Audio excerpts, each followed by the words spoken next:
Chapter 1188. Ugh, so comfortable, agreed. Xian feels like she's about to melt. The moment they soaked themselves in the bathtub, Yagia and Xian let out moans of pleasure. Wu Yan, who was soaking in front of them, felt his heart skip a beat. His hands started moving uncontrollably. It looked like a sleazy action. Generally speaking, when taking a bath here, one should first clean his body in the showerhead before entering the bathtub to enjoy the pleasure of soaking in the bath. However, Yakuya and Yushin clearly didn't care about this. Toka, Yoshino, and Shirori had also finished their baths. They didn't need to think about the people behind them, so they didn't care about the rules. In the bathroom of Wu He's house, the bathtub wasn't very big. Therefore, after soaking 3 people in one after another, even though 2 of them were slender girls, there wasn't enough space. Thus, when the bathtub overflowed with water, the 3 people in the bathtub were tightly pressed against each other. Sitting in front of Yi Juya and Xian, Wu Yan could clearly feel a part of the 2 elves' bodies unavoidably coming into contact with him. Their 6 legs were even intertwined as they moved back and forth, allowing a certain wolf to fully enjoy the touch of their delicate skin. As for Yi Juya and Xian, they were still immersed in the pleasure of bathing. Bathing, it's so comfortable. Sigh, Xian thinks that bathing in hot water is more comfortable than bathing in the wind. Although that's true, we are the witches of the hurricane. Elves who control the wind cannot abandon the wind. I disagree, Xian has no intention of abandoning the wind. No matter how comfortable it is, Xian still likes the wind the most. As expected of Xian. She's so sensible. I disagree, Yi Juya is more sensible than Xian because it was Yi Juya who reminded Xian. The 2 elves kept their legs touching Wu Yan's as they talked as if there was no one else around. This made Wu Yan speechless. He was starting to suspect that the 2 sisters weren't here to rub his back. Instead, it was to make fun of him. However, just as this thought appeared in his mind, Yigea and Xian exchanged glances and nodded solemnly. Hey, master. Yi Juya suddenly asked. Don't you think this place is a little narrow? Wu Yan was slightly taken aback. Then, she said angrily, have you ever heard of an ordinary family's bathtub that can hold 3 people at the same time? It's not like we're from a rich family. I understand. There's nothing we can do about it. Xian seemed to have been waiting for this sentence for a long time. The moment Wu Yan finished his sentence, she immediately took over. If that's the case, then Ye Juya and Xian can only go to master's side. After saying that, the Bawa sisters abruptly stood up before Wu Yan could react. He turned around and soaked himself in the bathtub again. His movements were extremely neat. However, the moment they turned around, the 2 elves turned around and faced Wu Yan with their backs facing him. They even laid in his embrace. As the 2 delicate bodies entered his embrace, Wu Yan's body stiffened. His mind went blank for a moment. This is too bad. The fragrance from Ye Juya and Xian's bodies and the slippery feeling from their intimate contact made Wu Yan erect his flag. He almost attacked. If only it was here. Wu Yan didn't manage to control himself properly. Once the battle started, it would definitely be a chaotic battle. At that time, perhaps when Shirori comes back, the battle here will be over. It's not over yet. Wu Yan shuddered at the thought of the consequences. In his heart, he kept telling himself, just take advantage of them, just take advantage of them. Don't be too serious. If you want to do it later. The Bawa sisters won't run away anyways. Endure. I have to endure. I have to endure even after becoming a ninja turtle. Enduring now will turn into the joy and accomplishment of the moment when I get my way. So, I have to endure. Wu Yan, who was screaming in his heart, couldn't help but feel his heart beating faster. Peng peng sounds were heard clearly by the Bawa sisters. They smiled mischievously and raised their heads. Their silver eyes met with Wu Yan's eyes. Oh. Master, are you afraid? Afraid? Afraid? Wu Yan raised his eyebrows and forced a smile. Why should I be afraid? Explain. Explain. Yu Xian placed her hand on Wu Yan's chest. She did the same with her body. Because Master's heart is beating very fast. If you're not nervous, then you're afraid. Who's nervous? Who's afraid? Wu Yan really wanted to say that, but when he saw Yi Juya and Shi Xian's big watery eyes and full breasts under the towel, he couldn't say anything. He's almost at the limit of his tolerance, afraid that he'll start a fight in the bathroom. Wu Yan forced himself to be calm and changed the topic. Didn't you say to wipe your back? Hurry up. Yes. Yes, mistake, it's Shi Xian's fault. The Baowu sisters looked at each other and stood up again. Wu Yan let out a sigh of relief. He quickly turned around and let the sisters wipe his back. What the eye doesn't see, the heart doesn't grieve over. However, reality proved that Wu Yan was wasting his time. Even if his heart is as calm as still water, the sensation of the towel and hands rubbing against his back caused the image of the Yaku sisters wrapped in towels to surface in Wu Yan's mind. It made his heart itch even more. He might as well just look at them and enjoy himself. Wu Yan really wanted to cast a soundproof barrier to block out all the sounds in the bathroom. Then he could do whatever he wanted. However, if he disappeared with the Baowu sisters for too long, Shiji would definitely be suspicious when she returns.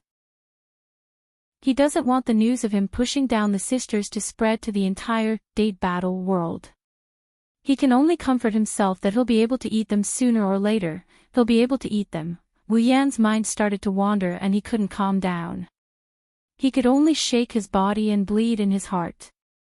Seeing Wu Yan's abnormal actions, Yi Juya and Shi Xian who were wiping his back couldn't help but walk up to him in confusion. Master, what's wrong? Question, did Yi Juya and Shi Xian do something wrong? Just like that, the two sisters leaned on him, putting all of their weight on his back. That moment of perfect softness entered his senses, causing his face to flush red and he couldn't help but yell out loud. Nothing. The sudden shout gave the Baowu sisters a fright. Ah! The two sisters panicked and their feet slipped in the slippery bathtub. They cried out and fell straight down. Along with the exclamation and the sound of water, 2 bath towels floated down from the Baowu sisters' bodies. A pair of idiots.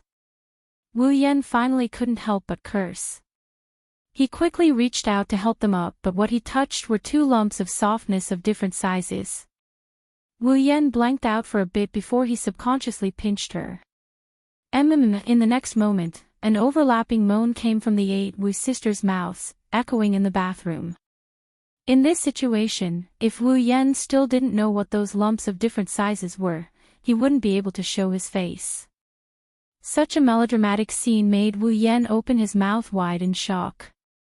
For a moment, he was stunned, but his hands continued to pinch her cheeks a few more times. Yi Juya and Shi Xian moaned again. Under Wu Yan's actions, it was as if all the strength in their body was sucked out. The two fell into Wu Yan's arms and pressed their bodies tightly together with Wu Yan's. Then Wu Yan felt, his clone had entered a very warm place, just a little bit. On the other hand, Shi Xian felt a foreign object enter a certain part of her body. No way, unparalleled pleasure rushed through Wu Yan's body. He realized that he encountered a very bad situation. Wu Yan's rationality almost exploded. Gritting his teeth, Wu Yan took a deep breath. I don't care. Even if I can't push. I have to take advantage of them. After saying that, Wu Yan reached out his evil hands. In the bathroom, there were 2 delicate voices that sounded like they were gasping for breath. They couldn't help but fluctuate. This scene lasted for a full 30 minutes until Shirori came back. Then, it quietly stopped. Chapter 1189. Heavenly Palace City, Dragon Gall Temple Women's Academy. Meijio was sitting at the head of a conference room. She was listening to the lively debate among the committee members of Dragon Gall Temple Women's Academy. She sighed reluctantly. Unlike Lai Chan High School and other schools, Dragon Gall Temple Women's College was a prestigious school, so they prepared more for the Tianyang ceremony than other schools. Therefore, there were more committee members. Meijio, on the other hand, was in charge of the executive committee. Her responsibility was to lead the executive committee of the Tianyang ritual. Therefore, as the chairman, Meijio had to participate in the meeting about the Tianyang festival. However, Meijio had no talent in dealing with these matters. She could only let the committee members discuss among themselves. Secondly, the number of committee members increased. It was inevitable that there would be more arguments. Therefore, this meeting had been going on since school was over. It was almost dark, but there were still no signs of it ending. As for how much of the content discussed in the meeting was useful, Meijio still remembered at first, but under the discussion of the executive committee members, Meijio had forgotten all about it.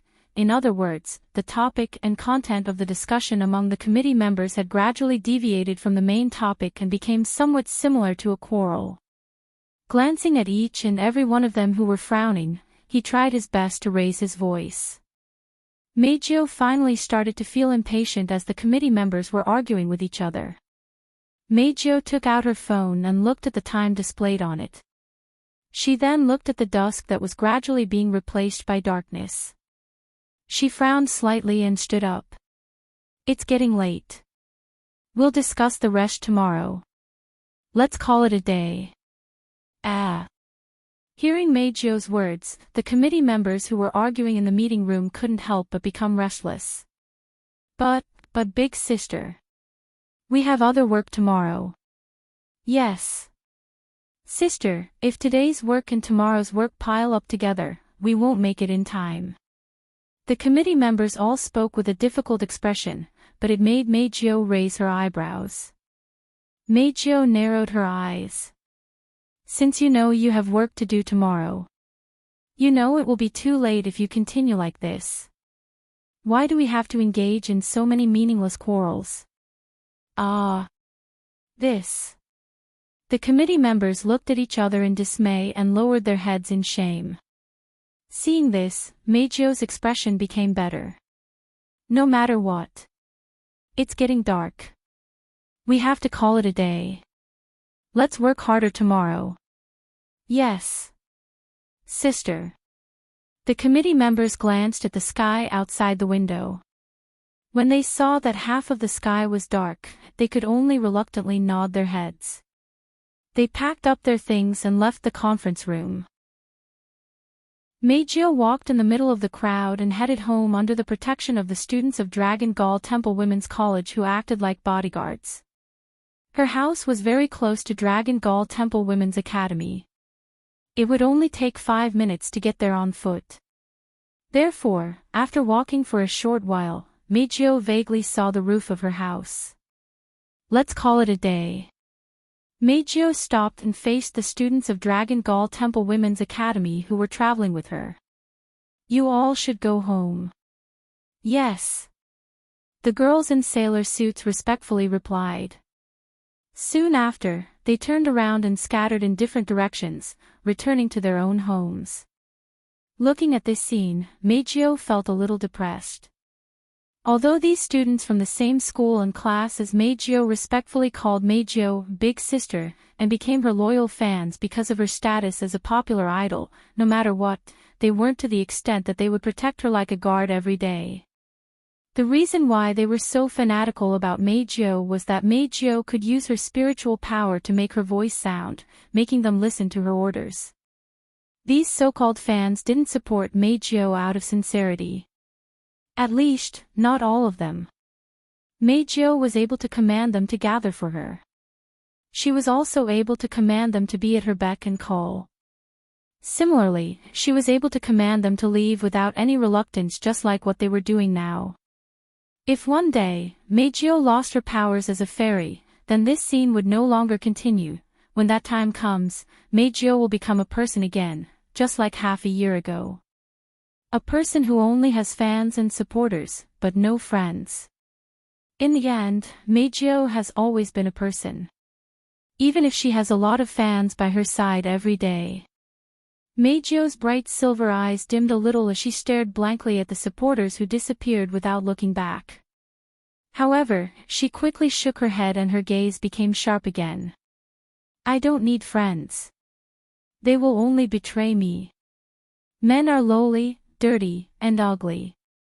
They are filthy creatures that make me want to vomit just by looking at them. Women are the same. They only need to listen to me obediently and become my toys. That's enough. Humans are not to be trusted. That's why I can't have any expectations.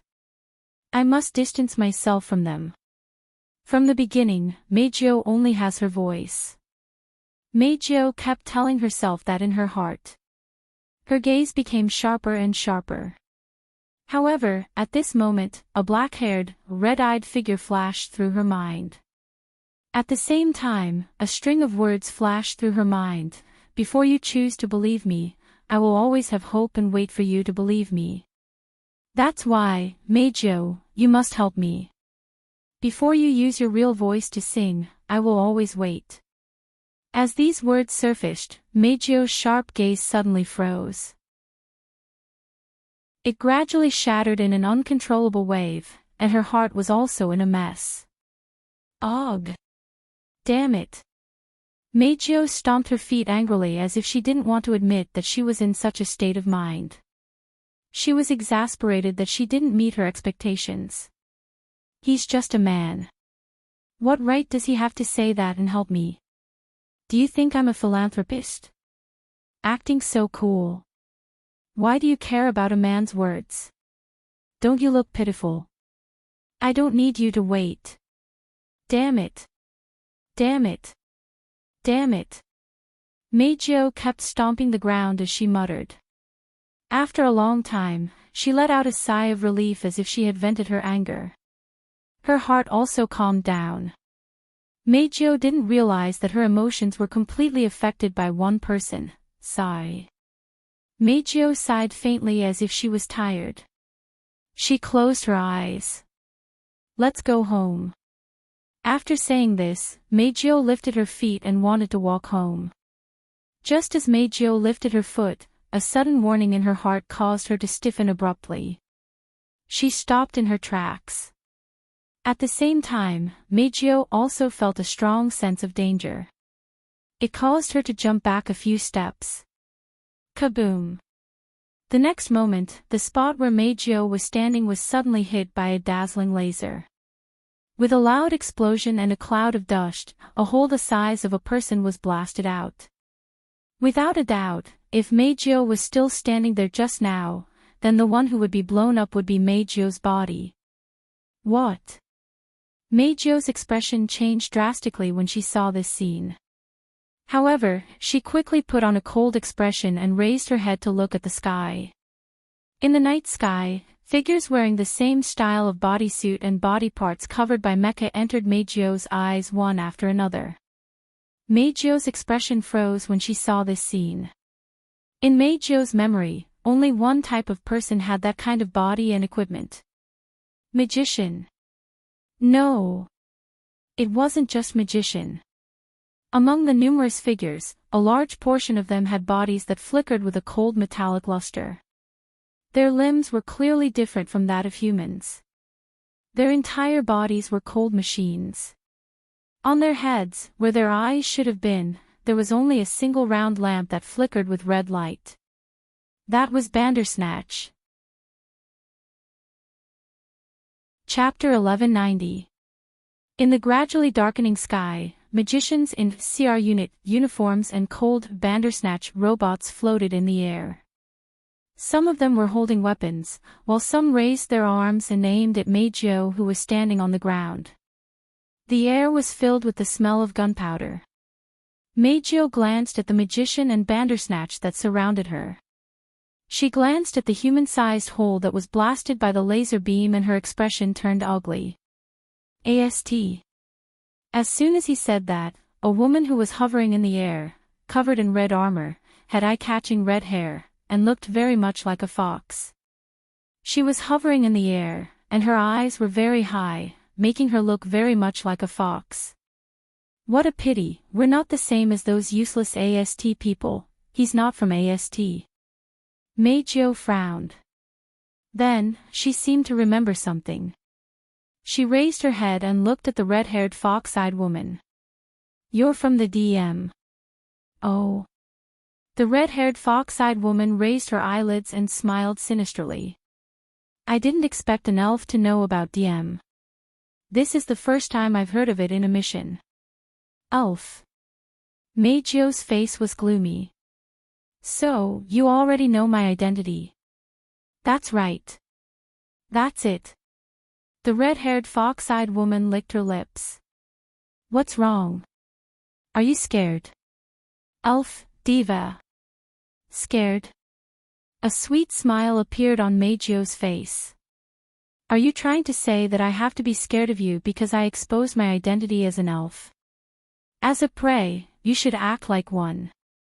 The fox-like woman's voice turned sharp. You're an elf but you act like a human. Disgusting.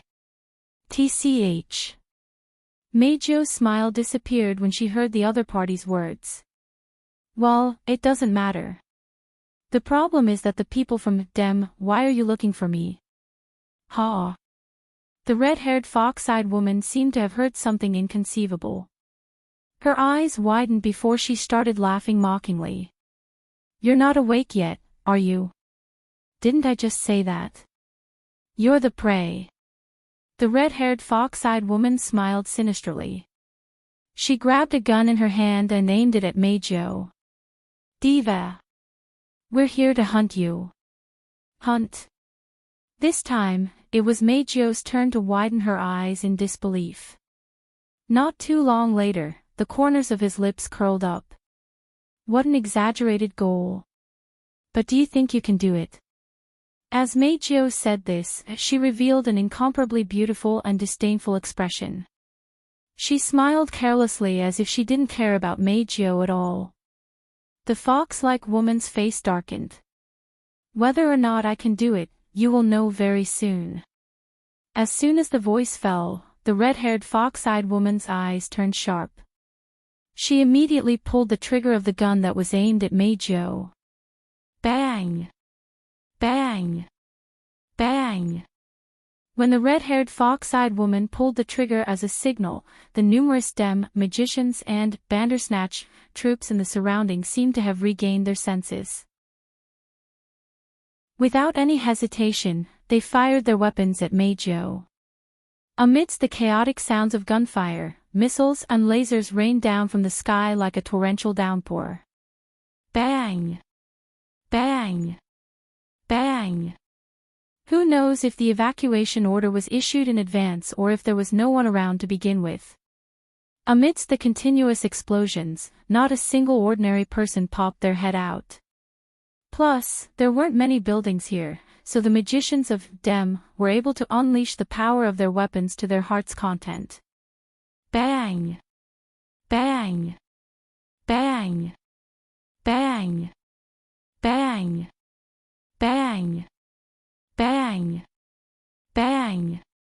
After a few minutes of concentrated shooting, the group of DM magicians and Bandersnatch finally stopped their attack as though they had run out of ammunition. Silence was restored between heaven and earth. What's wrong? Bang! That's it. What's so great about elves? Under the concentrated fire of such a weapon, even an elf would not be able to escape unscathed. That's what bang! Bang! Bang! Bang! Bang! Bang! The red-haired fox-eyed woman and the other magicians froze for a moment. They couldn't help but look towards the direction of the light. Then, an illusory and intoxicating voice echoed from the center of the smoke and dust. It was like an echo from the center of the light. Bang! Bang! Bang! Bang! Bang! Bang! Bang! Bang! Bang! Bang! Bang! At the same time as the voice echoed out, the flashes within the smoke and dust suddenly exploded, blowing away all the smoke on the ground. Meijio was wearing a gown that looked like it was made of light. Behind her was a huge pipe organ. In front of her floated a long keyboard made of light. She had a smile on her face as she looked at them. With a smile on her face, she reached out her hand and pressed on the keyboard of light. The crisp sound of a zither vibrated, mixed with a violent whirlwind-like shockwave, madly rushing towards all the dem magicians in the sky. Bang! Bang! The sound waves reverberating in the air hit the dem magicians and the Bandersnatch robots like a gust of wind. Dong! With a loud and clear sound, screams of agony replaced the sound of the zither and reverberated in the air. Other than the dem magician who had cast his Tori, just in time like the red-haired fox-eyed woman, all the magicians and Bandersnatch emitted white smoke and fell heavily to the ground. The Bandersnatch, which had no ability to make decisions on its own, fell to the ground. From beginning to end, Meijio only used one attack to defeat more than half of the dem magicians, and the Bandersnatch team was completely wiped out. Although it was a result of using the full power of an angel, the difference between an ordinary magician and an elf could be seen. Needless to say, the brainless Bandersnatch robot soldiers that could use the display device sounded very powerful, but in terms of individual combat power, they were far inferior to human magicians. In terms of precise control and control of the display device, the difference between the Bandersnatch and the human magicians was very obvious. They weren't strong, but they were much weaker. They could be considered trash. To the elves, Bandersnatch was the best target. The red-haired fox-eyed woman, who clearly knew this, had an extremely ugly expression on her face. Her gloomy eyes stared at the smiling Meijio below as she screamed sharply. Bang! Bang! Bang! Bang! The remaining dem magicians were shocked. They quickly aimed their weapons at Meijio and pulled the trigger. Bang! Bang! Bang! Another round of gunshots reverberated in the surroundings. A large number of cannonballs filled the entire field of vision and flew towards Meijio on the ground. No matter how many times this level of attack came, it would be the same. Meijio thought to herself. Her hand once again reached for the keyboard of the Guqin of Light. Suddenly, a dazzling sword light whizzed out and cut towards Meijio's outstretched hand. Chapter 1191. The dazzling sword light was like a meteor flashing by, cutting through the air with a sharp sound as it pierced through the air. For a moment, Meijio thought that it was an illusion caused by her vision, but the alarm in her heart told Meijio that it was definitely not an illusion. It was a real attack. As soon as Meijio noticed this, she decisively opened her mouth and a high-pitched voice containing spirit force came out of her mouth. Ripples spread out and formed a barrier in front of the sword light, protecting Meijio inside. In the next moment, the dazzling sword light collided with the sound barrier that was rippling like waves, leaving no room for explanation.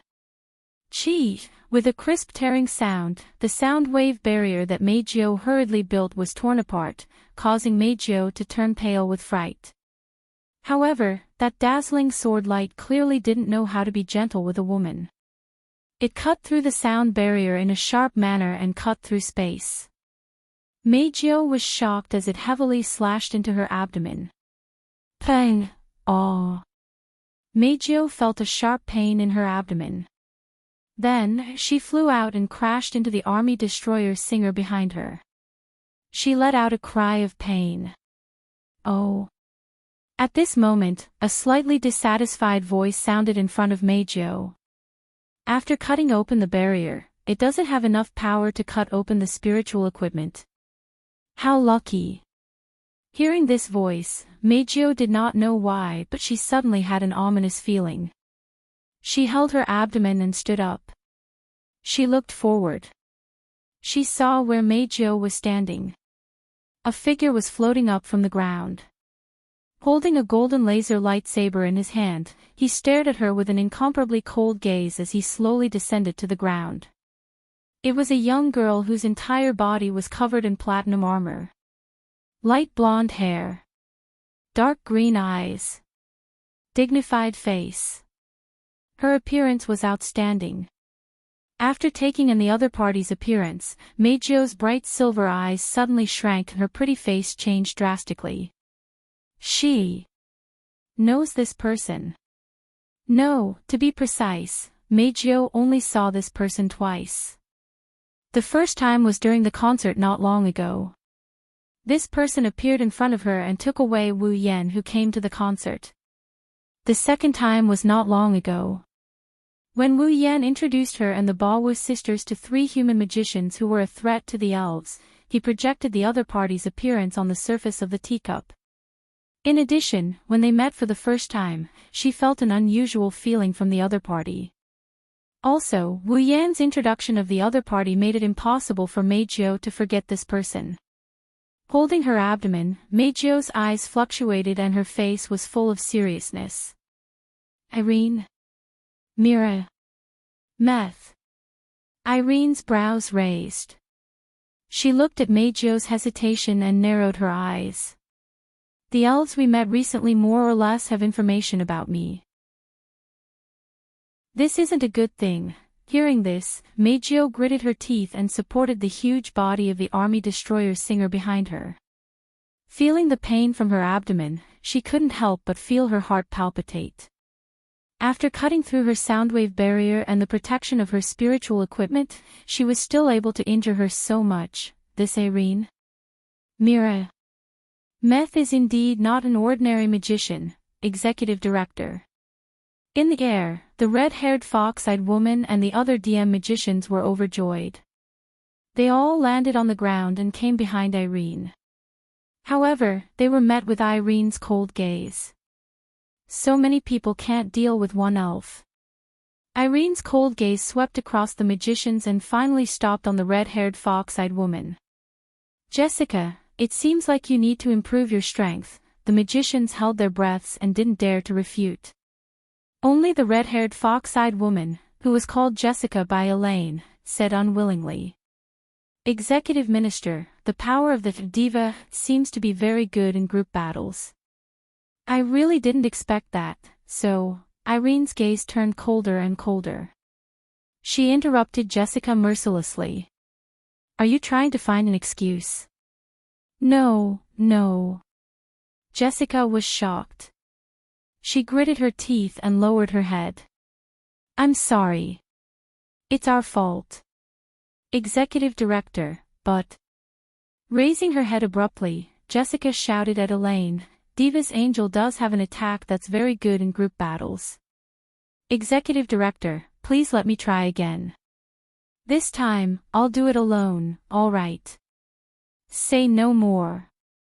After hearing the answer she expected, Irene turned around and didn't even look at Jessica.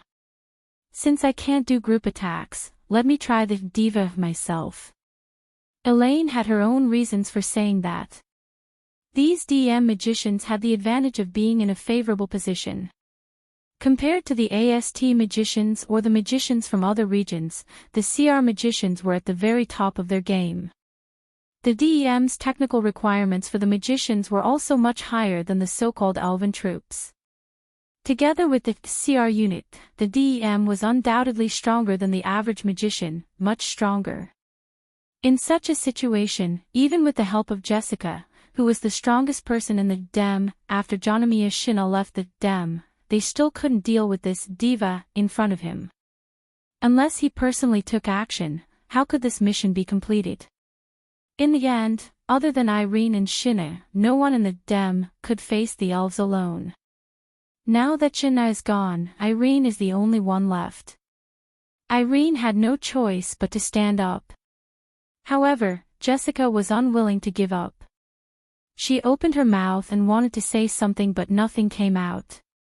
She could only glare viciously at Meijio and leave unwillingly.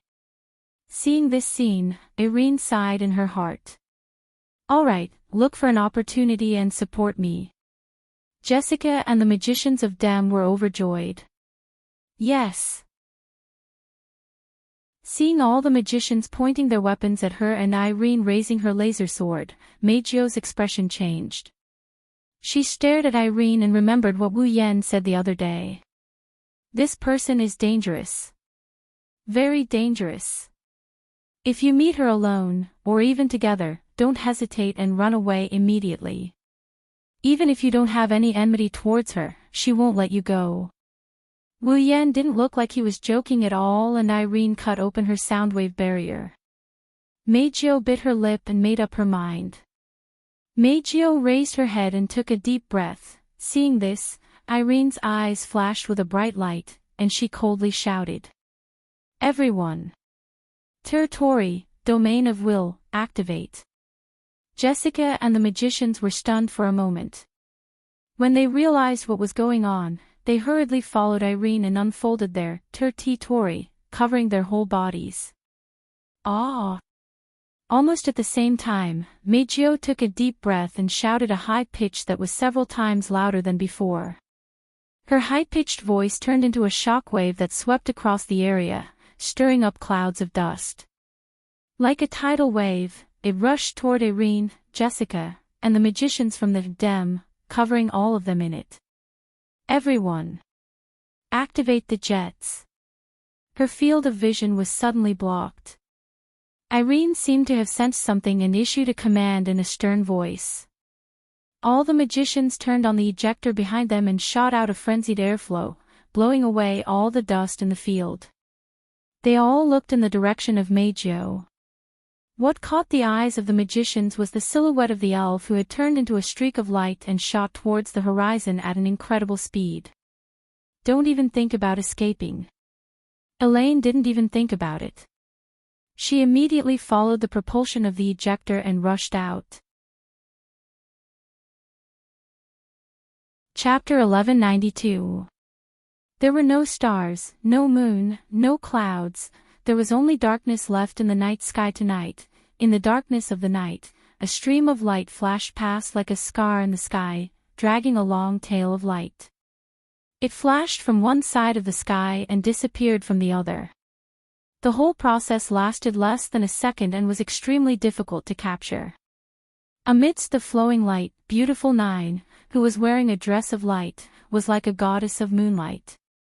Against the whistling atmosphere, she frantically mobilized the spiritual power in her body and flew in a certain direction at the fastest speed possible. That direction was the direction that Wu Yan, Yigea, and Shi Xian told her when they left her house. It was the direction of Wu He's house. Beads of sweat dripped down from Meijio's smooth forehead. Meijio panted heavily as she held her abdomen. Her body turned into a meteor as she flew forward at an extremely fast speed. Meijio turned her head and looked behind her. She could clearly see that the Dem magicians, led by Irene, were operating their CR unit jets to the limit. They were like maggots following Meijio closely. If at this time, the residents of Tiangong City raised their heads and looked at the sky, then they would see a meteor cutting through the sky at an extremely fast speed, flying to the other side of the sky. There were many meteors following behind that meteor. It was like a meteor shower in the same direction. Meijio bit her lips and turned her head abruptly. Her bright silver eyes were filled with hope as she stared at the group of Dem magicians who were hanging behind her. Meijio could only place her hopes on Wu Yan. She could feel the terror of Irene, but Wu Yan was even more terrifying. If she could reach Wu Yan in time, then even if Irene was there, Meijio wouldn't have to be afraid of the Dem magicians anymore. Originally, if Irene wasn't there, those Dem magicians wouldn't be a match for Meijio when she used Angel. Even if there was Aileen, as long as he could escape to Wu Yan, everything would be fine. Wu Yan had coterie, Toka, Yoshino, Yagoya, and Yushien. This was enough for Meijio to rely on.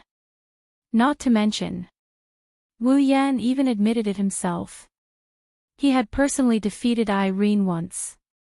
Therefore, if Meijio wanted to escape from Irene and the other demmed magicians, she could only ask for help from Wu Yan. Thinking of this, Meijio couldn't help but show a self-deprecating expression. She clearly said that she wouldn't trust anyone, but now she was going to ask for help from the man she hated the most. She clearly felt that the entire world had betrayed her, but now that she was in danger, she actually wanted to ask for help from the man who had disturbed her mind countless times. She had already been abandoned once, but she still wanted to entrust her life to someone else's help. At this moment, Meijio realized that this man was different from the rest. She couldn't help but care about him. He made her subconsciously trust, ask for help, and entrust her life to him. Perhaps it was because her voice was sealed the first time she met him, so she had to rely on him for a while. Or perhaps it was because he said wait to her on the phone that day. Regardless, at this moment, Meijio couldn't treat Wu Yan as the man she hated the most and the untrustworthy human being. Would he save her? With this thought in mind, Meijio couldn't help but slow down a little. It was only a brief moment, but Irene managed to grab hold of it. Everyone! Irene shouted with a sharp glint in her eyes. Fire! Yes! A loud response rippled through the dark night. Then, in the sky, a rain of cannonballs turned into shooting stars. In the silent night, they flew from all directions, baring their fangs and brandishing their claws as they enveloped Meijio's body. The gunshots that resounded through the sky and the sound of cannonballs flying through the air entered Meijio's ears, causing her expression to change. She forcefully endured the discomfort and panting caused by flying at an extremely high speed. She opened her mouth and released a clear syllable. Then, a ripple-like sound wave spread out, quickly forming a barrier behind Meijio at a speed visible to the naked eye, blocking all the incoming cannonballs. Bang bang bang bang bang, continuous explosions sounded in the night sky, like fireworks, causing a series of chaotic explosions. Unfortunately, these fireworks weren't beautiful, only smoke and fire bloomed. At the back, Irene saw Meijio's sonic barrier blocking all the cannonballs. Her expression turned cold. A heavy cannon suddenly extended from under her arm and placed under her arm. Go for it. Irene did not even need to aim. She already knew where to shoot and pulled the trigger of the heavy cannon in her hand. In the dusky night sky, a dazzling flash of light pierced through the horizon, like a pillar of light, instantly filling the entire night sky. The intense flash of light, if one looked at it directly from a close distance, it is very likely to directly burn one's eyes. The dense magic turned into a pillar of light hundreds of meters long, annihilating everything in front of it in nothingness. Meijio's sonic barrier was like the weakest piece of paper. It couldn't even last a second, without any suspense. It was destroyed without any suspense. The pillar of light didn't slow down at all, exploding forward at light speed, exploding and rushing behind Meijio, Army Destroyer Singer, Gab Japple. Feeling the terrifying attack coming from behind, Meijio turned around. Her expression was instantly filled with horror. She didn't think twice before summoning her angel. A huge pipe organ directly appeared from the void, standing in front of the pillar of light like a shield. The tyrannical pillar of light violently rushed forward. Boom! In an instant, an unprecedentedly large firework blossomed in the night sky, accompanied by intense light and terrifying impact. Ah! The magicians rushing forward, including Irene, were all caught off guard by the intense light and impact. They hurriedly used their tori to rush through the shockwaves that didn't subside for a long time, violently rushing towards Meijio. As for Meijio's Army Destroyer Singer, Gab Japple, it already collided with the pillar of light and turned into ashes. My Army Destroyer Singer, Gab Japple. Meijio almost couldn't believe her eyes. The strongest weapon of the elves, their strongest reliance, the angel, was actually shattered by a single attack from the enemy.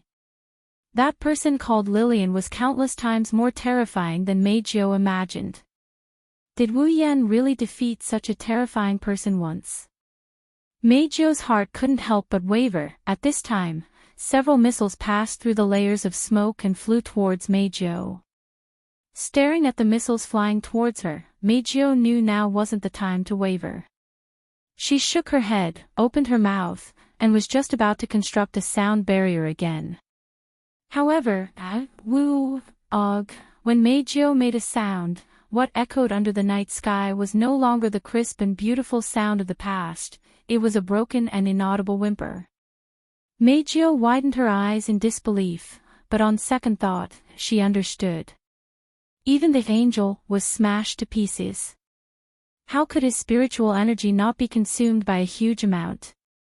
At this time, apart from maintaining her spiritual equipment and flying, she couldn't use her spiritual energy in other aspects, including the sound she was most proud of.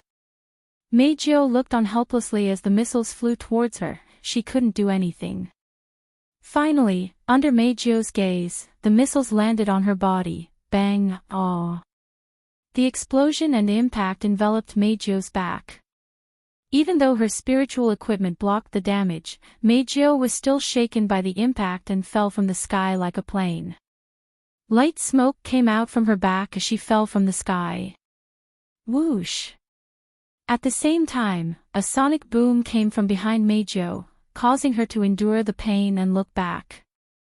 What entered her vision was the laser sword in Irene's hand, slashing down with all her might. Meijio closed her eyes in despair. In the end, the emotion that appeared in her heart was a trace of uncontrollable regret. It was an apology to Wu Yan. "I'm sorry, I let you down." With this thought, Meijio welcomed Irene's attack. Chapter 1193. In the dark night sky, Jessica and the magicians of Dem levitated in the air with the thrust of the CR unit ejector on their bodies. They looked ahead in a daze, and their eyes were filled with disbelief. Meijio closed her eyes and waited for Irene's killing blow. She clenched her teeth and prepared herself for the pain that was about to come. However, after she closed her eyes for more than a minute, the pain that she had been waiting for did not come. Instead, she heard a shocked cry. Meijio reflexively opened her eyes. She raised her bright silver eyes and looked above her. Meijio was stunned. Because she saw the back of a person, the word petite wasn't even appropriate to describe her back. In the dark night sky, the figure's body was covered by a black gothic dress. The knee-length skirt fluttered beautifully in the breeze, fluttering with the wind. At the same time, there were tornadoes at the end of the skirt, and long, black hair that reached her waist. Just by looking at her back, Meijio could guess that the other party must have a face that was not inferior to her own. Of course, this wasn't the main reason why Meijio was stunned. What really caused Meijio to be stunned and even her mind to go blank was that the person in front of her was not more than 1.5 meters tall, and her figure was as small as a young girl's. One of his hands was holding a black parasol, making him look like a maverick in the night. His other hand was slightly raised in front of him. She raised her laser sword towards Aileen, who had slashed towards Meijio not long ago. Meijio could clearly see that Irene was holding a laser lightsaber with a stunned expression on her face. Maintaining his chopping posture, the laser lightsaber chopped down on the hand of the petite girl holding the parasol. What caused Meijio, Irene, Jessica, and the magicians of Dem to be stunned was that there seemed to be an invisible barrier in front of the petite girl's hand. The laser lightsaber was stopped about 5 centimeters away from the girl's hand. It couldn't advance any further. That was enough to give Meijio a fatal blow. However, it was stopped by a little girl who looked less than 10 years old with one hand. This was the fundamental reason why everyone present, who had thought that the battle had ended not long ago, was collectively stunned. No matter if it was Meijio, Irene, Jessica, or the magicians from Dem, none of them knew when this little girl had appeared. After all, they saw Irene holding a laser lightsaber a second ago. She was about to deliver a fatal blow towards Meijo, but in the next second, this scene appeared before them. None of the people present were able to react in time. While everyone's mind was still in a mess, the petite girl who blocked Irene's laser lightsaber with one hand holding the parasol raised her head from under the parasol.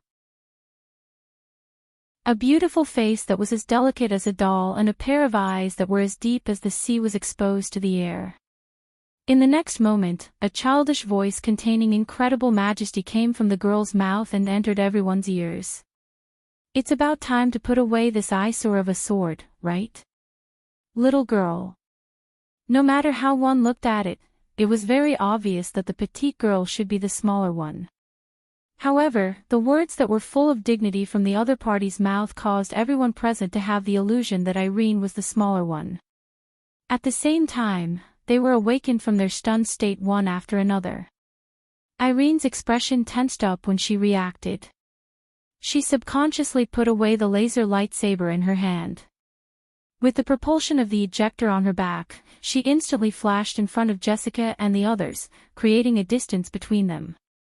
Looking at the beautiful little girl who was as beautiful as a doll, Irene didn't look down on her at all.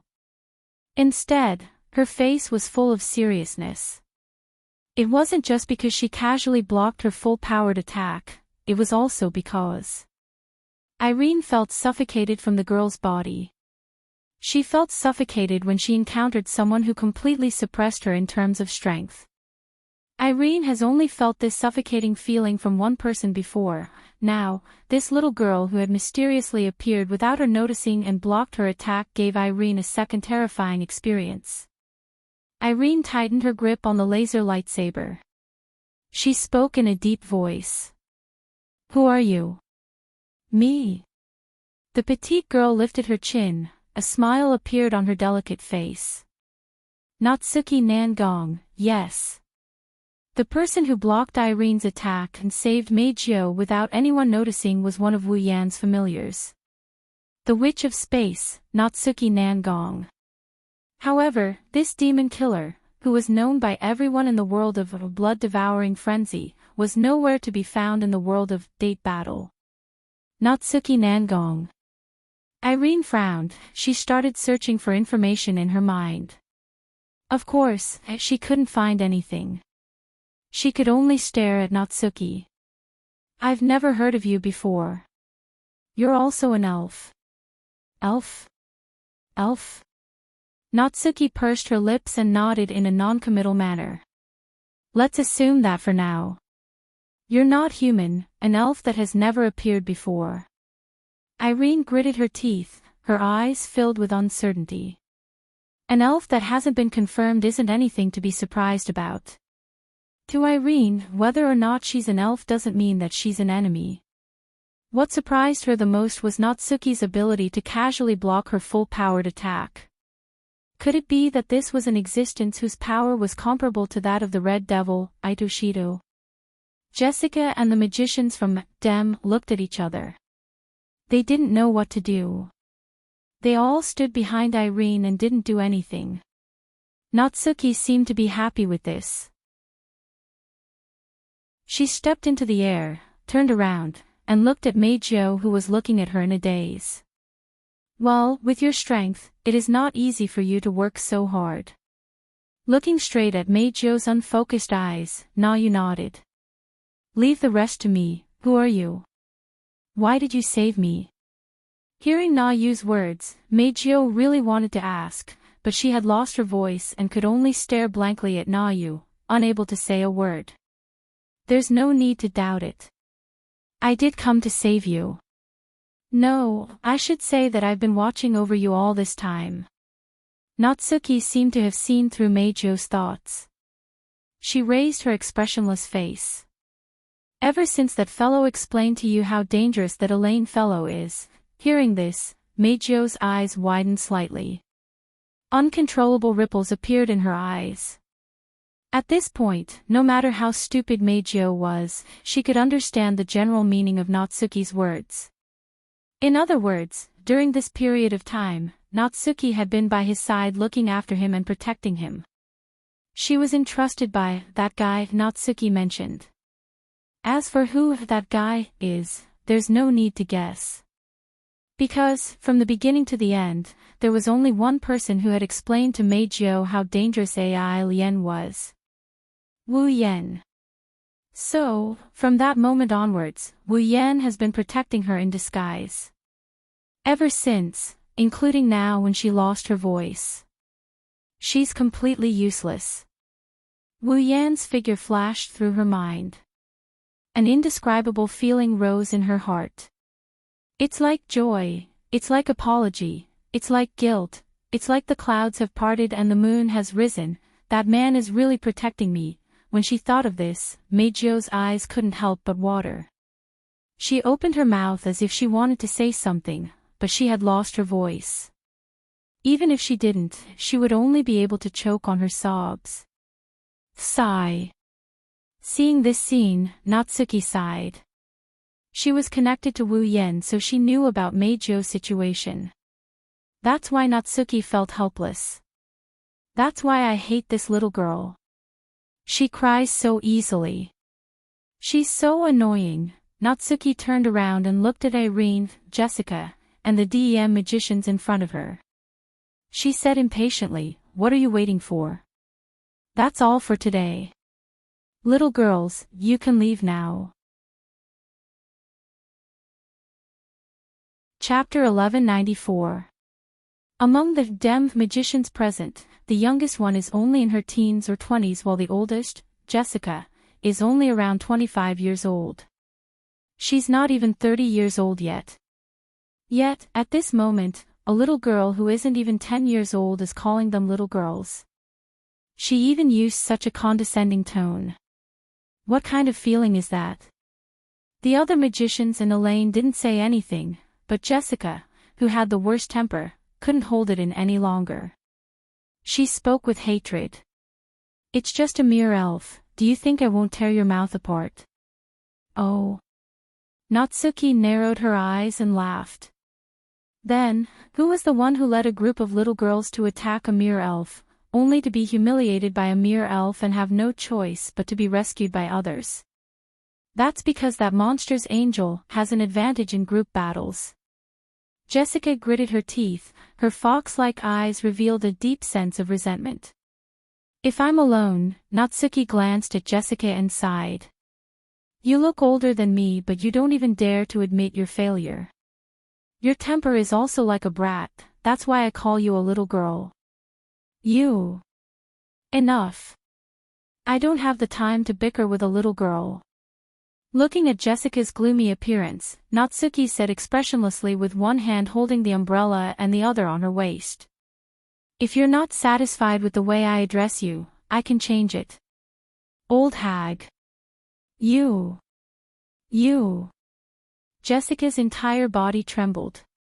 Her foxy eyes that were filled with haze were immediately replaced by dense killing intent. Not even an old hag. Natsuki's lips curled up upon seeing Jessica's reaction. "Or is it better to call you ugly bastard?" Jessica's expression instantly turned ferocious. Without thinking, she aimed the gun at Nayu.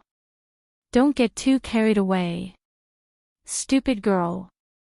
As the cursing voice was heard, a voice rang out. Jessica wanted to pull the trigger on the spot. In the end, before she could pull the trigger, the gun in her hand was cut into two by a fierce sword light. Whoa! Jessica looked at the gun in her hand in shock. Before she could react, a cold voice sounded beside her. "I gave the order. Did I ask you to do it?" Jessica shuddered when she heard the familiar voice. How could she not know who had unleashed that sword light? Jessica turned her head and looked beside her. She immediately saw the laser lightsaber in Elaine's hand. A cold and emotionless face. Executive head. Jessica's forehead dripped with cold sweat. How could you fall for the other party's provocation so easily?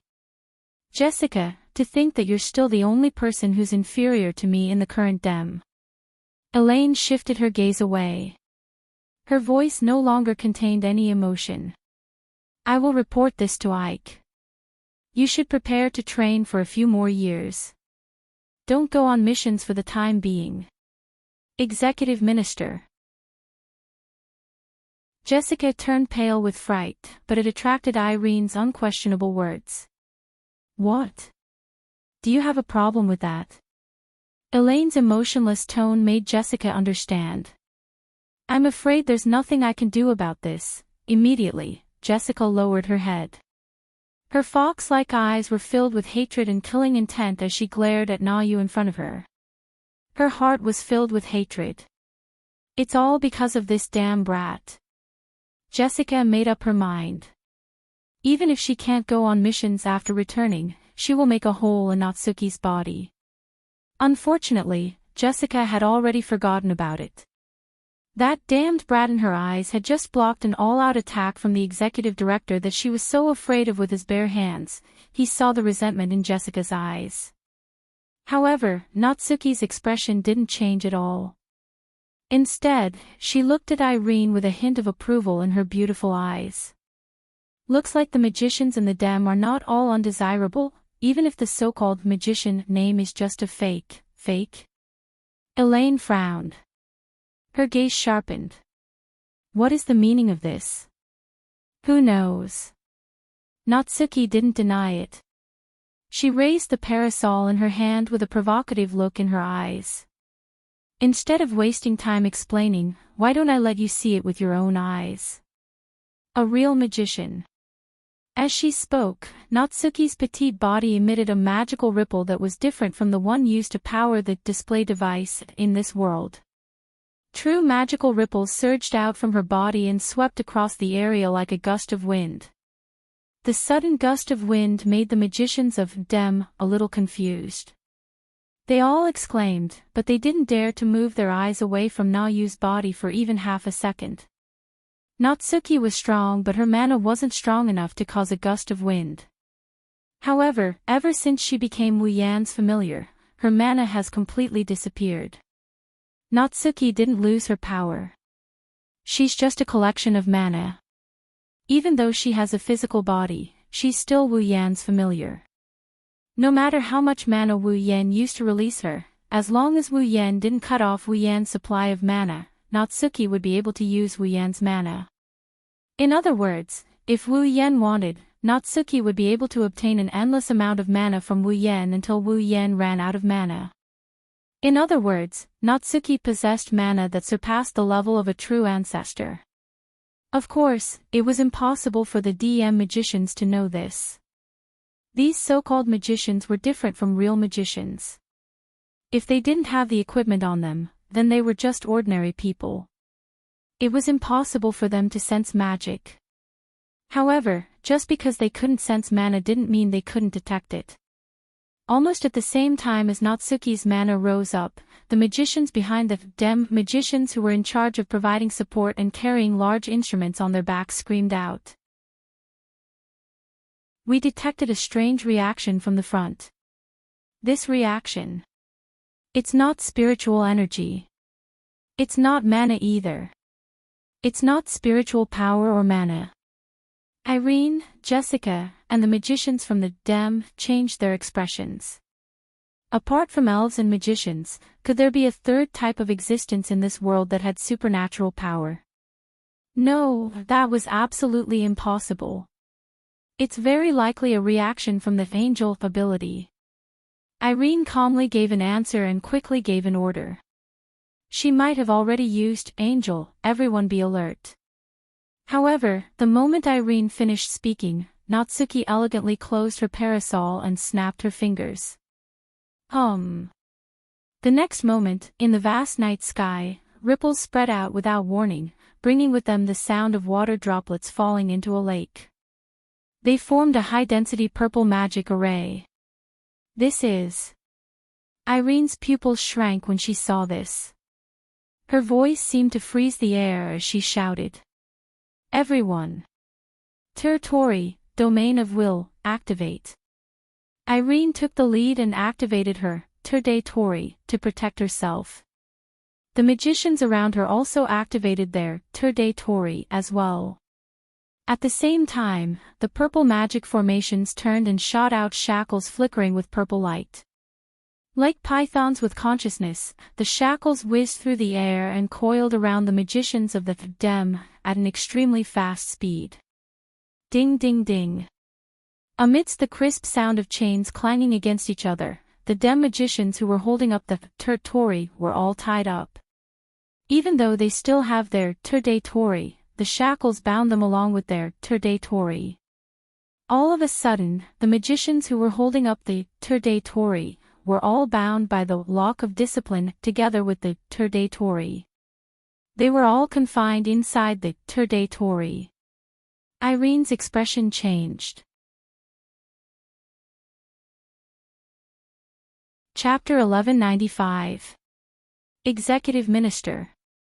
Looking at the Tori that surrounded them being bound by the lock of commandment, the Dem magicians all exclaimed in shock. Although they were in the Tori and wouldn't be in any danger, the lock of commandment had tied up the Tori, and their position didn't change. They could either remove the Tori or maintain the status quo. But as soon as the Tori was removed, the chains with purple light would bind them without any hindrance.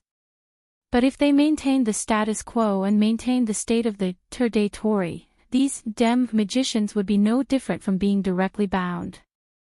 They were in a dilemma. From the moment the lock of commandment burst out to the moment that Dem magicians were all bound and cried out in alarm, the whole process was less than 5 seconds. But Irene's brain instantly analyzed the situation. Her expression changed, and she directly removed the Tori that had just been released and retreated. If even Irene ended up like those DM magicians, then this hunting war would be over. The Dem would basically be declared a failure. Thinking of this, Irene immediately sent an order to her brain to control the ejector of the Pandaragon on her body. She displayed the maximum ejector thrust of the Pandaragon and turned into a flash of light, quickly breaking away from the lock of commandment that was entangling her.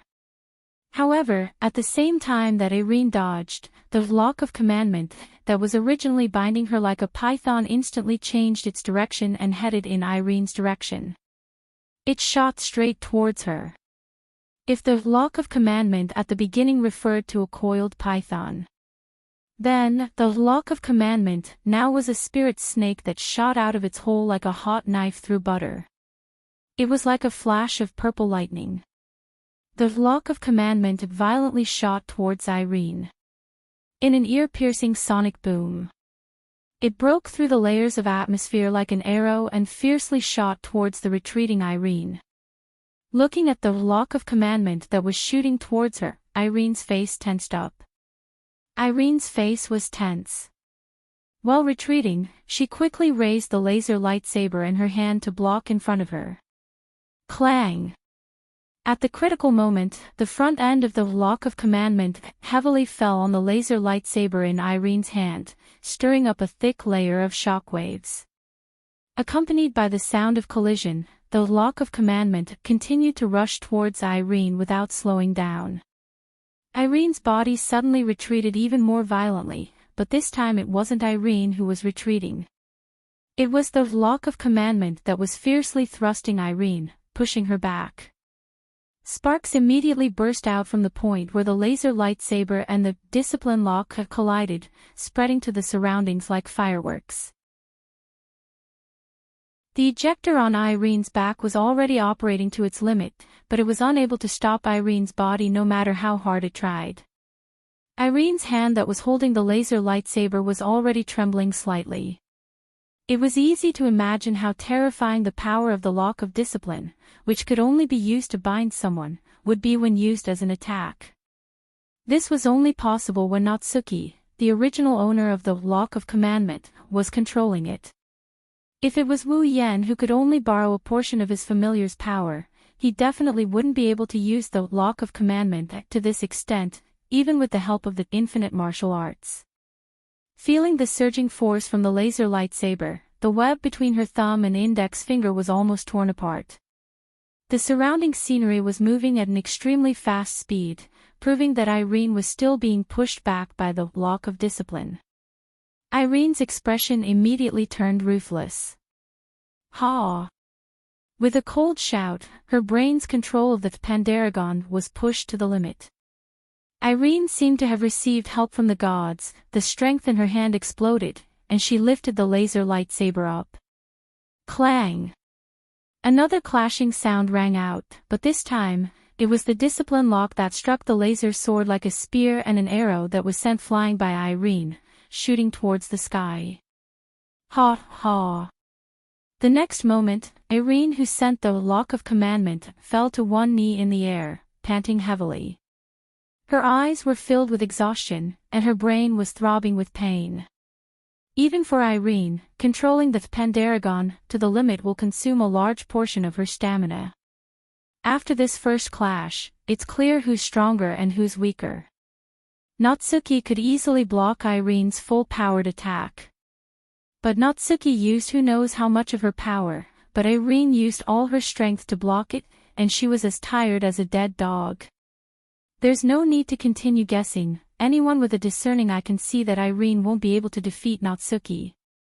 This made Irene, who had personally experienced this scene, as well as Meijio and the magicians of Dem, who had witnessed this scene with their own eyes, all change their expressions. Irene's expression turned ugly.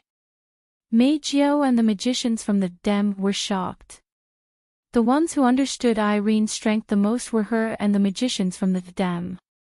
Meijio, who was forced into a corner by Irene, knew Irene's strength very well. Without a doubt, Irene was a magician who was stronger than normal elves, and even stronger than all elves. Now, the strongest magician in the world was fighting with an elf who didn't even look 10 years old. In the end, he was beaten to one knee by the other party in a single exchange of blows. How could Irene's expression not be ugly? How could the people present not be shocked? You! Irene panted heavily as she glared at Natsuki. She glanced at the chains of discipline that tied up the other magicians and spoke in a low voice. That chain of yours. Oh. You recognize my chains of discipline? Natsuki paused for a moment before remembering. I almost forgot, that guy used the chains of discipline when you fought him last time. As expected. Irene pointed her laser sword at Natsuki with a dark expression. Are you in cahoots with Itsuki Shido? In cahoots? Natsuki smiled and tilted her head. Rather than saying we're in cahoots, it's better to say we're one body. One body. This time, it was Irene's turn to be stunned. Let's put it this way. Natsuki raised her parasol again and looked at Irene expressionlessly. You can think of me as an angel with consciousness and a body that can move on its own. Itsuki Shido is my master. An angel that has consciousness, a body, and can move on her own. The magicians held their breaths. Irene clenched her lightsaber tightly. She couldn't take her eyes off Natsuki anymore. No wonder you're so strong, you're Itsuki Shido's angel. Irene frowned. Even an angel is so special, is that why Itsuki Shido is so strong? If that's what you think, it's fine. Natsuki pursed her lips. After all, even for that guy, an existence like me can be considered as one of his trump cards. Hearing this, Irene felt relieved, but at the same time, she couldn't help but feel that this was a thorny problem. Wu Yan's terrifying power has always been a thorn in Irene's heart. Irene always thought she was the strongest existence in the world. The power that Natsuki displayed made Irene's heart palpitate. Fortunately, Natsuki was a wordless angel. Otherwise, the appearance of a second existence that was more powerful than her would be a huge blow to Irene. Natsuki's words made Irene feel better, but the problem isn't solved. Since Natsuki is that guy's angel and has the same level of power as him, Irene won't be able to take the diva from Natsuki Shido. The mission this time could be declared a failure, Thinking of this, Irene couldn't help but feel a sense of unwillingness in her heart. As Wilcourt's most loyal subordinate, Irene has already failed to capture Wu Yen once. She won't allow herself to fail a second time. However, she can't get past Natsuki. What should she do? Chapter 1196. Irene slowly stood up from kneeling on one knee. She held the laser lightsaber and pointed it at Natsuki while looking around. She looked at the magicians who were tightly bound by the purple glowing chains and was hesitant. Logically speaking, with Irene's intelligence, she should give up on the mission and choose to retreat. That would be the wisest choice. After all, she had already confirmed that her opponent was invincible. If she continued with the mission, they would be completely wiped out. That was definitely not a good thing. If it was the old Irene, she would definitely make such a choice. However, her opponent was not only a little girl who looked less than 10 years old, but also an angel with life. She was the angel who almost sent Irene to hell with her overwhelming power. Irene was unwilling to retreat just like that. Of course, if that was all, Irene could still convince herself to retreat. With Irene's personality, she wouldn't throw a tantrum just because her opponent looked like a little girl and overestimate herself by challenging her. The real reason why Irene hesitated and couldn't make the decision to retreat was because of Meijio. Irene could tell. Meijio's current state was like an arrow at the end of its flight. Meijio wouldn't be able to withstand a simple attack in her current state. At that time, Irene could directly take Meijio and use her as a hostage to lead the DEM magicians to retreat smoothly. That was why Irene didn't choose to retreat immediately. After all, she only needed one attack, right? As long as Irene was given a chance, then everything could become a reality. What Irene needed now was a chance, a chance. Ripples appeared in Irene's eyes, indicating that her heart was wavering. She kept looking around. She was trying to find that so-called chance. However, the DEM magicians were all restrained. They couldn't support Irene and the Bandersnatch were all destroyed by Meijio. How could Irene find a chance? Until this moment. Only then did Irene realize how troublesome it was to not have a capable assistant by her side. If she could have someone who was far more powerful than the average magician to support her, then even if the other party's strength was not as good as hers, she would still be able to find an opportunity to make this mission a success. If Chong Gongzhen was still in the DEM, the situation would have been different. He didn't even need Chong Gongzhen's level. Even Jessica's help would be good. Thinking of this, Irene suddenly froze. Wait a minute, Jessica. Irene's eyes narrowed as she glanced at the bound magicians. Her lips curled into a smile. Nayu puckered her brows when she saw this. Right at this moment, a red ray of light suddenly descended from above her head and shot down violently. Sensing the sound of rushing air above her head, Nayu gently lifted her head and looked above. Immediately, the scene of a red laser shooting over was imprinted into her eyes, causing her to narrow her eyes. Mana surged from his body, and the chains of discipline around him began to move. One of the chains split off and arrived above Na-Yu's head at lightning speed. It also arrived in the path of the laser beam. Boom! The red laser hit the chains of discipline, but it didn't even cause the slightest ripple. How could these display devices destroy a chain forged by the gods? However, in the next moment, an endless stream of red lasers rained down on Na-Yu's body without giving her any chance to explain herself. How annoying! Na-Yu sighed and stretched out her hand again. She snapped her fingers and the empty chains of discipline shot toward her. One by one, they intertwined with each other and formed a net of chains that covered Na-Yu's head. Bang bang bang bang bang, the rainstorm-like red flashes shot at the iron net formed by the chains of discipline, triggering a series of explosions and smoke with sparks.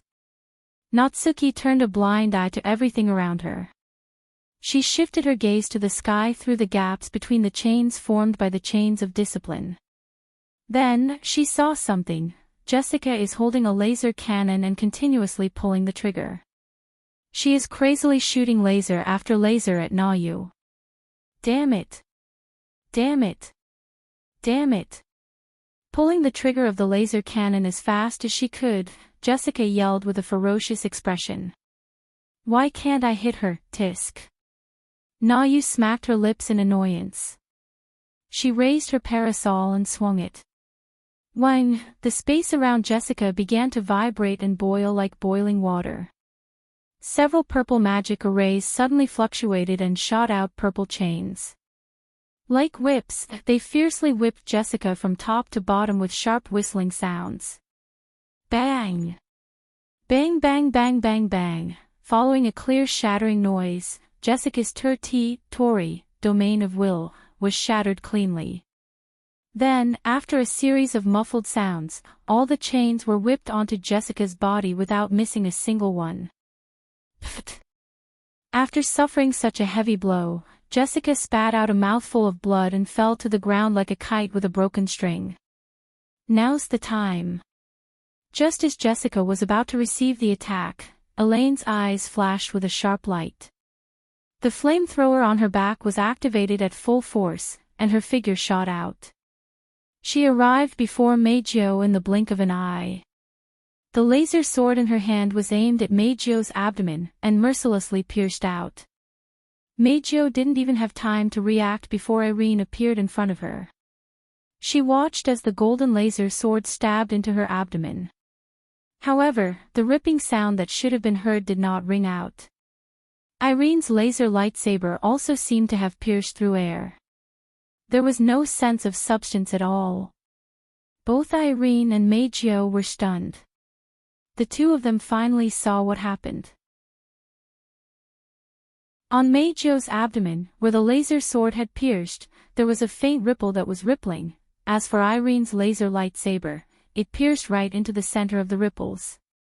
The sword that should have pierced through Meijio's abdomen was sucked into the ripple. Not a bad tactic. If I wasn't proficient in spatial magic, you might have succeeded.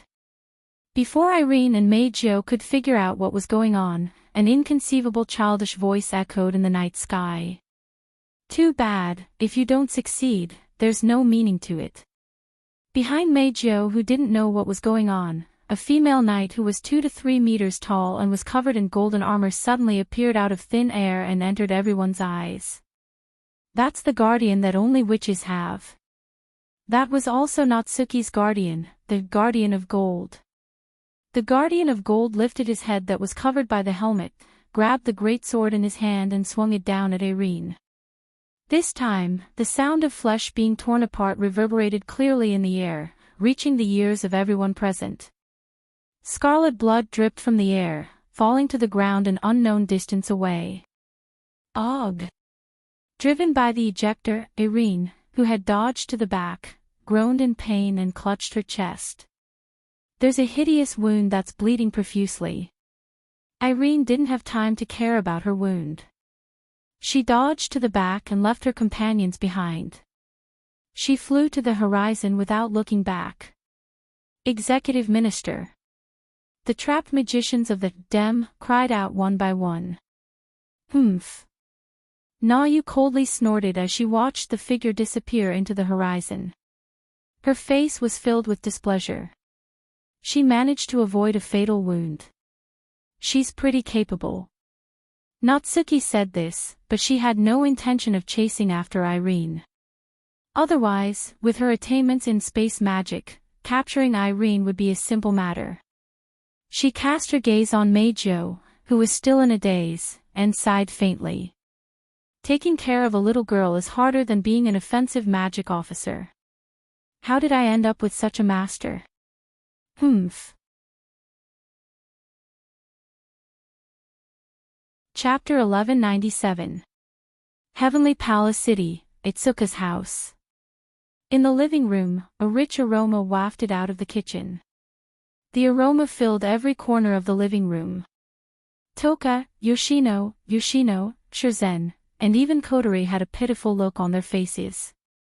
Watching Wu Yan tossing and turning the frying pan in the kitchen, Shi Xian couldn't help but gasp in admiration when she saw Wu Yan tossing and turning the frying pan in his hands. I'm impressed. As expected of master, he's a true master of cooking. Indeed, he's so skilled. Yi Juya, who had been reduced to a slave of a certain wolf but was still waiting for his master to cook, muttered in a tone as though he had a clear conscience. Are all the boys in this world so capable? Don't misunderstand. Kotori, whose red eyes were fixed on the plates in the kitchen, commented bluntly. Everyone has one or two strengths. This guy is just using his strengths in a way that girls should have. Cut the crap. You people. Wu Yan continued with his work. He didn't even look back. You're all watching others work as if it has nothing to do with you, but you talk so much. If you have the time, why don't you come and help? That way, you can do it faster and eat dinner earlier.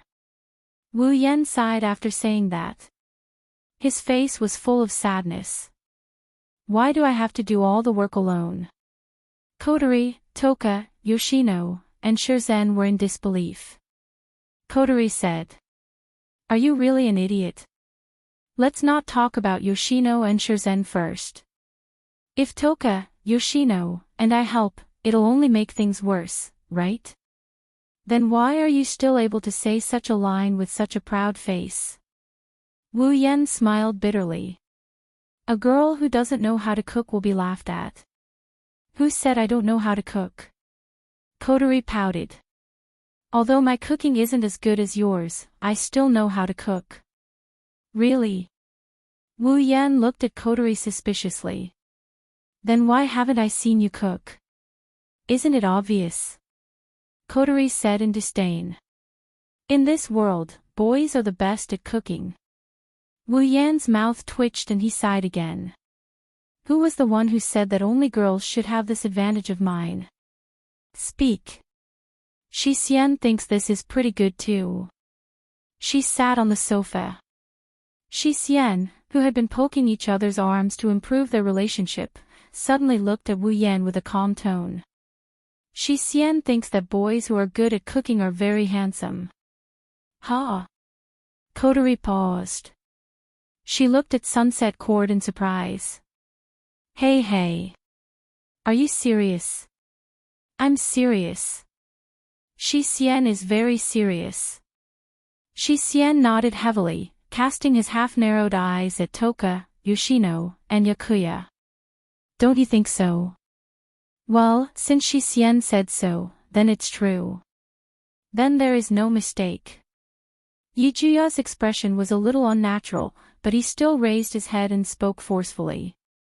However, as the master of us 8 dance sisters, it's only natural that you have such talent. I. Yoshino raised her hand with a red face. I think so too, I agree. Toka clasped her hands in front of her chest, stars twinkling in her purple eyes. Cooking is the best.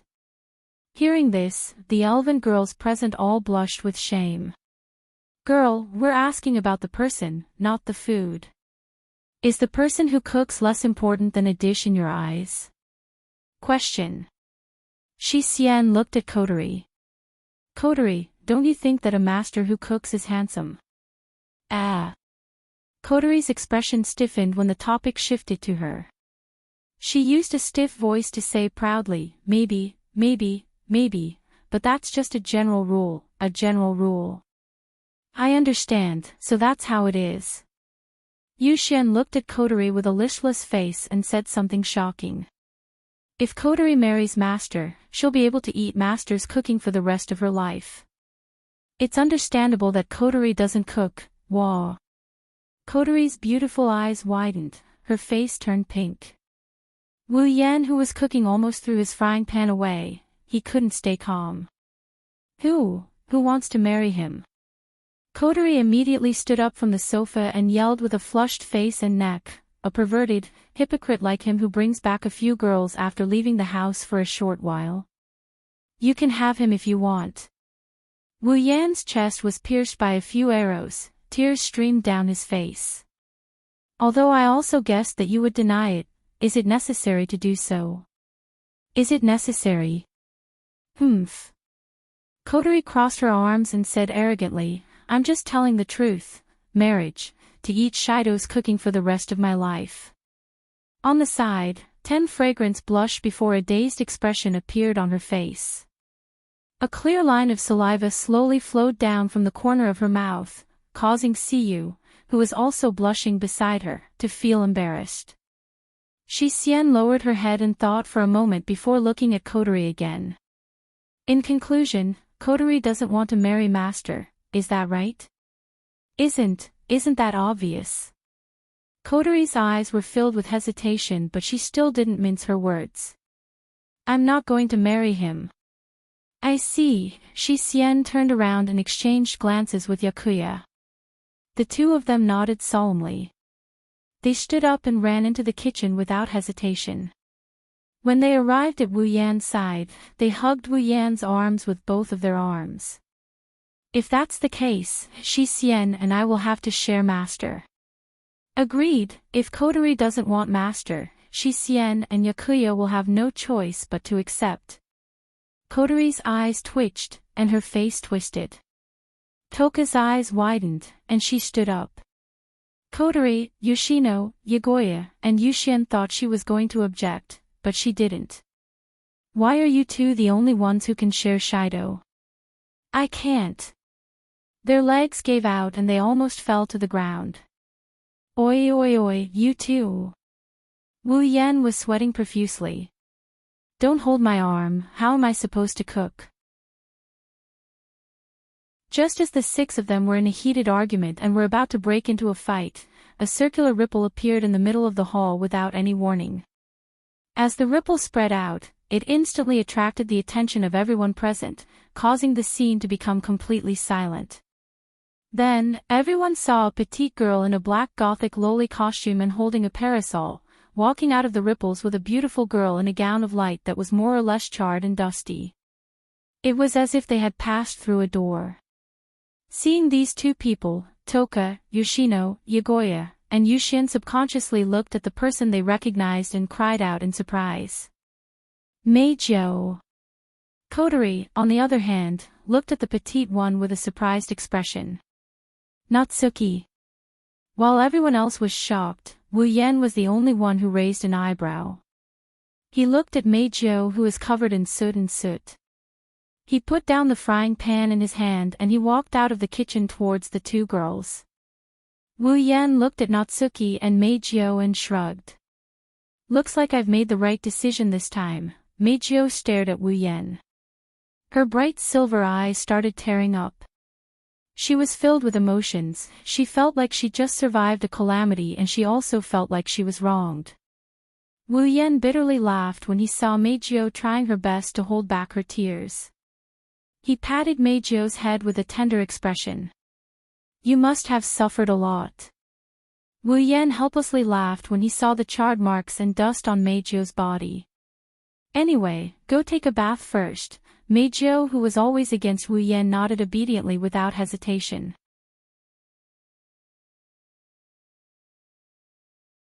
Chapter 1198. Nighttime, in the living room, Wu Yan, Kotori, Toka, and Yoshino sat side by side. Yogi and Yuxian stood behind Wu Yan. Natsuki sat on the sofa with Meijio, who hasn't fully recovered her spiritual energy. She sipped on black tea as she recounted how the dem attacked Meijio. Due to the Tianyang festival, Shirori had to do rehearsals for her class. She would be staying at her classmate's house for the night. Otherwise, they wouldn't be talking about elves and magicians in the living room. Other than Wu Yan, Toka, Yogi, and Yuxian's expression became more and more serious. Yoshino's pretty face also had a hint of fear. They were reacting to Meijio's near-death experience. Kotori's brows were tightly knitted. Her brows didn't loosen even after Natsuki finished. Another dem. Kotori clicked her tongue in displeasure. She crossed her arms and glanced at Meijo.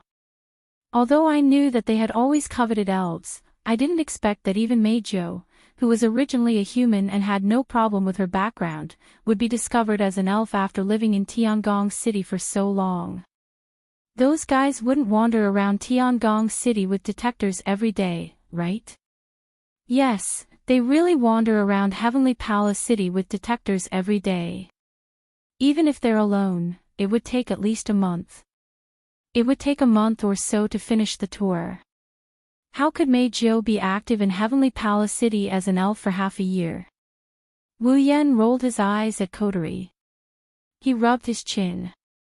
Well, with the power of dem, it's not difficult to find an elf living among humans. It's just a matter of time. Meijo also uses her spiritual power to sing every time she holds a concert. It's already very surprising that she hasn't been discovered for half a year under such circumstances. Kotori nodded in agreement. She suddenly frowned. According to what you said, is Meijo's identity exposed because of the concert? Kotori looked at Wu Yen. The more she thought about it, the more likely it seemed. After all, didn't Irene appear at Meijo's concert venue when she invited you to meet Will Scott and Dem last time? Perhaps it was exposed at that time. This. Wu Yen pondered for a moment. He nodded. Very likely. Meijo was stunned. His expression became slightly complicated. He didn't expect it. In the end, the reason why she almost fell into a desperate situation was because of her singing. Could it be? Was it really wrong to use the power of elves to sing? Meijo was at a loss. She couldn't help but look at Wu Yen, who was deep in thought. If he didn't use the power of the elves to sing, would his voice be restored? Would he listen to her sing again? With this thought in mind, Meijo shook her head again, as if she was trying to get rid of the distracting thoughts in her mind. She fell silent. Regardless, I've completed my mission here. What to do next is up to you. Natsuki sipped from her cup of black tea as she spoke casually. After all, this is your home ground. I won't give you any suggestions, that's true. Kotori rubbed her temples as if she had a headache. But that Irene is really strong. Normal elves aren't her match. Even the old me wouldn't have been able to defeat her. Someone like that is too dangerous. Kotori was a little annoyed. There's nothing they can do about it. Irene's strength is a huge threat to the elves. Other than Toka and Kotori, no other elves are Irene's match. Even Toka and Kotori wouldn't be able to defeat Irene if they weren't summoned by Wu Yen. Under such circumstances, Irene's existence is the biggest obstacle for Ratatoskr. If they can't find the elves in the real world before Irene, they'll most likely die. Even if they're lucky enough not to be killed, they'll be captured. Ratatoskr, who advocates peaceful means to solve the elves' problems, can't just stand by and watch this happen. Now, because of Onie-san, the Dem didn't come to us, but they must have gotten a hold of our situation. Kotori narrowed her eyes as she looked at everyone. I'm afraid that the fact that there are more than 5 elves living in this house has already been found out by the Dem. Perhaps even the existence of Ratatoskr has been exposed. Come to think of it, once we reveal any flaws, they will definitely attack us without hesitation, right? Isn't that dangerous? Yakuya couldn't help but ask. Of course. Yushin said worriedly. Even if Master is here, we can work together to fight the enemy, but Shirori is still in this house. The robot army won't even let Shirori go. Toka was shocked. Isn't Shirori a human? The Dem won't give up the chance to kill the elves for a bunch of normal people. Kotori sneered. It's not just my sister. If the Dem really comes to us, even the neighbors might be affected. The Dem can just find an excuse to get away with it, since no one would dare cause them any trouble anyway. The Dem has the ability to create a display device. Almost every country relies on the DEM to provide the display device. Even though the existence of the display device isn't disclosed to the public, how could the world not be tempted by such a powerful device? Just like the AST, the display device has been equipped with important institutions in every country for a long time. Therefore, if the DEM doesn't want to provide the display device to a country, it might greatly weaken the country's national power. Don't think it's exaggerated. In order to obtain the powerful display device, some countries even owe the DEM a huge debt. Since the DEM is an important source of the display device, no matter how unwilling the DEM is, they won't offend the DEM for a bunch of normal people. This is the reality. Even if it's cruel, if that's the case, we can't just sit by and watch. Wu Yen clenched his fist. He glanced at Miyuki, Yagusha, and Yuxian before turning to Kotori. Don't tell me the Ratatosk or higher-ups aren't going to do anything about it.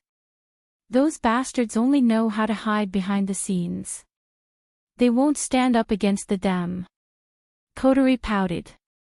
Yascade Electronics' display device technology is more advanced than the DEM's, but due to their different viewpoints, the DEM has recruited a large number of magicians. Their combat power is much stronger than the country's. In comparison, we don't have a single decent magician on our side. It's already hard enough to have a real magician. How are we going to fight the DEM's magician army? This is more troublesome than I thought. Wu Yen closed his eyes and knocked on the table. After a while, he opened his eyes again. If that's the case, let us do it. Do it? Everyone was stunned. That's right. Wu Yen turned around and looked in the direction of the DEM branch office. His lips curled into a cold smirk. If we uproot the DEM's base in Heavenly Palace City, they'll restrain themselves a little, right? Uproot the DEM's base. Toka, Yagusha, Yuxian, Yoshino, and Miyuki were stunned. Kotori's face tensed up as she stared at Wu Yen.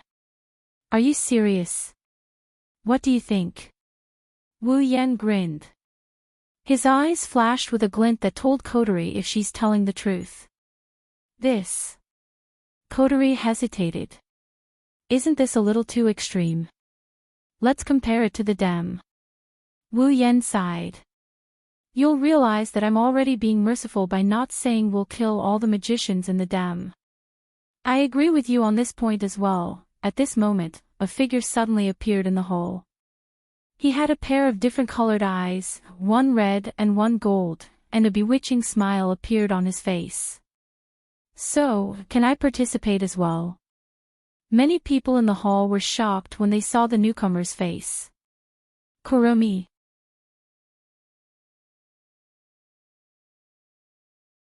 Chapter 1199. Heavenly Palace City, DM Branch Office.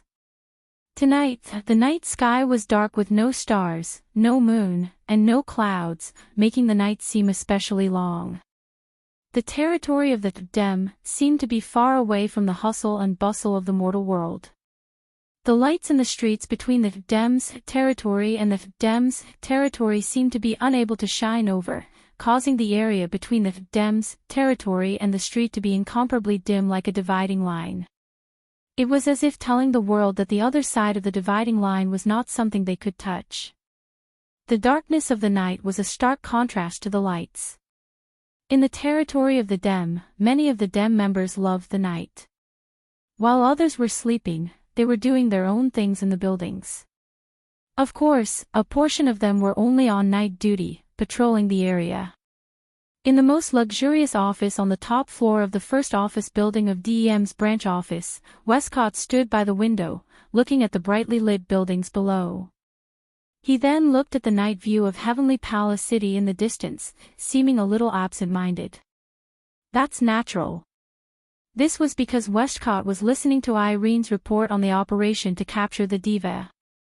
His sharp eyes narrowed, opened, closed, and curved as if they had been carved by a knife. His eyes changed along with Ellen's explanation, but unlike his eyes that were constantly changing, Will Scott's face had a different expression. From beginning to end, he had a meaningful smile on his face. This posture made it hard to tell whether Westcott was surprised or amused. The emotions in his heart were hidden very deep. People who weren't familiar with Westcott couldn't tell what he was thinking from his actions. Coincidentally, Irene was this kind of person who was familiar with Westcott and could see what he was thinking.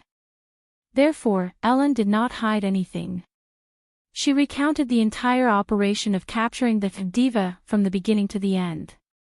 She even told him the situation before and after she escaped. Irene believed that as long as Westcott could find even a little bit of useful information, then the next mission shouldn't be too far away. At that time, Irene will definitely do her best and won't let herself fail a third time. At least, that's what Irene decided in her heart. Even if she had to face the same situation again, she would still choose to escape. After Irene finished explaining the whole process of the operation, it was already more than half an hour later. Westcott's smile didn't change during the entire process. It was as if he wasn't the one who coveted the diva. He didn't care about the mission failure at all. Instead, he became interested in other aspects. An angel that has life, a human form, self-consciousness, and can move freely. Westcott looked at Irene curiously. Is there really such an angel? I don't know. I don't know. That's what he said. Irene paused and said, although we can't choose to believe the enemy's words, compared to having such a powerful person appear out of nowhere, I'm more willing to believe the former. That's interesting. Westcott closed his eyes as if he was trying to hide his emotions. The corner of his mouth curled up. Can you bring that special angel back? Irene's expression changed a few times, and then she closed her eyes. Based on the current situation, there's not much chance of success. What a strange answer. Westcott couldn't help but laugh as he looked at Irene with a teasing gaze. In the past, you would have said, there's no target in this world that I can't bring back, right? I do want to say that. Irene opened her eyes and met Westcott's gaze. Unfortunately, it's the truth.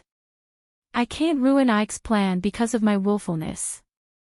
This answer is more in line with your character. Westcott shrugged and asked casually.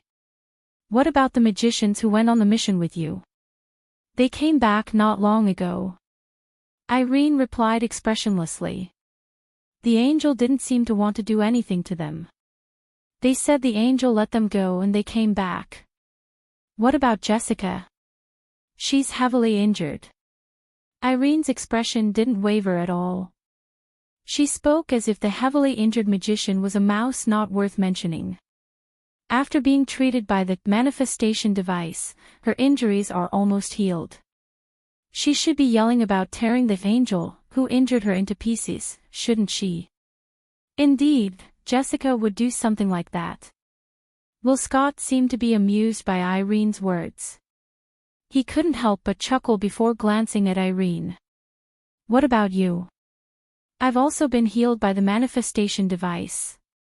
Irene's face didn't change at all, but her hand had already involuntarily reached for her chest. Due to the severity of my injuries, I won't be able to fully recover if I don't have time to rest.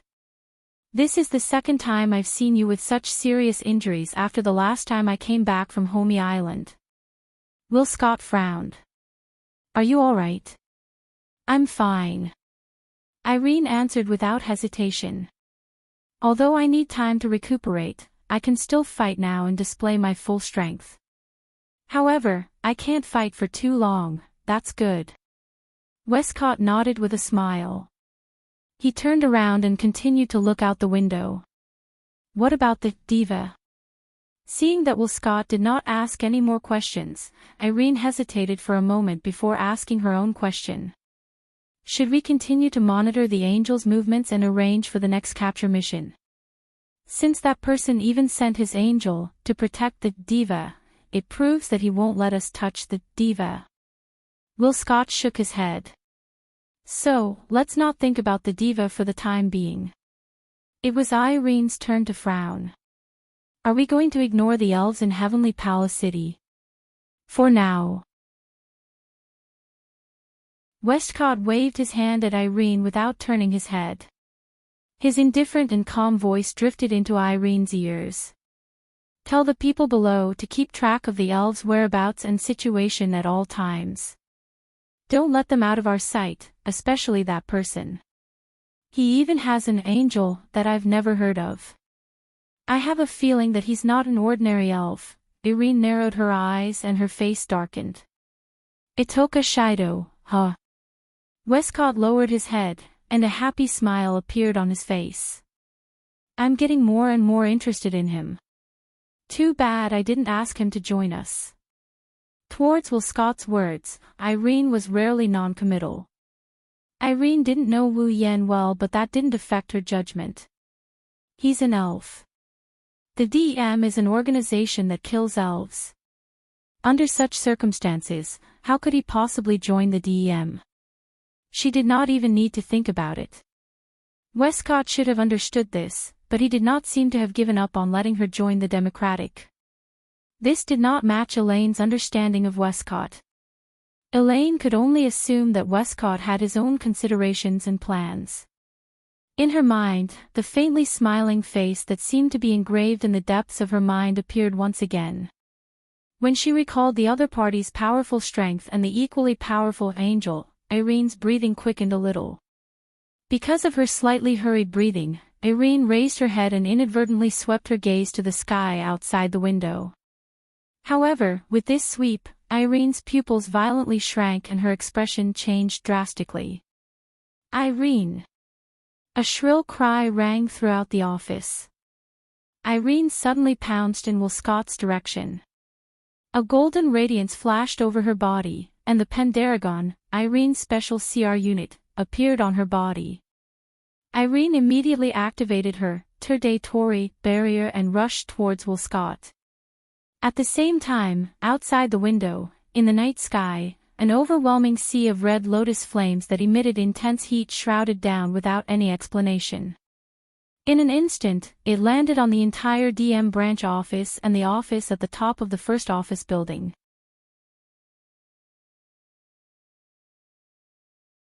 Chapter 1200.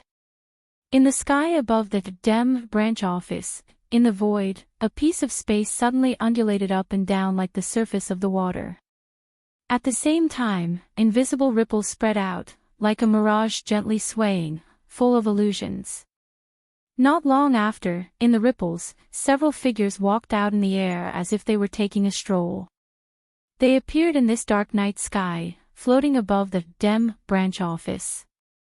It wasn't until all of the figures walked out of the ripples that the ripples gradually dissipated. The people who came were naturally Wu Yen, Natsuki, Kurumi, Yakuya, and Yuxian, who planned to directly attack the DM branch office. Originally, Toka and Yoshino also expressed that they wanted to come together, but they were rejected by Wu Yen. Toka and Yoshino were indeed very strong. One was a 9th order powerhouse, and the other was a peak 8th order powerhouse. If they helped, presumably, this battle should be much easier. However, compared with the strength of the two elf girls, their personalities were not suitable for this attack. Toka was simple, naive, and romantic. Although it's not that she hasn't fought before, she has never taken the initiative to fight, let alone kill. The purpose of this attack was to uproot the DM branch office in Heavenly Palace City. Under such circumstances, even if Wu Yen didn't intend to carry out a massacre, he couldn't guarantee that he wouldn't kill anyone. Taking the initiative to fight like this may even evolve into a massacre. Letting Toka come with them. It's a bit inappropriate. Not to mention Yoshino, this little girl who was so kind that she didn't want to fight back when she was attacked by others. She didn't want to bring pain and fear to others. Bringing her here was really cruel. Therefore, Toka and Yoshino were pressed at home by Wu Yen and the others to sleep. As for Meijō, let's not talk about whether she was willing to come or not. First of all, she hasn't recovered her spiritual power yet, so she would only drag them down if she came.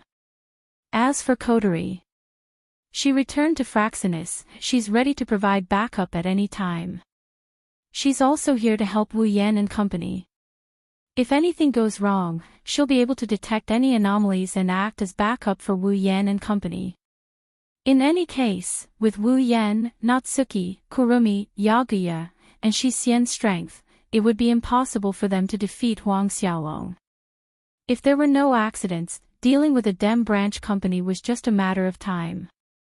With Wu Yan's red jade mode suppressing everything, it would be difficult for anything to go wrong. Is this the headquarters of the Dem magicians who specialize in killing elves?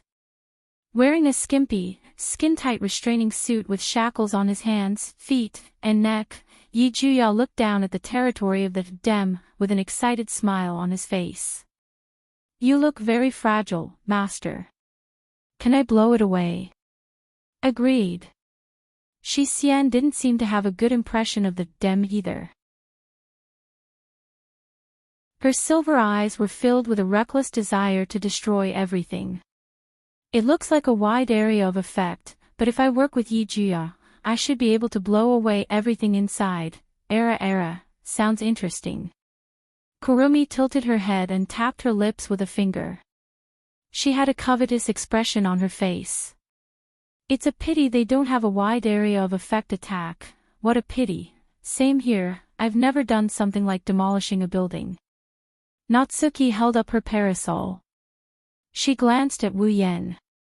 But a job as destructive as this should be the most suitable for vampires like you who can control familiars, right? I don't plan on releasing my familiars, at least. A branch company isn't worthy of me releasing my familiars. Wu Yan grinned and he took a step forward. He arrived in front of everyone and he looked down at them. He raised his hand and a crimson spatial ripple appeared above his hand. The ripple spat out a long sword that exuded an ancient aura. The sword fell into Wu Yan's hand. I don't plan on releasing my familiars, but I'll give them a nice greeting gift. I don't need to use my familiars. Grabbing the Nyaton Shana, Wu Yan grinned maliciously. It's enough for me. As soon as he finished speaking, a thick red lotus flame burst out from the blade of Nyaton Shana. It expanded and shot into the sky like a pillar of fire. It was so hot that even the air was evaporating. It instantly turned into a curtain of fire. Next, Wu Yan swung Nyatono Shana down with a curtain of fire. Bang! In an instant, the entire red lotus fire curtain collapsed and poured down crazily from the sky like a tide. It was like a sea of fire that covered the sky and covered the earth. It was like a waterfall, steaming hot air. With a loud bang, it fell to all the buildings below. Kaboom! The violent sea of fire hit the territory of the Dem branch company without any explanation. The temperature between heaven and earth rose in an instant, and the rich red lotus flames rushed in all directions. It was like the magma of a volcanic eruption, and also like the sea of fire that exploded, burning all the buildings of the Dem branch company. What is this? Fire. It's fire. It's on fire. Heavens, why is there such a big fire? Put out the fire. In less than 10 seconds, the land occupied by the Dem branch company was engulfed in scorching flames. One building after another was engulfed in flames. The terrifyingly high temperature on the ground caused the glass windows to melt and evaporate in an instant. Visible to the naked eye, scorch marks spread across the ground. One by one, people escaped from the buildings in a sorry state, screaming crazily.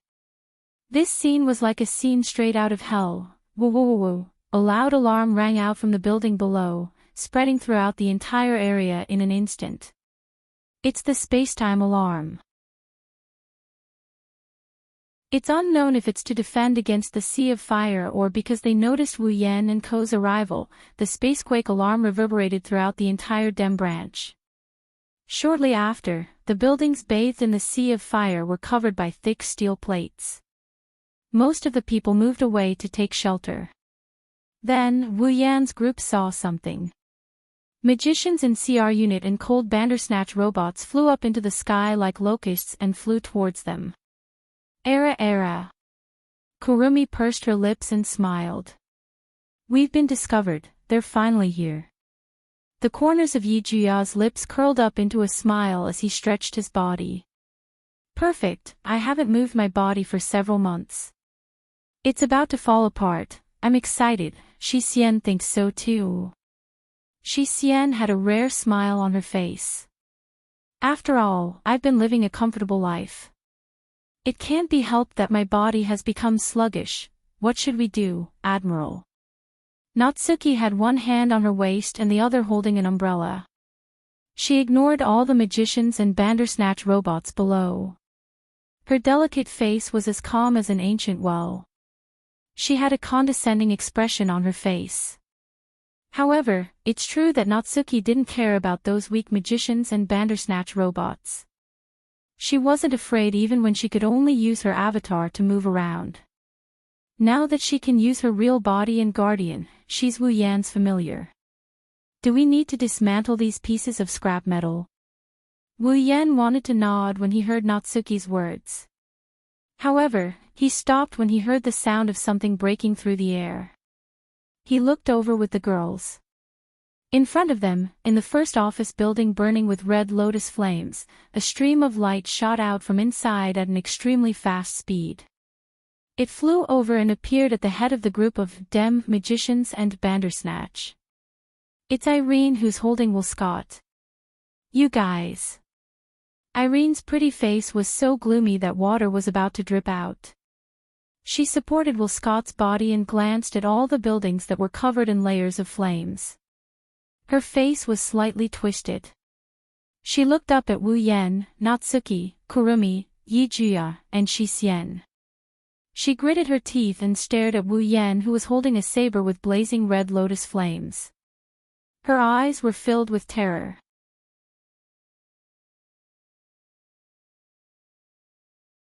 Chapter 1201. The flames wreaked havoc and the scorching heat vented itself on the ground.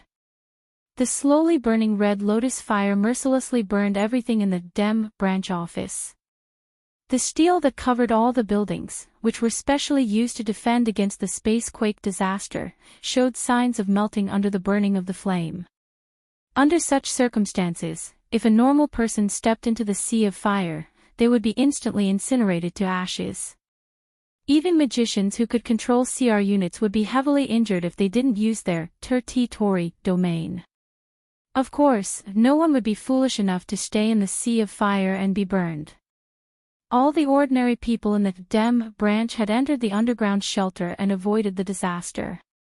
The magicians in the Dem branch carried their Bandersnatch and flew into the air, arriving behind Will Scott and Irene. Glancing at the base camp that was covered in a sea of fire, then looking at the 5 floating figures in a row in front of them, even if the magicians had low IQ, they could understand what was going on at the moment. Clearly, the Dem branch office was attacked. And the target was the elves they had been hunting. At the thought of this, the Dem magicians were suddenly at a loss. The switch between the prey and the hunter was a resounding slap to their faces, and they were a little caught off guard. Not to mention the magicians from the Dem. Even Irene herself couldn't believe that the Dem branch office was attacked by elves. After all, elves had always been prey in Irene's eyes. On the contrary, Will Scott, who had been floating in the air by relying on Irene, was the first to react. He looked around the Dem branch office that was engulfed in flames. Looking at the buildings that were gradually showing signs of destruction in the flames, his expression didn't change as if it had nothing to do with him. However, Irene, who was familiar with Will Scott, noticed the smile on his face that seemed to be in control of everything. Now, it was long gone. It was obvious that although Will Scott didn't care much about the sudden attack on the DM branch, he was definitely not in a good mood.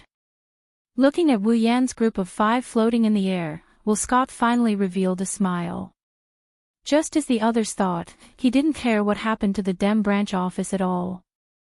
Good evening, Lord Scholar. I didn't expect you to grace us with your presence at this time and give us such a big gift. Wu Yan raised an eyebrow when he saw that Will Scott's expression didn't change at all even though the Dem branch office was attacked. Looks like this gift isn't enough to satisfy you. How could that be? Will Scott shrugged. He glanced at Kurumi, Yagusha, and Shizien and the corner of his mouth hooked up. I can invite Daredevil, Nightmare, and Berserker with a bit of scrap metal. I'm quite satisfied with such a good deal. After speaking, Will Scott looked at Natsuki. His sharp eyes narrowed slightly as he smiled. This should be Lord Scholar's angel, right? It's an honor to be able to see it with my own eyes. Natsuki raised an eyebrow and pursed her lips in displeasure. It's not that I don't know of your existence, but seeing you with my own eyes still doesn't give me a good impression. You're as annoying as that snake charmer's smile. Natsuki didn't hide her disgust at all. Will Scott was more or less surprised. He didn't know who the snake charmer was, but he tactfully didn't ask. Instead, he looked at Wu Yan again. Well then, Lord Scholar. You didn't come here so late just to give us some gifts, did you? It's nice to talk to smart people, it saves me a lot of trouble. Wu Yan sighed. He looked at the smiling Will Scott and the tense Irene and chuckled. The reason I came here is very simple. Your recent actions have been quite unpleasant, so I came to remind you to restrain yourselves. What is the meaning of this? Irene raised her head abruptly. Her cold gaze landed on Wu Yan. Her voice was as cold as ice as it dropped to zero. Are you here for revenge? Revenge? Wu Yan couldn't help but laugh out loud. He took a few steps forward and his mocking laughter reverberated in the air. Are you saying that only you DEM are allowed to hunt the elves but the elves aren't allowed to retaliate? That does sound like something a domineering Dem would say. Irene swung her laser sword and pointed it at Wu Yan. Red Devil. Do you think you can take down the entire DM? I don't know if we can take down the entire Dem. Wu Yan glanced at the ground below. But today, we will unceremoniously take over the branch company that Dem set up here. Sage Lord, you'd better think this through. Westcott said nonchalantly. Although I don't really care what happens to this place, the headquarters won't just stand by and watch the elves destroy the branch. Destroying this place will only bring you more trouble, as long as I can make you guys behave for the time being. Wu Yan shrugged while holding Miyatono Shana, who's still burning with red lotus flames.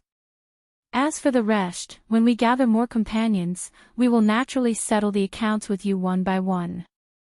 Hearing this, even Will Scott couldn't maintain the smile on his face. Wu Yan's meaning was clear. He planned to use the time the DEM took to recover from the destruction to win over the rest of the elves. When that time came, it would be difficult to tell who was the hunter and who was the hunted apart from the alliance of the elves. This is something Westcott, who has always coveted the elves' power, didn't want to see. Westcott shook his head and sighed as he stared at Wu Yan hovering in the air. It seems like we can't be friends anymore, friends. Wu Yan almost laughed out loud. He looked at Will Scott with a disdainful look. Should I call you naive? Or should I call you a joker? You're right. That's true. Will Scott patted Irene's shoulder and raised his hand. However, I can't just hand this branch over to you, or else I won't be able to explain myself. Let's see if the human magician or the elves will win this war. Everyone, carry out the order. Elaine yelled as soon as Westcott finished his sentence. Capture Daredevil, Nightmare, and Berserker immediately. You're allowed to kill them. Don't hold back. Yes. The resounding response instantly resounded throughout the entire Dem branch office. Raphael, Ulrim. Echo. Raphael, the Binder, Alnahash. At the same time, Yigea and Shizien also raised their shackled hands. A violent gust of wind swirled around their hands, like a vortex retracting back into their hands. When the storm exploded, a pair of cold, mechanical wings appeared on Yigea's right shoulder and Shixian's left shoulder at the same time. On the arms that were on the same side as the wings, there was also a hand gauntlet that shone with a metallic luster. A huge crimson conical spear and a chain with a rhombus-shaped blade appeared in the hands of Yi Zhu and Shixian, who were wearing gauntlets, respectively, and gripped them tightly.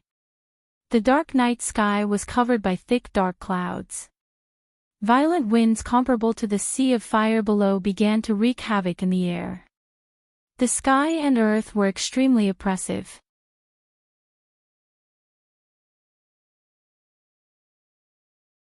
Chapter 1202. In the JDM company that was filled with tall buildings, the fire was gradually expanding under the violent wind. The wind was also becoming more and more violent under the burning of the flames. The wind helps the fire and the fire helps the wind. Accompanied by the raging winds and the sea of fire, the buildings belonging to JDM were inevitably destroyed one by one on the ground. Charred stones flew everywhere under the raging winds. The entire JDM branch company was slowly walking towards destruction. Ha! Yegu held a huge, Ilrim, spear in his hand. The tip of the spear spun rapidly like a drill bit, bringing with it a strong gust of wind. Like a huge tornado arrow, the spear shot out with a sharp whistling sound and attacked the Dem magicians. Duskcord also swung the Al-Naash chain spirit pendulum in his hand, creating complicated trajectories in the air, creating gusts of wind. As Duskcord swung it, the gusts of wind turned into sharp wind blades, slicing forward. The magicians of Dem were blown away by the storm created by Yakuya and Shixian. It was as if their chests had been hit by an invisible hammer. They screamed and disappeared into the horizon like pieces of paper. For a moment, the sky above the Dem branch was filled with screams and cries of agony. He. On the other side, Kurisan was floating in the air wearing a blood-red princess dress. A dense black shadow rippled out from his body and quickly expanded. Hundreds of identical wild threes immediately twisted and shot out from the black shadow, rushing towards the Bandersnatch team that blotted out the sky and covered the earth. The DEM's Bandersnatch troops didn't even have time to aim the laser cannons on their palms at the large number of curtains. The curtains rushed in front of them amidst a series of air-piercing sounds. They actually directly used their hands to viciously pierce through the hard shell of the Bandersnatch, instantly destroying the Bandersnatch in front of them. Bang bang bang bang bang. Not long after, the Bandersnatch that had their bodies torn apart exploded in midair, stirring up clouds of dust and flames. The explosions didn't stop. It didn't stop. Under Yejushi's, Shixian's and Kurisan's attacks, the number of magicians and Bandersnatch squad was decreasing at an unstoppable rate. Of course, the magicians and the Bandersnatch troops did not just stand there and not fight back. Dense gunfire and laser beams flew out from their weapons from time to time, drawing a trajectory in the air. They flew towards the three elven girls. Unfortunately, the difference was too big. Just by relying on these ordinary magicians and mechanical dolls, there was no way they could turn the tables against the three elven girls. The cries of the magicians continued, and the Bandersnatch gradually turned into pieces of scrap metal and fell to the ground. They were incinerated by the sea of fire below. If this continued, it would only be a matter of time before they were all wiped out. However, it would take a lot of time. After all, there were too many magicians and Bandersnatch squad. Yejushi, Shixian and Kurisan only had 3 people. Even with the help of Kurisan's clones, it wouldn't be easy to take down all the magicians and Bandersnatch squad. One thing was for sure, the war was still going on. The magicians of the Dem squad, the Bandersnatch squad, the elves that looked exactly the same, 2 powerful storm warriors. At this moment, in the sky above the DM branch office, bullets were fired, gales raged, artillery fire raged, and smoke rose from all directions. The warlike attack and defense battle was still ongoing, causing the scene to be in chaos. In the attack and defense battle between the two sides, the Dem branch below was either destroyed by the sea of fire, the wind, or the aftermath of the battle. It wouldn't take long for it to completely turn into ruins. At that moment, Irene, who was the main combat force, carried Will Scott and drove the Pandaragon engine to a shelter below at full speed. Compared to Irene, Will Scott was no doubt a burden. In such a war, it was impossible for Irene to wholeheartedly participate in the battle with Will Scott. She still had to protect Will Scott. In that case, Irene's battle prowess would drop by several levels. Only by letting Will Scott leave the battlefield can Irene fight without any worries. After putting Will down, Irene started the engine again and floated up. "Ike, you should go take shelter first." Will Scott nodded and knitted his brows. "Can you do it?" In the previous mission to capture the Diva, Irene had suffered a near-fatal injury. At this moment, although the display device, with superior healing effects, had healed Irene's injuries, Irene herself had said that her injuries weren't fully healed. If she joined the battle, she would be fine for a short period of time. However, if the battle dragged on, she would be affected. Irene knew her family's situation well. Naturally, she had to consider her own situation. Therefore, she nodded at Westcott. "I understand. I don't plan to directly participate in the battle." Turning her head, Irene looked at the only office building that remained intact under the sea of fire. A glint flashed in her eyes. "I plan to use that. Will Scott was stunned. Then, he seemed to have thought of something and came to a realization. However, he soon frowned again.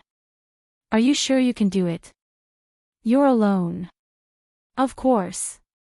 Elaine didn't even think about it before replying. "My body is heavily injured but my brain isn't. I can still operate it alone."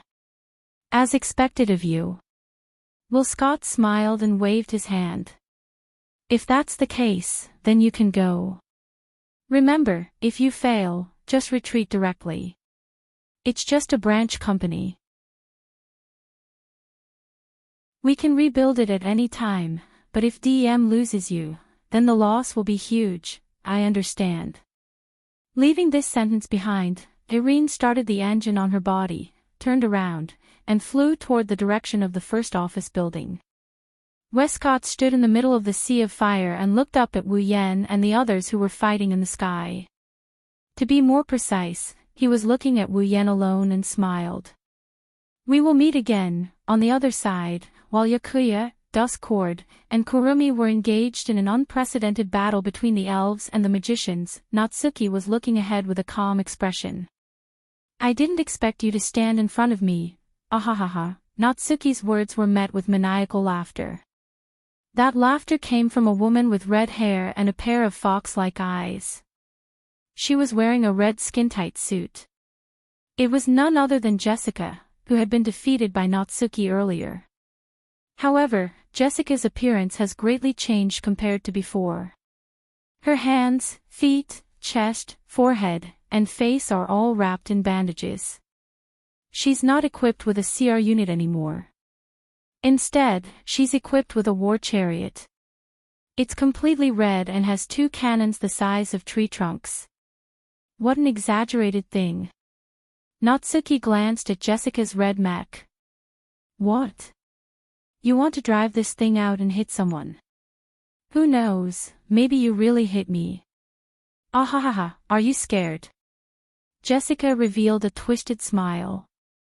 "I'm very strong now, I won't lose to you again." "I'll lose to you," Jessica laughed maniacally. She opened her eyes wide and aimed the cannons at Natsuki. "Finally. I can kill you." Along with this crazy sentence, a series of rhythmic clicking sounds could be heard. Jessica simultaneously opened up all the magazines on her body and launched a barrage of missiles that blotted out the sky and covered the earth. Natsuki elegantly closed her parasol while looking at the incoming barrage of missiles. A wave of mana surged from her body.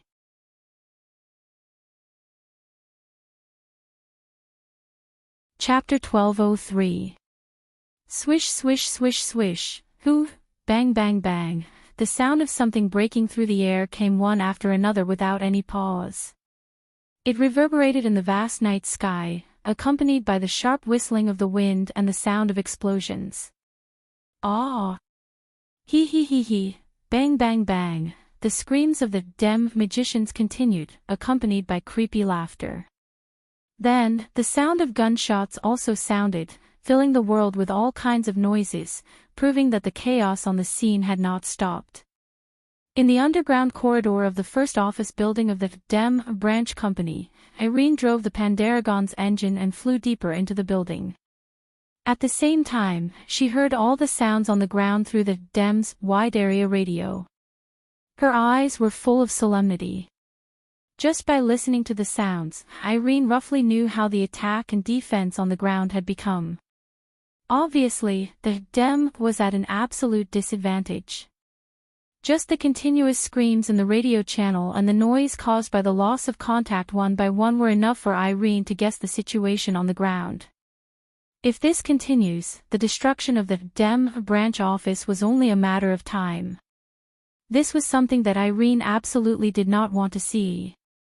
It was not that Irene was distressed about the Dem research facilities and buildings. Even if these were all destroyed, Irene would not even frown.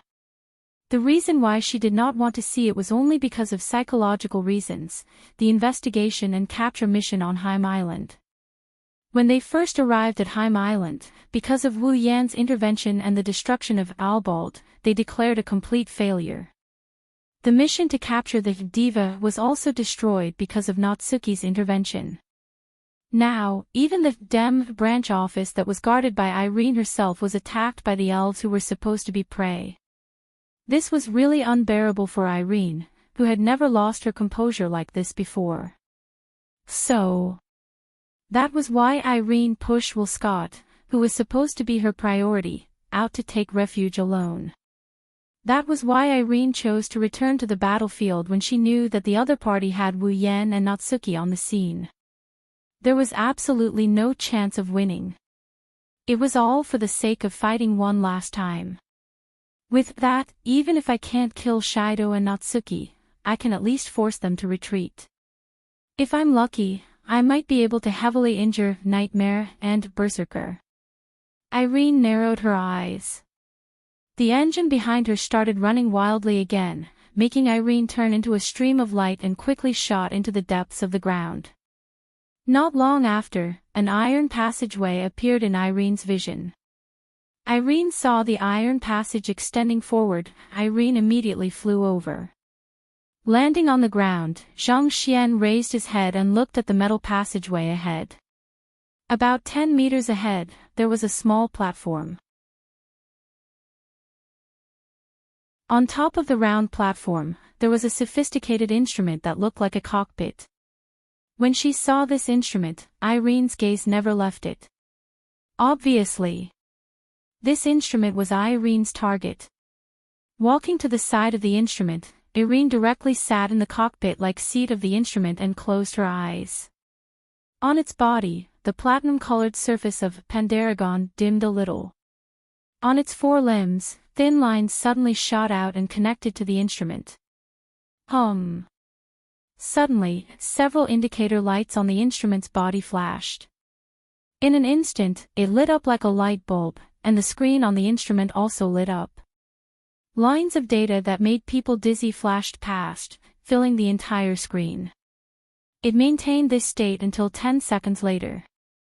The data on the screen froze for a moment before disappearing one after another, replaced by an image. A volley of bullets was fired, the wind was raging, artillery fire was raging, and smoke was rising from all directions. It was a chaotic scene like a war. It was the image of the battle between the elves and the Dem magicians on the ground. Irene slowly opened her eyes, looked at the image on the screen, her expression froze. She instantly issued the command to control the instrument. Looking at the chaotic battlefield and the sea of flames below, Wu Yan's black clothes fluttered in the wind. His body was as steady as empty tide. Ignoring the storm that could blow away buildings, he scanned the battlefield, taking in everything that's going on in his mind. Kurumi's avatars destroyed the Bandersnatch one by one, and the DEM magicians were blown away by Yeju Shi and Yeju Shixian. The enemy's numbers were steadily decreasing. Wu Yan's expression became more and more satisfied. He glanced at Natsuki, who was playing hide-and-seek with Jessica. Jessica flew into a rage and Wu Yan scratched his cheeks. Looks like I don't have to do anything. At the same time, Kotori's anxious voice came from the wireless earpiece in Wu Yan's ear. There's a large amount of mana being generated. The magnitude of the reaction is even greater than the mana used to power Fraxinus. Be careful. A large amount of mana being generated? Wu Yan frowned. He sensed something and he turned around.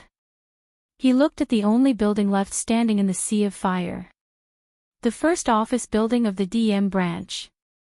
Under Wu Yan's watchful gaze, the first office building of the DEM branch company started moving. No. It shouldn't have moved. It should be said that the entire first office building of the DEM branch company suddenly floated up and left the ground.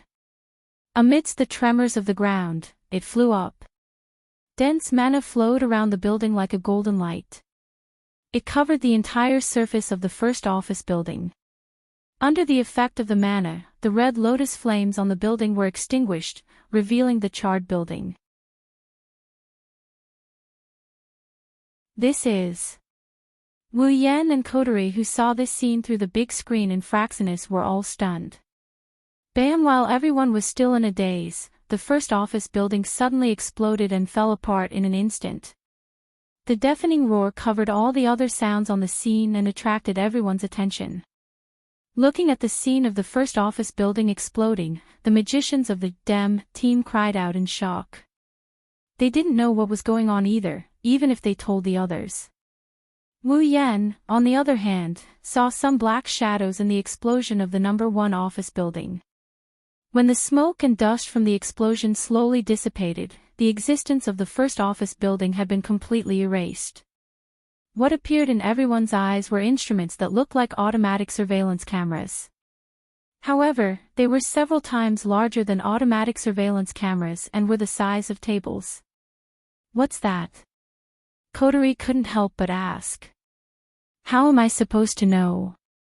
Wu Yan bitterly laughed. He narrowed his eyes as he looked at the flying machines. But it's normal. This is the DM's territory after all. I don't believe they don't have any ultimate defense measures, then you have to be careful. Kotori said in a deep voice. If that's the case, then those things aren't simple. It's unknown if Kotori's words are true, but the instruments in front of them started circling in the air at an extremely fast speed. They all stopped at a fixed position. Immediately after, the two ends of the instrument flickered with light, emitting light, connecting with the light emitted from the instrument closest to it, forming a huge circle with light, emitting a strong light. Traces of terrifying energy fluctuations began to condense within the circle. Oniai-chan. Be careful. Kotori's panicked voice startled Wu Yan. In the next instant, all the energy within the huge circle of light condensed into a deadly beam of light and shot out. Wherever it passed, the fighting automatons and Kurumi's doppelganger were crushed like dried twigs. Like a pillar holding up the sky, the huge beam pierced through space and evaporated the wind and atmosphere. It enveloped Wu Yan's figure.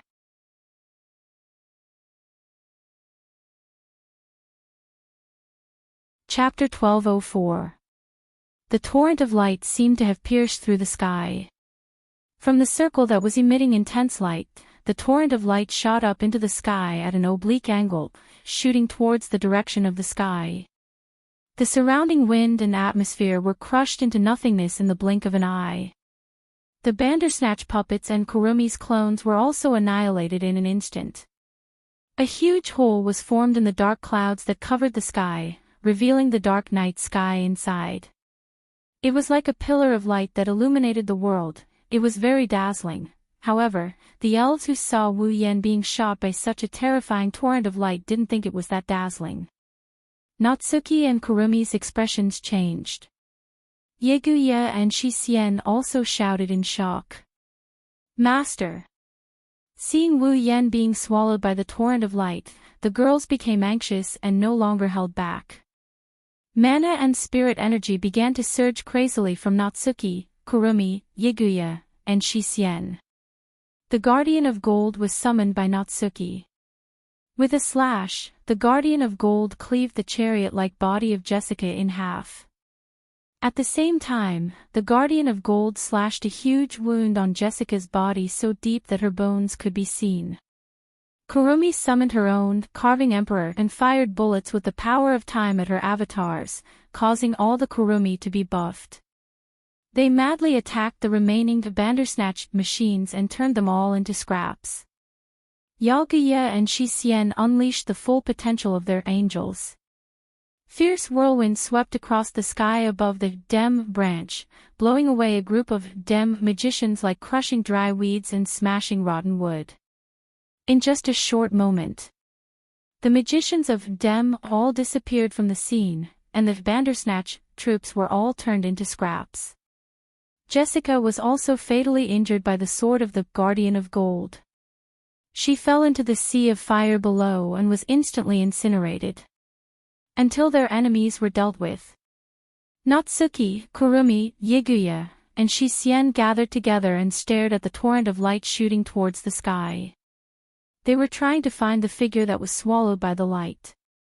Natsuki and Kurumi knew that Wu Yan had an undying body. Even if his entire body was destroyed, it wouldn't take long for him to recover to a perfect state. Therefore, even though they were nervous, they weren't too worried. However, Yeguya and Shixian didn't have it that easy. Their silver eyes couldn't help but ripple. They clenched their fists tightly. They were worried. This caused their hearts to clench. The Balwa sisters have only known Wu Yan for 2 months. However, they had to admit that Wu Yan's position in their hearts was no less than their most important sister. This person who saved them was both their master and their brother. In reality, he was their other half. If he really died in front of them, the sisters would probably fall into despair and cause the spirit crystal to reverse.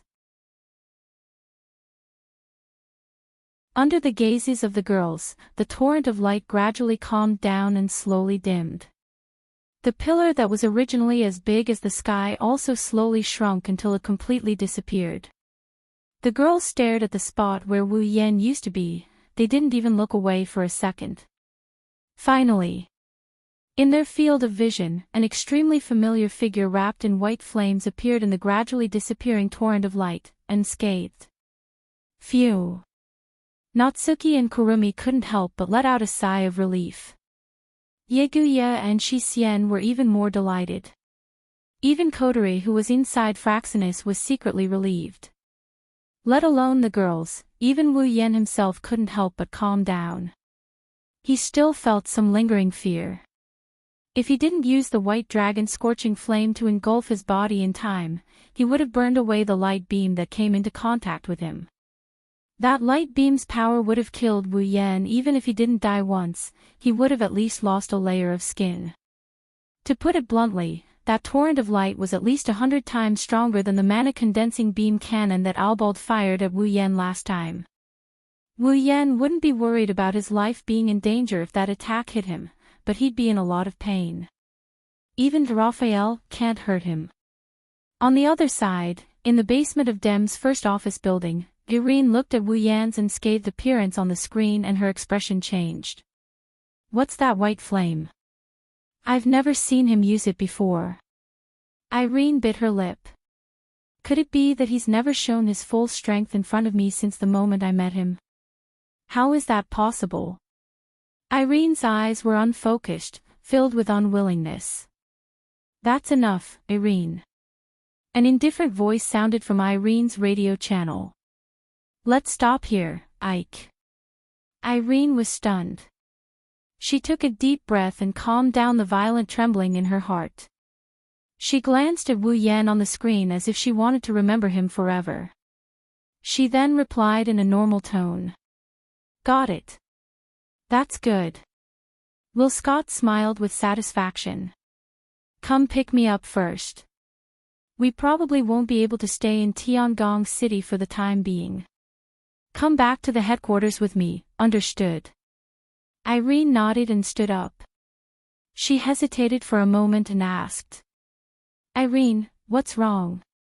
Will we come back? Isn't that a given? Will Scott was stunned for a moment before he laughed out loud. His voice was filled with joy and excitement. There are a lot of interesting things here, that's true. Irene glanced at the screen and muttered as if she was talking to herself. I will also become stronger. In the dark night sky, the light of dawn illuminated the DM branch that was full of ruins and had turned into a piece of scorched earth.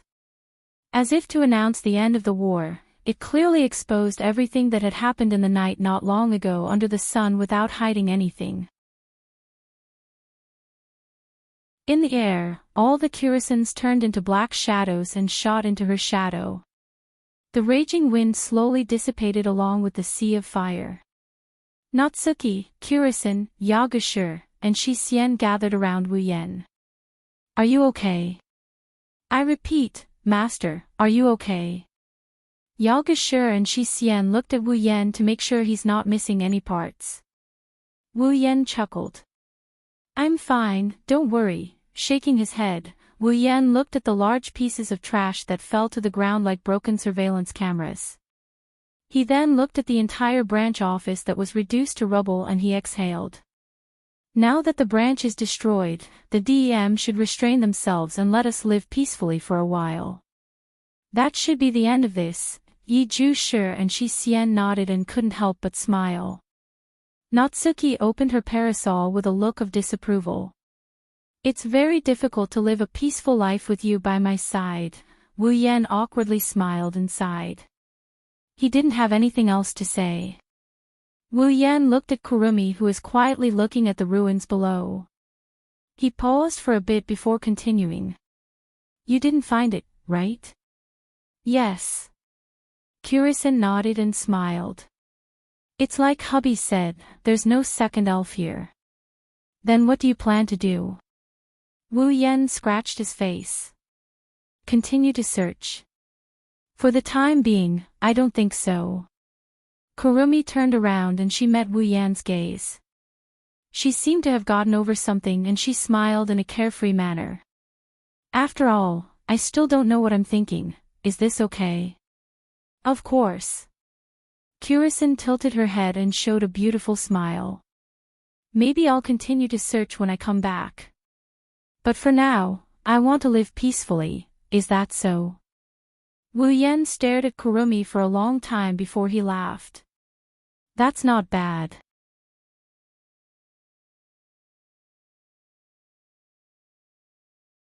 Chapter 1205. Now, all the branches of the EDM industry in Tiangong City have been turned into scorched earth. Both the research facilities and the office facilities have been turned into ruins.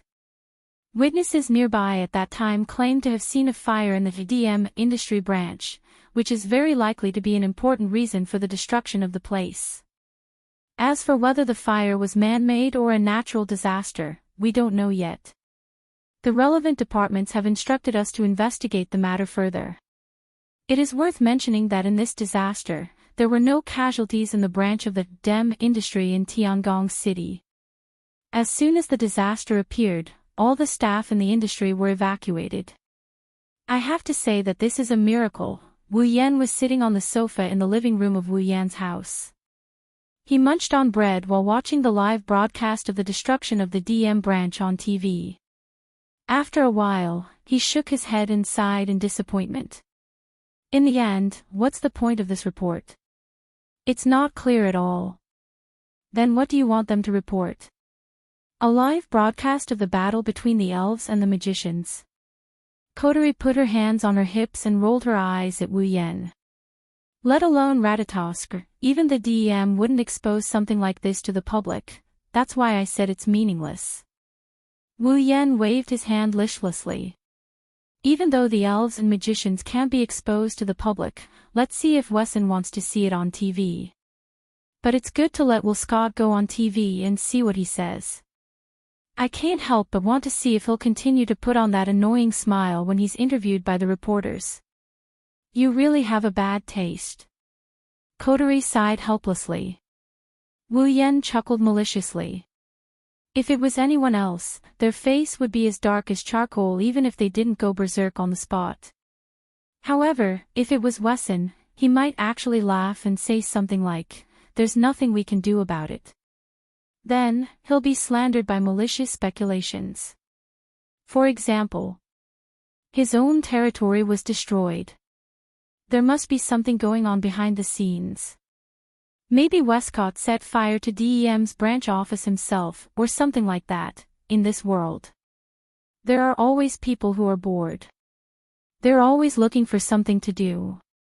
Wu Yan didn't mind seeing if Wesson could still laugh in the face of public opinion. No wonder Coterie said he had a bad taste. However, after hearing what Wu Yan said, Coterie understood. Coterie understood what he meant. Will Scott should have been interviewed since such a big thing happened in the Dem branch. But he's not on TV now. Looks like, he probably left already. Wu Yan crossed his arms and shrugged. He actually ran away without saying anything. As a villain, isn't he a little too unqualified? At the very least, he should have said, "I'll definitely be back," right? Wu Yan didn't know that the joke he made just now was pretty much on the mark. Whatever the case may be, before the branch company is rebuilt, they probably won't bother us anymore. Wu Yan stretched his back and he looked refreshed. Even if the buildings can be repaired quickly with the display device, it's not that easy to rebuild the operation of the research facilities. We don't have to worry about a magician or two popping out of nowhere and threatening to arrest us when we're out on the streets. Coterie, Yoshihara, and Yuzan were speechless when they heard what Wu Yan said. Toka and Yoshino, on the other hand, were very happy. Oh, that's great. Toka tilted her head as she chewed on a meat bun. The robot army is very annoying. It's best if we don't see them again. Yoshino nodded, he agreed with Toka's words. Before she met Wu Yan and before her spirit chi was sealed, Yoshino was attacked by the magicians many times. She didn't even fight back, she was the one who took the beatings. Although Si-Wen was kind-hearted, even if she did not hate the existence that had been trying to kill her, she would definitely have a good impression of it. Of course, it was the AST that attacked Yoshino, not the DM, but it wasn't that far off. No matter how one looked at it, Dem was a lot worse than AST, and also a lot more dangerous.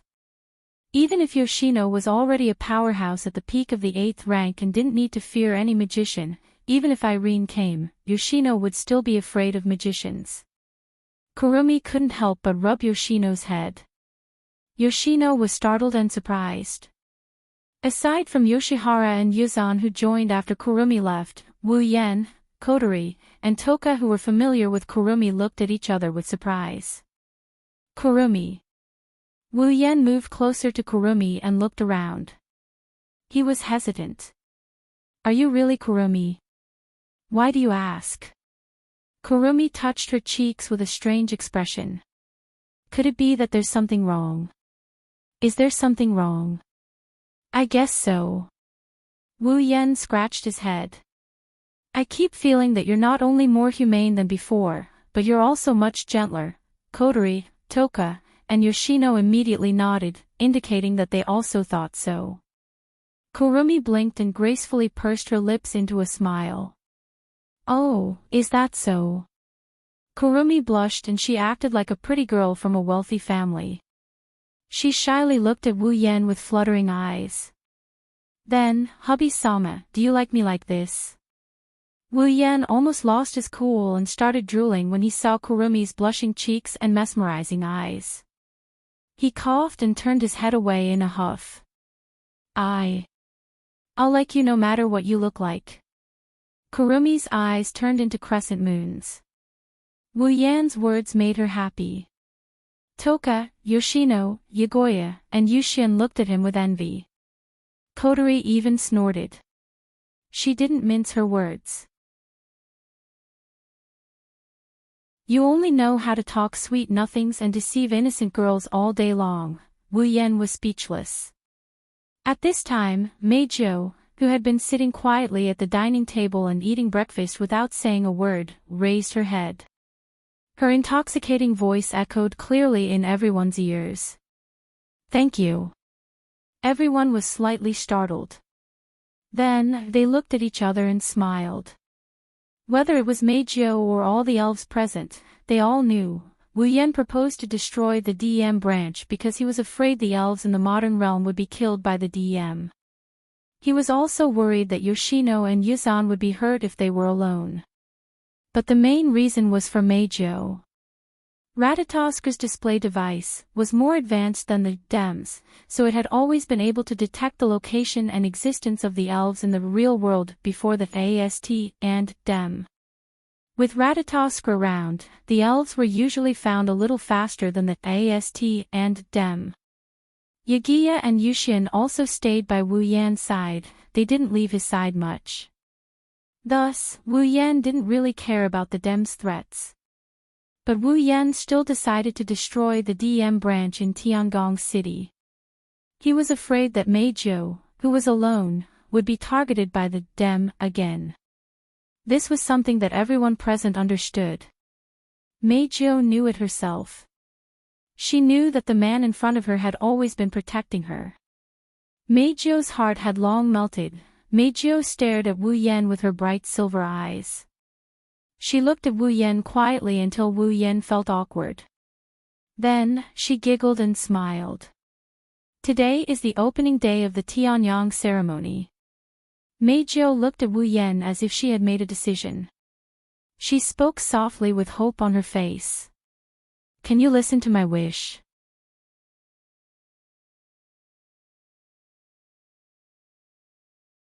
Chapter 1206. Heavenly Palace City, Heavenly Palace Square, as the most famous, largest, and best square in Heavenly Palace City, Heavenly Palace Square was not often used as a venue for large-scale events like other squares. However, once an event was held in Heavenly Palace Square, it was definitely an event that could excite all the residents of Heavenly Palace City. And the annual Tianyang Festival, which was jointly held by 10 high schools in Heavenly Palace City, happened to be held here, today, in the entire square of the Heavenly Palace. Except for the passageways used for passage, every place had been occupied by the booths set up in advance and the stages set up for the activities held by the various schools. It was almost impossible to find any empty space. The students and teachers of the 10 high schools had all entered the Heavenly Palace Square in advance. Except for those who had nothing to do, all the staff who were arranged to be in charge of the booths or activities had arrived at their respective workplaces early, waiting for the official opening of the Tianyang ceremony. Not only the students of the 10 high schools, but also the residents of Heavenly Palace City had come here early. They were in a standby state, ready to flood into Heavenly Palace Square at the moment of the opening of the Tianyang festival.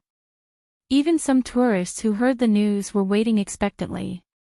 From this, it could be seen how famous and popular the Tianyang festival in Heavenly Palace City was. Before the opening of the Tianyang festival was announced, in a carefully designed booth belonging to Lai Chan High School. In a large booth that looked like a restaurant, Wu Yan, who was the executive committee member, came here to inspect the opening before the opening, and was almost blinded by the scene inside. Around the restaurant-like stalls, there were various simulation stalls lined up in an orderly manner. There were simulation stalls that specialized in octopus, simulation stalls that sold crepe, and various other game stalls that sold various types of entertainment. These simulation booths all belonged to Lai Chan High School. Although the Tianyang Festival was a large-scale event that was popular in Heavenly Palace City, and even people outside Heavenly Palace City had heard of it, in the end, it was still a cultural festival. Since it was a festival, then, Of course, it was necessary to eat and drink, which was necessary. So, these booths were normal booths, and there must be booths in other high school sections. However, the simulation booth where Wu Yan was now was very unique.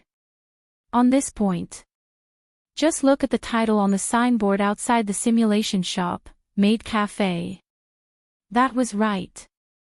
It was the legendary Maid Cafe, one of the indispensable Mo elements of the 2D world. It was such a shining signboard. Wu Yan, who was supposed to check every stall from the beginning, was instantly distracted.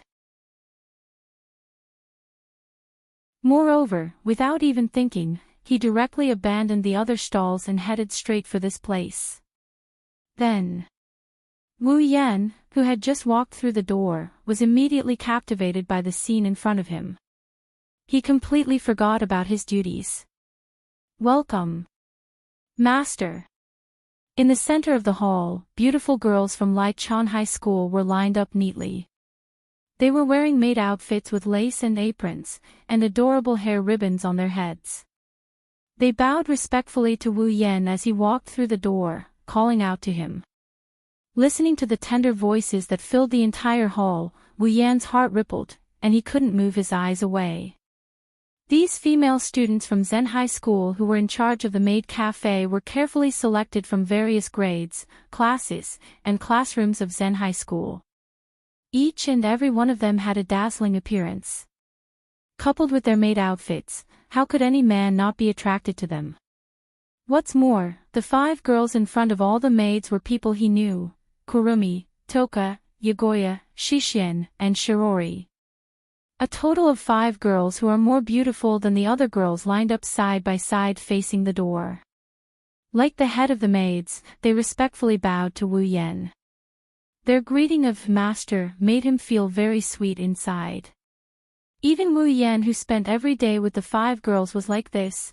One could imagine what kind of grand occasion it would be when the Tianyang festival officially opened. Wu Yan has only seen such a grand occasion once. It was in the Magic Catalog world, during the Midsummer Festival of Tokuwadai High School.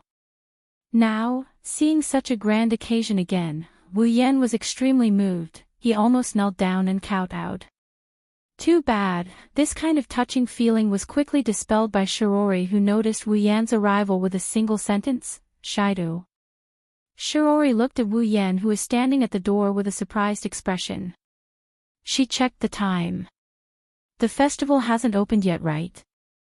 Let us practice a bit more before we start, okay? It seems that the greeting was just for practice, it wasn't specifically for Wu Yan. Wu Yan's excitement instantly dropped to the bottom, his shoulders drooped, he weakly waved at Shirori and the others and squeezed out a smile. I'm just here to check on the situation before the festival, oh right. I almost forgot you're a committee member. Shirori patted her head, she looked a bit annoyed. Obviously, she's worried a lot about the Tianyang festival. So, how's the practice? Wu Yan patted his cheeks to cheer himself up. There's not much time left before the festival starts, is there enough time? It's about time. Shirori looked around at the neat rows of maids behind her. It's a bit rushed, but it's okay now. No. Not yet. Before Shirori could finish her words, Kurumi, who was as beautiful and elegant as a flower, opened her mouth and interrupted Shiori's words. The practice of welcoming guests is over, but the practice of entertaining guests is not over yet. Entertaining guests. Shirori was stunned, she was at a loss. Isn't it similar to being a waitress?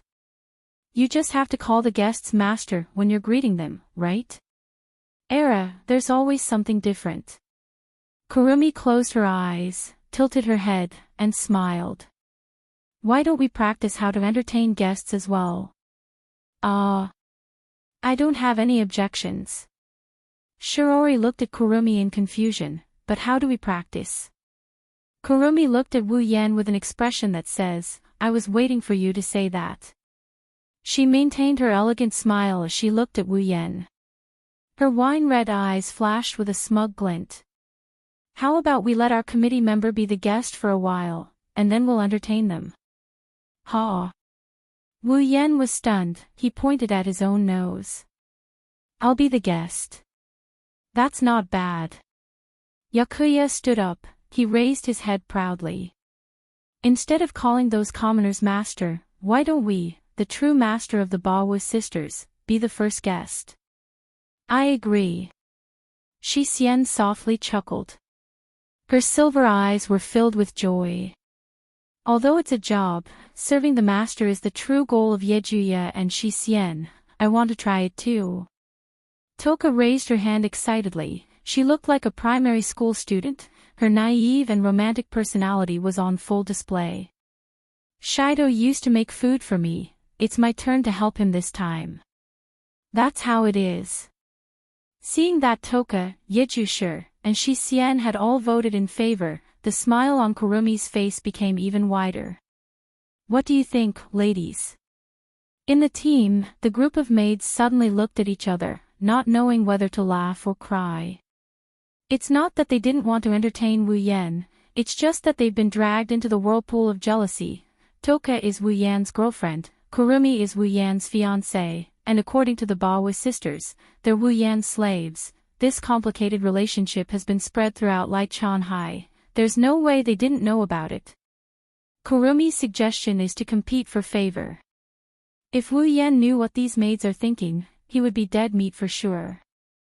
Shiori seemed to have thought of this as well. Her expression became unnatural. She glared at Wu Yan and waved her hand lazily. In that case, Tokazaki-san, you can try to entertain Shido. Yes, this. Wu Yan's mouth twitched. What about me?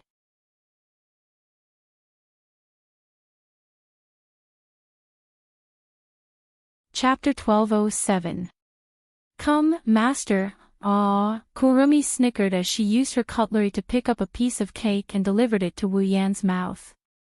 Shidao, no, master. Toka scooped up a piece of bread and delivered it to Wu Yan's mouth. Master, I repeat, master, Yagiya and Yushin used their utensils to scoop up some spaghetti. They looked at Wu Yan with the same resolute expression. Then, they brought the spaghetti to Wu Yan's mouth. Wu Yan was sweating profusely as he looked at the cake, bread, and spaghetti in front of his mouth. He wiped the sweat off his forehead and laughed dryly. I'll eat all of them. Don't worry, okay? All of them. Yakuya frowned and nodded unwillingly. That's not impossible. Question. Shi Xian continued to stare at Wu Yan. Then, master, who will you eat first? The 4 elf girls who delivered the food to Wu Yan's mouth started acting like a storm is brewing. Wu Yan wanted to cry but no tears came out. Is it important who I eat first? It's important. The 4 elven girls said. Everyone, including Kwang-san and 10 fragrances, spoke in unison. Very important. Wu Yan forced a smile as if he accepted his fate. He picked up a small bowl and mixed Kurumi's cake, Toka's bread, and the Baku sisters' spaghetti together. He gulped it down with a bitter expression. Eating dessert, coarse pastries, and a meal at the same time, even if it wasn't poisonous, it still didn't feel good. On the side, the maids from Raisin High looked at Wu Yan's sour face. They couldn't help but laugh. Wu he sure is popular. This is Shiraba, right? How about this? Wu he won't be a playboy anymore, right? The maids in charge of the cafe came from different classes. They were different from the classmates who saw Wu Yan being intimate with the elven girls every day. Because they weren't familiar with him, their comments weren't that bad. Only Shiori. Looking at this scene. He first glanced at Kurumi, Yakuya, and Shi Xian. Then, he glanced at 10 fragrances, who only knew how to pass him bread made of soybean flour, and sighed. The enemy is strong, 10 fragrance. You need to work harder. Perhaps she heard Shiori's muttering. 10 fragrance angrily cut off a bigger piece of bread and put it in Wu Yan's mouth. Kurumi, Yakuya, and Shi Xian raised their utensils again as if they had made an agreement. Wu Yan's face turned green.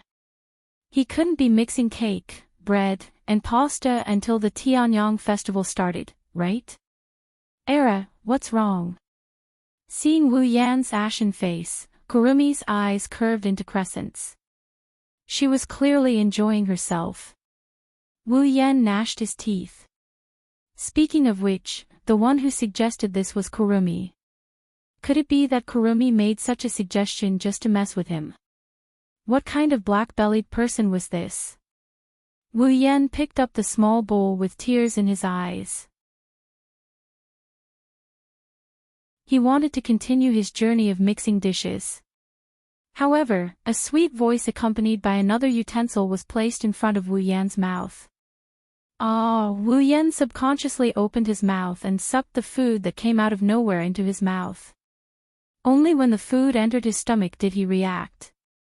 He looked at the source of the sound and he saw a beautiful face with bright silver eyes and long violet hair. Wu Yan, Kurumi, Toka, Yagoya, and Yushin flinched. They all had shocked expressions on their faces. Meijio. Hello everyone. Meijio greeted them with a smile. She didn't seem to realize her sudden appearance surprised them. She had a sweet smile on her face. Who is she? What a beautiful person. When did she come in? She's wearing the Dragon Gut Temple Girls Academy uniform. She must be the eldest daughter of the Dragon Gut Temple Girls Academy. She seems to be very close to Wu He. She also did that, for Wu He.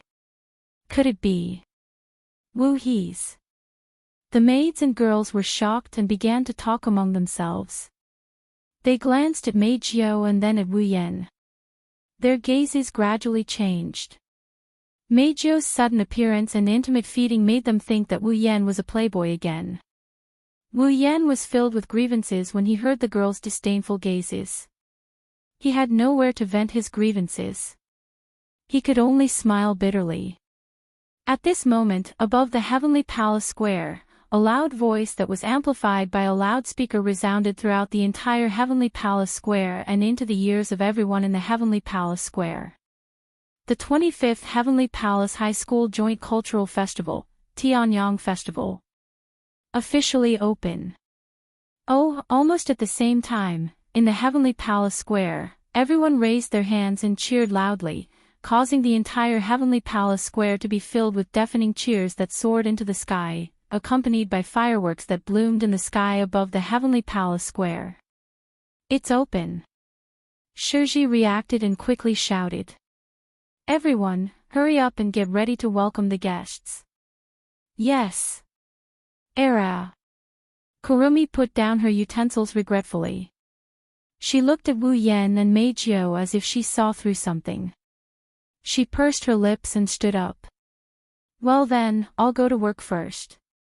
Have a good time, hubby. I have to start my journey to hell and call the mortal's master. I don't want to, but I have no choice. Goodbye, see you later. Goodbye, Shido. Yi Jushi, Shi Xian, and 10 Incense also looked reluctant, but they still stood up and walked with Kuang San to the main group. Wu Yan curled his lips and looked at Meijio. Meijio felt Wu Yan's gaze and immediately turned to Wu Yan. She smiled sweetly, which made Wu Yan feel strange. Meijio, doesn't she hate men? Wu Yan and Meijio walked side by side in a crowded street filled with stalls. It looked like they were on a date, but the atmosphere between them was a bit strange. While walking on the street, Wu Yan kept looking at the stalls around him, but it's obvious that he's not paying attention. From time to time, Wu Yan glanced at Meijio, but Meijio seemed to be able to feel Wu Yan's gaze and smiled sweetly at him. Looking at Meijio like this, Wu Yan didn't know how many question marks were piled up in his mind. This wasn't the first time he had his suspicions. Is this person really Meijio? If that's the case, isn't his attitude towards me a little strange? Usually, when Meijio noticed that he was peeking at her, she would say something like, can you stop looking at me with that disgusting gaze? What exactly went wrong? Could it be that his brain had been damaged by AI Lien? What he didn't notice is that it's not like Meijio could feel his gaze every single time. It's just that Meijio has been looking at him the whole time. She didn't stop for even a second. She only opened her mouth after a long while. Will you come later? Wu Yan paused for a bit before he recalled something. He shrugged with a smile. Don't worry, I will. Wu Yan turned around and looked at Meijio. But haven't you been hiding your true identity? You'll be exposed if you perform on stage. It's okay. Meijio shook her head and chuckled. Originally, I hid my identity just to prevent others from discovering that tempting knight Meijio is Shao Dai Tsukino. Now, half a year has passed. Every time I sing, I will use my spiritual power to make the people who listen to the song gradually forget the existence of Shao Dai Tsukino. Even if my identity is exposed, no one will discover that I am Shao Dai Tsukino again. I see. Wu Yan sighed. Well, since it's your own decision, I won't oppose it. Meijio giggled as she stared at Wu Yan. Her eyes are filled with emotions.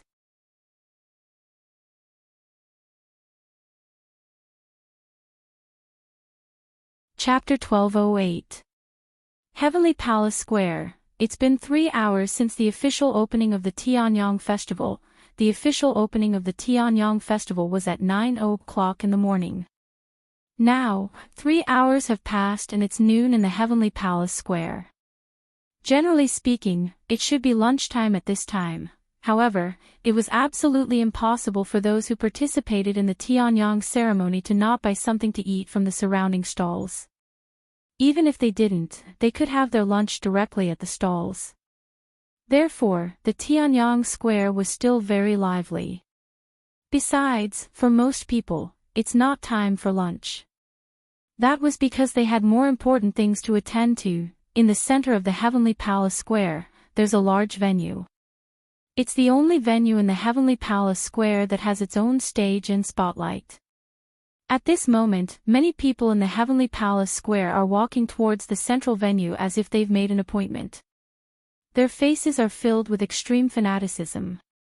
That kind of fanaticism is much more intense than when the Tianyang Festival officially opened. Because in the central venue, the real highlight of the Tianyang Festival is about to start. The Tianyang Festival will be held for 3 days. During these 3 days, there will be a large-scale performance in the central venue. It's the most attractive part of the Tianyang Festival every year. On the first day of the Tianyang Festival, the performance in the central venue is mainly about music. Of course, this isn't the main reason why the people in the Heavenly Palace Square are so fanatical. In the past, the Tianyang Festival always had a musical performance. People who know this clearly will look forward to it, but they won't go crazy. The real reason why the people here are so fanatical is because of a piece of news. The mysterious and popular idol who has never revealed her true appearance and background, Temptress Meijio, will be in the central venue today as a student. She'll be participating in the performance on the stage. She'll be walking to the front stage. This is the real reason why the people attending the Tianyang Festival are more fanatical than in the past years. Along the passageways leading to the central venue, there's a lot of people rushing towards the central venue. Among them, many people's clothes are embroidered with the words, Temptress Meijio, and pictures related to her. These people, they are Meijio's hardcore fans who gathered here because they like her songs. Among these fans, some of them are members of Meijio's fan club. They've attended Meijio's concerts more than once and seen her true appearance. Most of them haven't even seen Meijio before, but they're addicted to her songs. Today, after hearing that Meijio was going to perform on stage, these fans all rushed over. Not only did they want to listen to Meijio's song live, they also wanted to see Meijio's true appearance. It wasn't just the fans. Even the relevant personnel from various TV stations had come all the way here with their video cameras. They were prepared to record Meijio's performance on the stage. Most of them were directly broadcasting it live. This was natural. No one in the TV station would miss the opportunity to report on a super popular idol who had never revealed his true appearance. This was also an extremely hot topic, and the ratings would definitely not be low. Meijio's people's fans. SSSSS fans.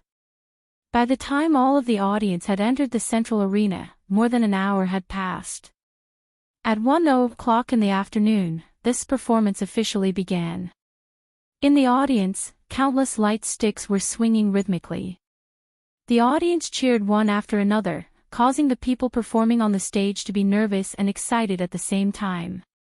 Because Meijio would be performing on stage, the number of people who came to watch the performance this time was much more than any other Tianyang festival in the past. Meijio's fames had won them a lot of applause. They even had the chance to appear on TV. It was a chance for them to become famous. As a committee member of the Tenyang ritual, Wu Yan was able to enter the special passage above the audience and enjoy the treatment of a VIP seat. It's a bit far from the stage, but it's a good position to have a good view of the entire stage. It's a pretty good position to sit in. Many people who had finished their performances and those who were about to perform also appeared here to watch the stage. It seemed that they also wanted to see the legendary mysterious idol perform on the stage. Wu Yan looked around at the audience and the performers. Then, he leaned on the railing and looked at the stage. Meijio stood quietly in the backstage passage. She was wearing a dress the same color as her hair. There was no accompaniment or dance partner beside her. Her bright silver eyes were full of anxiety. Meijio planned to perform on the stage alone. Because she wanted to do something. It was something she had always wanted to do, but didn't dare to do. Next up. Dragon Gall Temple Women's Academy. Seduce Meijio. Oh. Oh. Oh. Oh. The audience cheered louder than before. Meijio's heart skipped a beat. She couldn't help but feel nervous. Meijio didn't feel nervous on the stage. She didn't even feel this way when she was still the Hashao Dai Yunos. Now, she was really nervous. However, Meijio was still a popular singer on the stage. She took a deep breath and suppressed the nervousness in her heart and the uneasiness in her eyes. She showed a beautiful smile and walked onto the stage. Meijio. The fans who had attended Meijio's concerts shouted when they saw her on the stage. The rest of the fans knew who she was. On the stage, that beautiful girl who was like a goddess was their idol for a long time. Immediately, deafening cheers filled the entire arena. The spotlight focused on Meijio. The camera flashes kept flashing. All the cameras were aimed at Meijio. She was the most dazzling star in the audience. Standing at the center of the stage, Meijio scanned the audience. Then, she looked at Wu Yan who was standing at the entrance. Noticing Meijio's gaze, Wu Yan grinned and made a victory sign. Meijio's suppressed nervousness and anxiety dissipated, leaving behind only tenderness and tenderness. Meijio recalled every time she met Wu Yan. Every time they talked, every time he looked forward to her, and every time he protected her. She clenched the microphone in her hand. Her eyes were full of ripples. He said he wanted to hear me sing with my own voice. I wanted to respond to his expectations. He said he would wait until he heard my real voice. I wanted to respond to his waiting. I didn't want to lie to myself. I wanted to sing with my real voice. Even if the whole world abandoned me, he will definitely protect me just like he did then. Because he was a different kind of man, Meijio pressed a hand on her chest. She closed her eyes and smiled. Her red lips moved. Turn the shower head. Turn it into a microphone. Sing in the bathroom. La la la. La la la, sing. Beautiful music and light singing reverberated throughout the arena. Hearing this voice, the audience was stunned, even Wu Yan was stunned. This voice was different from Meijio's usual voice. Although it was still beautiful, it lacked the numbing feeling. But it was undeniable that it was beautiful. The audience shook the light sticks in their hands again. The enthusiasm on their faces didn't lessen. Wu Yan looked at Meijio in a daze. Then, he smiled and closed his eyes. He listened carefully to Meijio's song.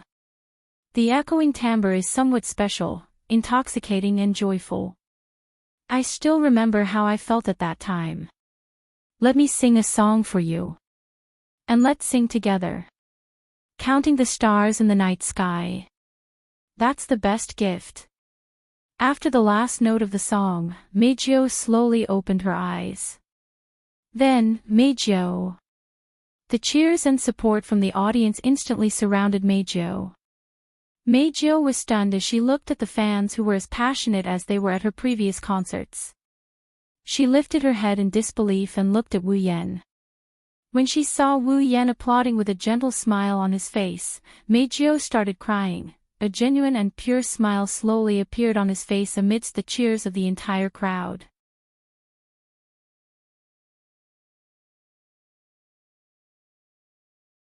Chapter 1209. Miss Meijio, why did you want to hide your true identity? Isn't being famous something every idol wants to see? Why do you want to go to the stage now? Is there any inside story? Please tell us. Miss Meijio. Miss Meijio. At the backstage of the Heavenly Palace Square's Central Hall, Meijio had just finished her performance. When she walked backstage, a group of reporters from all over the place immediately swarmed over like bees that had smelled the fragrance of flowers. They instantly surrounded Meijio without any explanation. Sorry. Please make way. Please make way. Miss Meijio needs to rest. Please make way. Backstage, some staff members who seemed to be waiting for the reporters to appear immediately stopped all the reporters who were about to surround Meijio.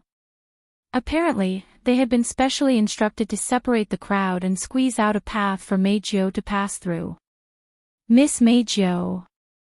Please answer our questions. Miss Meijio. Please. Miss Meijio. Miss Meijio.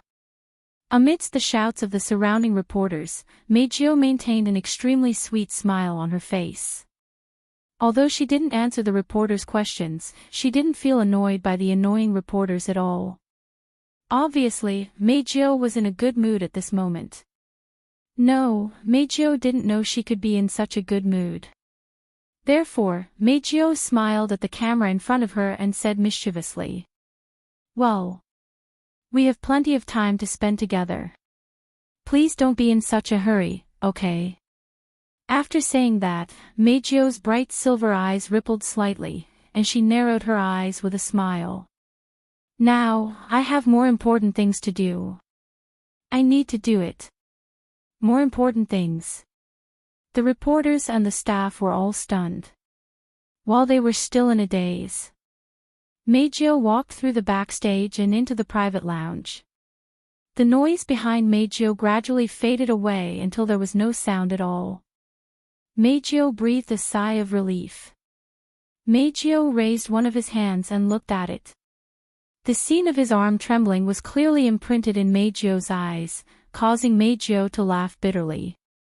Meijio was a mysterious idol. Before today, people didn't even know what Meijio looked like. They didn't even know Meijio's personality. Probably no one would have guessed that the super popular idol in their hearts was actually a lesbian lover who hated men and loved women. Although most of the reporters were women, there were many men as well. She was surrounded by so many men all of a sudden. They kept talking to her and squeezing towards her. If it wasn't for the fact that Meijio's knot in her heart had truly been untied through that song, it wouldn't have been strange if she had directly used the power of the fairy. However, Meijio was surprised that she could actually tolerate a group of men surrounding her, but she also felt a little happy. After all, this proved that she was gradually walking out of the shadow in her heart. However, Meijio still didn't want to get close to men. "I thought you'd be in a good mood. Why do you look so complicated?" Just as Meijio was immersed in her inner world, a familiar voice suddenly reverberated in front of her, waking her up. Meijio's eyes lit up, and her expression was instantly filled with a carefree smile. Meijio raised her head and looked in front of her. In the next moment, the person who appeared in front of her was the person in her memories. Looking at Meijio, Wu Yan couldn't help but smile when he saw the sincere smile on her face. He recalled what Kotori told him earlier. Go see Meijio immediately. Seal her spiritual energy. Wu Yan's brain short-circuited when he heard Kotori's words through his earpiece.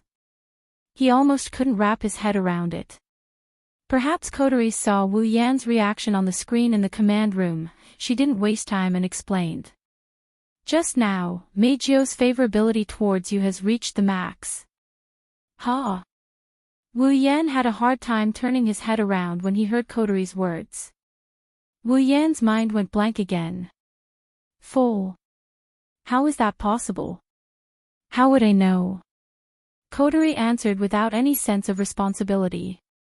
Ever since you asked Natsuki to rescue Meijio, Meijio's favorability towards you has been slowly increasing. Just now, it suddenly rose to the maximum. This. Wu Yan scratched his cheeks. He didn't know what to say to that. Why is that? If you can read a girl's mind that easily, she wouldn't be a girl. Kotori pursed her lips. Anyway, Meijio's favorability towards you is full. Now is the best time to propose sealing her power. It's up to you. Begin, the battle between us. Recovering from his memories, Wu Yan looked at Meijio. He hesitated for a bit before opening his mouth to say something. But Meijio moved. Meijio had a peaceful smile on her face. She rushed to Wu Yan and hugged him before Wu Yan could react. Her soft touch and her voluptuous breasts pressed down on his body, causing him to be stupefied. He reflexively hugged the body that pounced on him and his mouth turned into an O shape. Not just Wu Yan, even Kotori and the others who were watching the live stream in Fraxinus were flabbergasted. What's going on? Is this the benefit of a full favorability? Meijio rubbed her face against Wu Yan's chest and murmured in an intoxicated manner. Is this the smell of a man? It's not that bad. This time, it's Wu Yan's turn to be woken up by Meijio's words. Looking at Meijio's intoxicated expression, feeling that soft touch and the full and round body pressing against him, Wu Yan felt like his tongue is about to get tied up. You're really Meijio. Hearing this, Meijio could not help but laugh out loud. Is this your first thought? It's quite interesting. And no. Wu Yan didn't know what he's talking about. He took a deep breath and calmed himself down. He pushed Meijio away with a weird look on his face. It's just that suddenly hugging me isn't something you would do, right? This is something that only you would do. Meijio stuck out her tongue as if her prank had been discovered. Compared to the Meijio of the past, her flirtatious behavior at that moment was simply too cute. Due to the sudden change in attitude, Wu Yan couldn't get used to it. His face was full of confusion. Since he couldn't figure it out no matter how hard he tried, Wu Yan could only toss aside his doubts and helplessly shake his head. He met Meijio's eyes and a gentle smile appeared on his face. No matter what, let me congratulate you first. Congratulations on walking out of the shadow of the past. The song just now was very nice, very nice. I like it very much. Hearing this, Meijio could no longer suppress the emotions in her heart. Tears welled up in her eyes, wetting those beautiful eyes. But Meijio still kept smiling. Do you like it? My song. Didn't I tell you? Wu Yan smiled. I like it. Then, will you listen to me sing again? If you want, I'll listen. Then, will you still protect me when I need you like you did back then? Wu Yan paused. He finally understood why Meijio's attitude changed so quickly. It was only because he had protected her when she needed it. Just like how a setback could make Meijio hate men to the extreme, when Meijio needed help, it could also make Meijio fall in love with a person in an instant. She's like a child. Amused, he patted Meijio's head with pity. Under Meijio's hopeful and nervous gaze, Wu Yan nodded. If you need it, I'm willing to protect you, Meijio panted. She stood on her tiptoes and kissed Wu Yan on the lips without hesitation. In the dim passageway, the figures of a man and a woman overlapped and could no longer be distinguished from each other.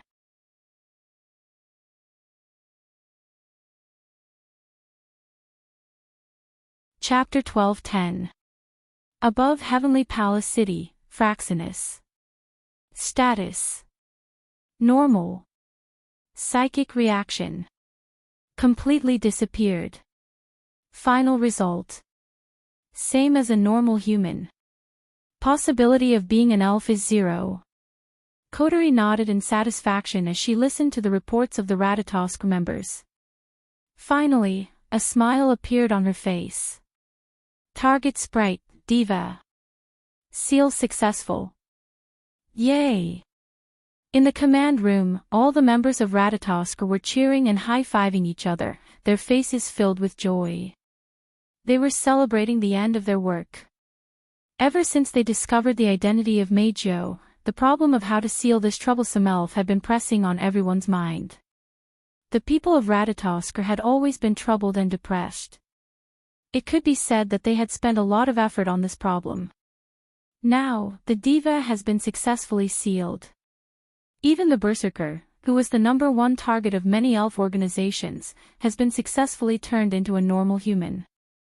As the Ratatosk members who resolved the elven disaster peacefully, there's nothing more joyous than this. Let alone the members of Ratatosk, even Kotori, Shina, Night Moon, Shinzuki, Ling Yin, and the others couldn't help but smile. Unfortunately, their smiles froze when they heard the conversation between a man and a woman. Hey, honey. Do you have any plans today? Plans? Yeah, if you don't have any, how about going shopping with me? Well, it's not that I can't, but aren't you a popular idol? Aren't you afraid of being in the headlines tomorrow? I'm not the same as I used to be. Even the worst scandal can't defeat me. As long as my honey is by my side, bring it on. I'm glad you said that, but I feel like if a scandal like that happens, I'll be the one who gets hurt the most. By the way, what's with the honey? Well. I also want to have a different way of addressing myself. Isn't that good? It's not bad. Hee. Everyone's expression fell. They looked at the center of the command room gloomily. There, Meijio had a bright smile on her face. She squeezed her body against Wu Yan's and hugged Wu Yan's arm tightly. Wu Yan, on the other hand, had an unnatural expression. He smiled bitterly and sighed. Ever since Meijio kissed him passionately and obediently put on the sealing bracelet and sealed her spiritual energy, this scene has been going on for a long time. It had been maintained until now, without stopping for even a moment. Looking at Meijio, who had a hot body but behaved like a child, no one in Ratatosk could relate her to the Meijio of the past. Hence, their faces were gloomy. Wu Yan was in a similar situation. Although he did kiss Meijio once after her performance, Meijio's change in attitude is a bit too drastic. Wu Yan still can't get used to it. He can only smile bitterly and perfunctorily under Meijio's passionate attacks. Come to think of it, there was nothing he could do about it. Kotori pursed her lips. She looked at Meijio as if she was trying to stop something. Perfect. Meijo, since you're here as well. There are some things I want to ask you. Meijo, who was squeezing her hot body against Wu Yan, was startled. She turned around in confusion. Ask? Ask what? That's a lot. Kotori knocked on the armrest of the command table and looked straight at Meijo. There are questions about your abilities, about your angelic abilities and what you did in the past 6 months after you became an elf.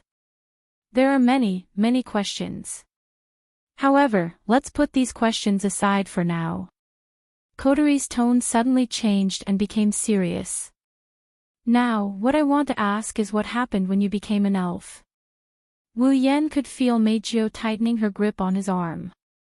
She furrowed her eyebrows and a pained expression could be seen on her face. Even her breathing became a bit faster. Seeing Meijo like this, Kotori immediately shut her mouth. The command room also quieted down. No one dared to make a sound.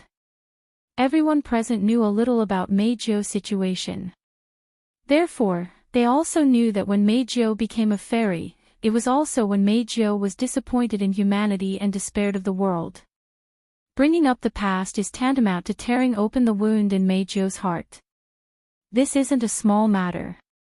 Wu Yan frowned when he saw Meijo's pained expression. He held Meijo's hand. If you don't want to answer, you don't have to. Don't force yourself. Meijo felt warmth in her heart and her expression softened. She looked at Wu Yan with a gentle gaze and she shook her head. I sealed my spirit energy and became a normal person again. My voice recovered and I was reborn. I don't want to be defeated by my past. Besides, Meijo tightened her grip on Wu Yan's arm. She smiled. You will protect me, right? Wu Yan grinned but he didn't answer. However, Meijo could see a hint of determination in his wine-red eyes. How could she not know the answer? She hugged Wu Yan's arm affectionately. She looked at Kotori as if she was depending on him. That was half a year ago. Meijo fell into her memories and slowly spoke. At that time, everyone betrayed me. I lost my voice due to psychogenic aphasia. I also lost the motivation to continue living. I, who had lost everything, at that time, I only wanted to end my life as soon as possible, to end my life of having nothing. There was a hint of sadness in her voice. Meijo lowered her voice and suddenly raised her head. But at that time, God appeared in front of me. God. Kotori's eyes sharpened. Wu Yan narrowed his eyes. Yes. God. Meijo nodded. He appeared in front of me in despair and said, Do you want the power to change the world? Wu Yan, Kotori, Shina and the others looked at each other. They stared at Meijo and waited for her to continue. Then, he gave me a purple gem. Under everyone's gaze, Meijo recalled and answered absent-mindedly. That gem directly melted into my body and disappeared. In that instant, I became an elf and obtained a voice that could make everyone listen to my orders. Meijo recovered from her memories and looked at Kotori. That's the gist of it. Is that all? Kotori frowned. Is there any further explanation? For example, the appearance of that god? Appearance? Meijo said awkwardly. I'm not sure. Not sure. Meijo lowered her head apologetically. Although God appeared in front of me, he seemed to be covered in mosaics. I couldn't see what he looked like. Even his voice was strange. It felt unbelievable. Kotori pondered for a while and asked. Pixelate my entire body. Then, did you notice anything strange after you became an elf? For example, when you use your power, you lose your sense of self and only have the desire to destroy. No, I didn't. Meijo said confidently. After the first elf transformation, the method of using the elf's power was engraved in my mind. I can freely control the power in my body. This has never happened before. In other words, I'm the only one who can't control my power. Kotori sighed and turned her head away in annoyance. What an unfair treatment. You should feel lucky. Wu Yan grumbled. If every human who obtained the power of the elves ran the risk of their spiritual power going berserk, who knows how many people would die. That's true. Kotori laughed bitterly.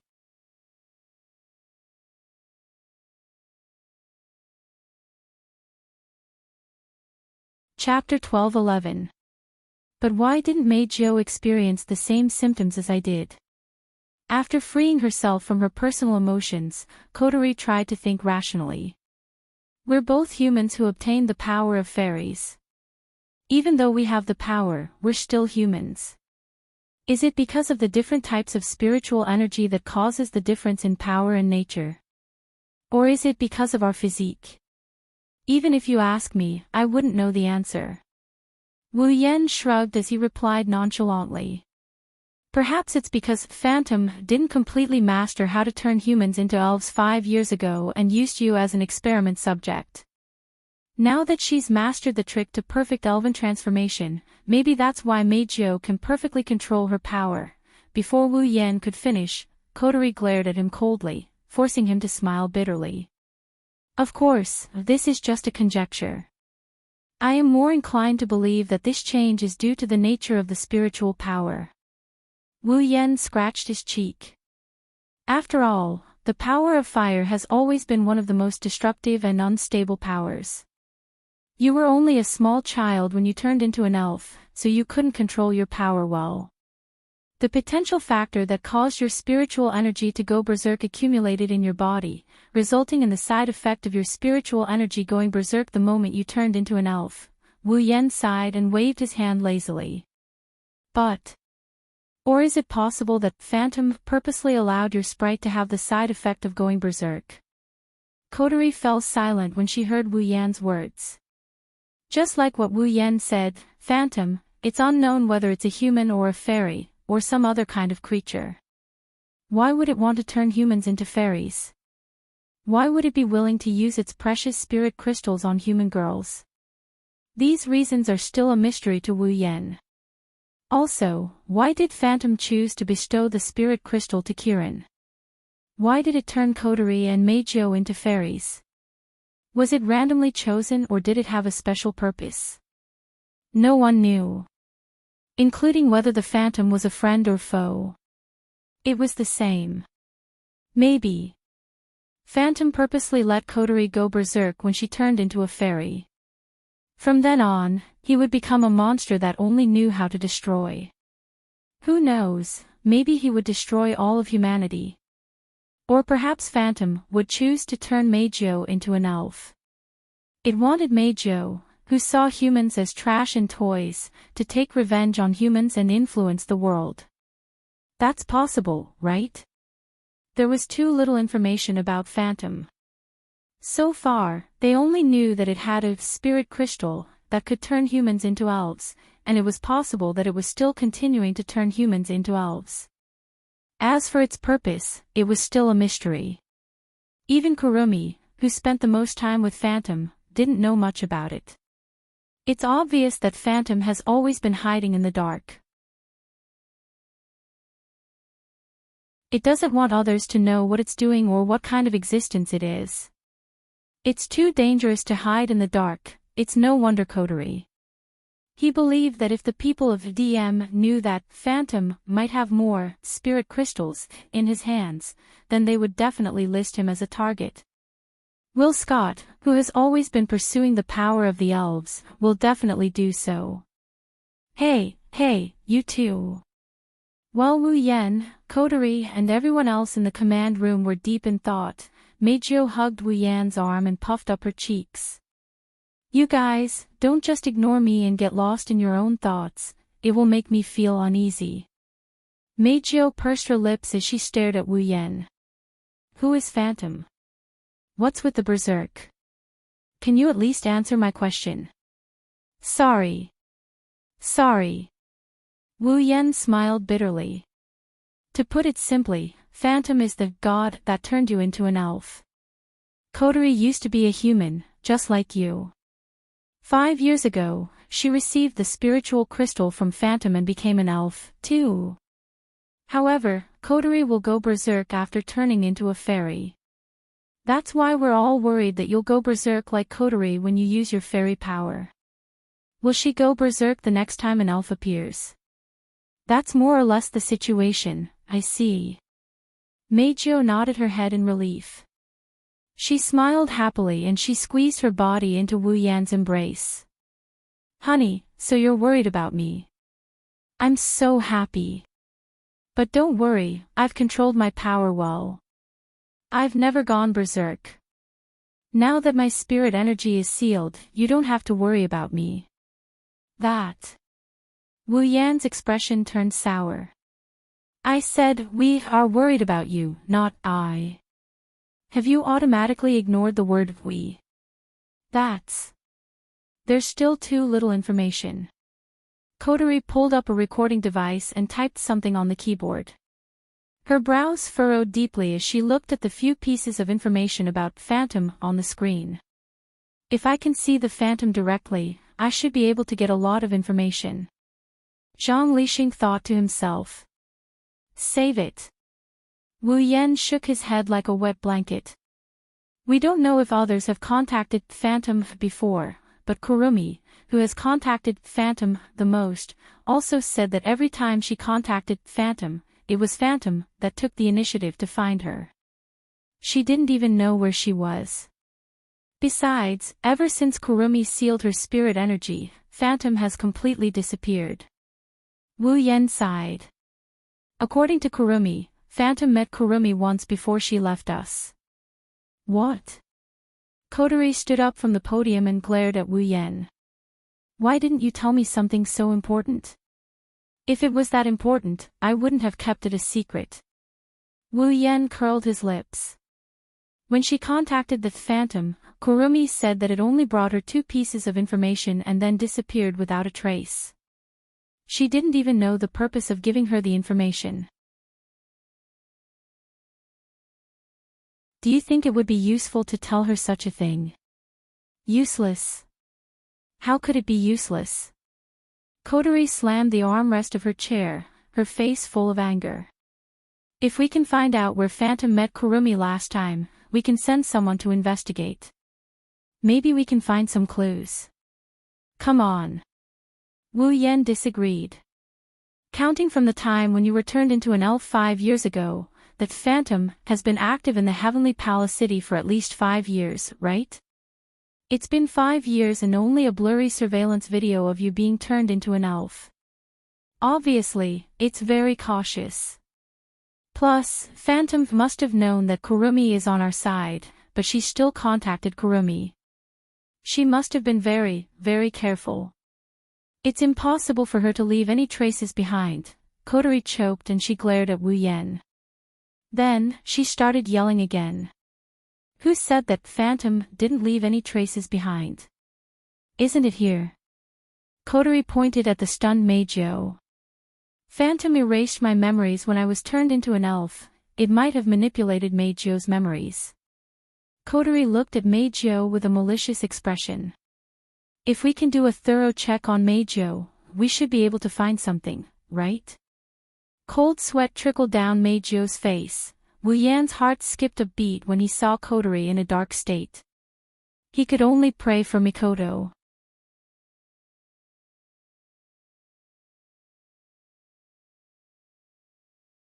Chapter 12:12. Thanks to Wu Yan, Kotori, who was pretty much broken by Wu Yan, conducted a thorough examination of Meijio in the Fraxinus. In the end, they didn't manage to find anything. Meijio's memories were intact, and there was nothing missing. There were no signs of tampering, and there were no clues at all. This made Kotori extremely disappointed, and Kotori was furious. By the time Meijio was released from Fraxinus, the sun was about to set. Meijio was about to collapse. Wu Yan didn't know whether to laugh or cry when he saw Meijio leaning on him with a tired and fearful expression on her face. Are you all right? I'm fine. I am fine. Meijio tried to squeeze out a smile, but no matter how hard she tried, she couldn't. She could only sigh. But I'm so tired, I want to fall asleep on the bed. I think so too. Wu Yan bitterly smiled. Coterie is really something, all I did was refute her. Did she have to torture you like this? Wu Yan looked at Meijio. He couldn't bear to see her tired expression. You look really tired. Why don't I send you home, really? Meijio's eyes lit up, even her expression brightened. She threw herself into Wu Yan's arms, she rubbed her face against Wu Yan's chest like a puppy. Moi, my dear, you're so considerate. I say, are you really not worried or are you faking it? Wu Yan quickly hugged Meijio as she threw herself at him. He had a bitter look on his face. If someone else sees this and recognizes my identity, then I'll be in big trouble. As a famous and popular idol, Meijio had been hiding her true appearance to carry out her activities as a singer. Therefore, basically, other than her name, not many people know what she looks like. But today, Meijio openly performed on the stage of the Tianyang Festival. Her true identity was revealed to the entire nation. Now, the situation was completely reversed. Those who didn't know what Meijio looked like were the real minority. Even though Meijio's auditory drug had disappeared, but her own miraculous voice had completely recovered. Through today's performance, her voice had completely spread throughout the country. In addition, Meijio's earth-shattering beauty was also exposed to the public. At this moment, Meijio's fans were definitely not any less than before. According to Ratatosker's intel, even though Meijio's real face had been exposed for less than a day, the number of her fans was increasing like crazy. Some had become Meijio's fans because of her voice. Some fell in love with her because of her appearance. In short, even though her spiritual energy was sealed, she still relied on her own abilities to become a singer more famous than Xiao Dai Yuno or even seductress Meijio. If someone caught Meijio throwing herself into his arms, it would definitely be taken in an instant and used as a scandalous photo, making Meijio famous once again. Half a year ago, Meijio lost her voice because of the scandal. She was betrayed and fell into despair. If something like this were to happen again, Wu Yan would have the urge to tear those fans and reporters to shreds. Her bright silver eyes landed on Wu Yan's face. Meijio seemed to be able to see through his thoughts as she revealed a joyful smile. You don't have to care about that kind of thing. Meijio held Wu Yan's hand and pressed it against her face. Even if I am betrayed by everyone again, I won't be disappointed in this world like before. Meijio closed her eyes. At this moment, her expression was very peaceful. At least, I know that if it's you, you will continue to protect me like before when I lose everything. Meijio opened her eyes and stared fixedly at Wu Yan's face. At that time, if no one listens to my singing anymore, I will only sing for you, okay? You. Wu Yan couldn't help but feel a strange heaviness in his heart when he heard Meijio's words. This kind of heaviness was not sympathy, nor was it unwillingness. It was responsibility. All this time, Meijio thought that she had nothing but her voice. This was because Meijio was not good at studying, nor was she good at sports. In other aspects, no matter which aspect it was, she was much worse than others. Ever since she was young, Meijio had received a lot of criticism, but only one person had ever received praise. That was, Meijio could sing. Moreover, she sang better than anyone else. Because of this, Meijio naturally felt that she had no other advantages other than singing. Because of this, Meijio yearned to be a singer on TV. In order to sing, Meijio tried her best to memorize difficult music scores and complicated lyrics. In order to sing, Meijio memorized the performances of the idols on TV every day and made her own choreography. In order to sing, Meijio kept learning how the idols performed on stage and in front of the camera. Gradually, she began to imagine how she would perform on stage and in front of the camera and how she would be popular. It could be said that Meijio's entire life was dedicated to her singing. It was also dedicated to her only strength. Therefore, to Meijio, her voice was her everything. It was the value of her existence. Without her voice, Meijio's existence was worthless. This was the most fundamental belief and understanding that Meijio had since she was young. Therefore, Meijio had to sing. She had to sing to show her value. Heaven didn't disappoint those who worked hard. Meijio's hard work finally paid off. While others were still students, she successfully walked onto the stage and debuted as the idol she had been thinking about day and night. This achievement made Meijio ecstatic. At the same time, she realized the importance of her voice again. However, under such circumstances, a nightmare happened. In the end, Meijio was defeated by the ugliness of human nature. Not only was she slandered, but she was also betrayed by her fans. In the end, even her voice was taken away from her. Without her voice, she lost the value of her existence. Meijio realized this in her heart. One could only imagine how desperate she was at that time. Now that Meijio had once again obtained the only thing that made her worth in life, she vented it all on herself and used herself as the only thing that could prove her worth in life. How could Wu Yan not feel responsible? He had to protect this beautiful girl who had the same values as a child. She only pursued the value of her existence. It was also to prove that she wasn't worthless. Wu Yan chuckled as Meijio caressed his cheeks with her hand. I told you, you're not worthless. Looking into Meijio's beautiful eyes, Wu Yan's expression was gentle. You won't lose everything just because you lost your voice. You won't lose your value just because you lost your fans. Even if you lose your voice and fans, you will still be beautiful. Wu Yan chuckled when he saw the ripples in Meijio's eyes. If there really comes a day when you lose everything again, please come and find me. Not only will I protect you, but I will also listen to you sing. When you lose everything, I will also become your shelter, please.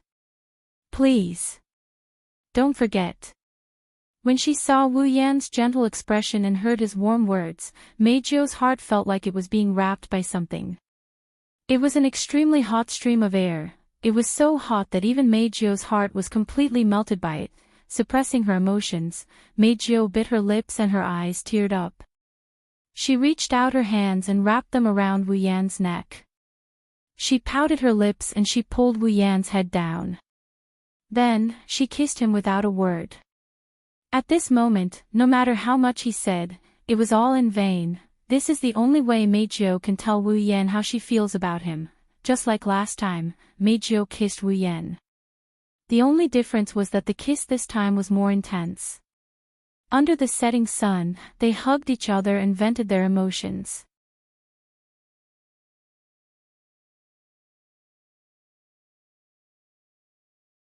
Chapter 12-13.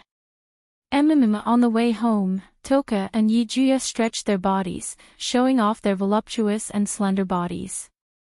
If it wasn't for the Tianyang ritual, they would have attracted a lot of attention. Actually, when the two of them were stretching, Shi Xian, who was walking beside Yijuya, was already attracted to them. To be more precise, she was attracted to Yijuya's body. Her watery silver eyes shone with a wolf-like light that was completely uncharacteristic of a woman. I'm so excited to be able to see the curves of Yijuya's body at such a close distance. It's such a blessing for me, huh? Yijuya, who was stretching his body, stiffened and quickly shook his head. That's not the case. Shishuan's figure is the best. She's so voluptuous and full, sigh. Although I'm happy that Yigea can say that, in terms of cuteness, Yigea is still cuter, that's not it. Shi Xian is the cutest. Master also likes Shi Xian's appearance, refute. Master likes Yi Juya very much too. Shi Xian can see that, is that so? Definitely, ahahaha, agreed, hahaha. Kurumi looked at Shirori with a puzzled expression as she watched Yeju Shi and Dushin enter their own world of flattery. Have the two of them always been like this? Hearing this, Shiori's expression suddenly became somewhat embarrassed. An awkward expression appeared on his face. As far as I know, yes, that. Shirori, who was holding her hand, also raised her hand weakly.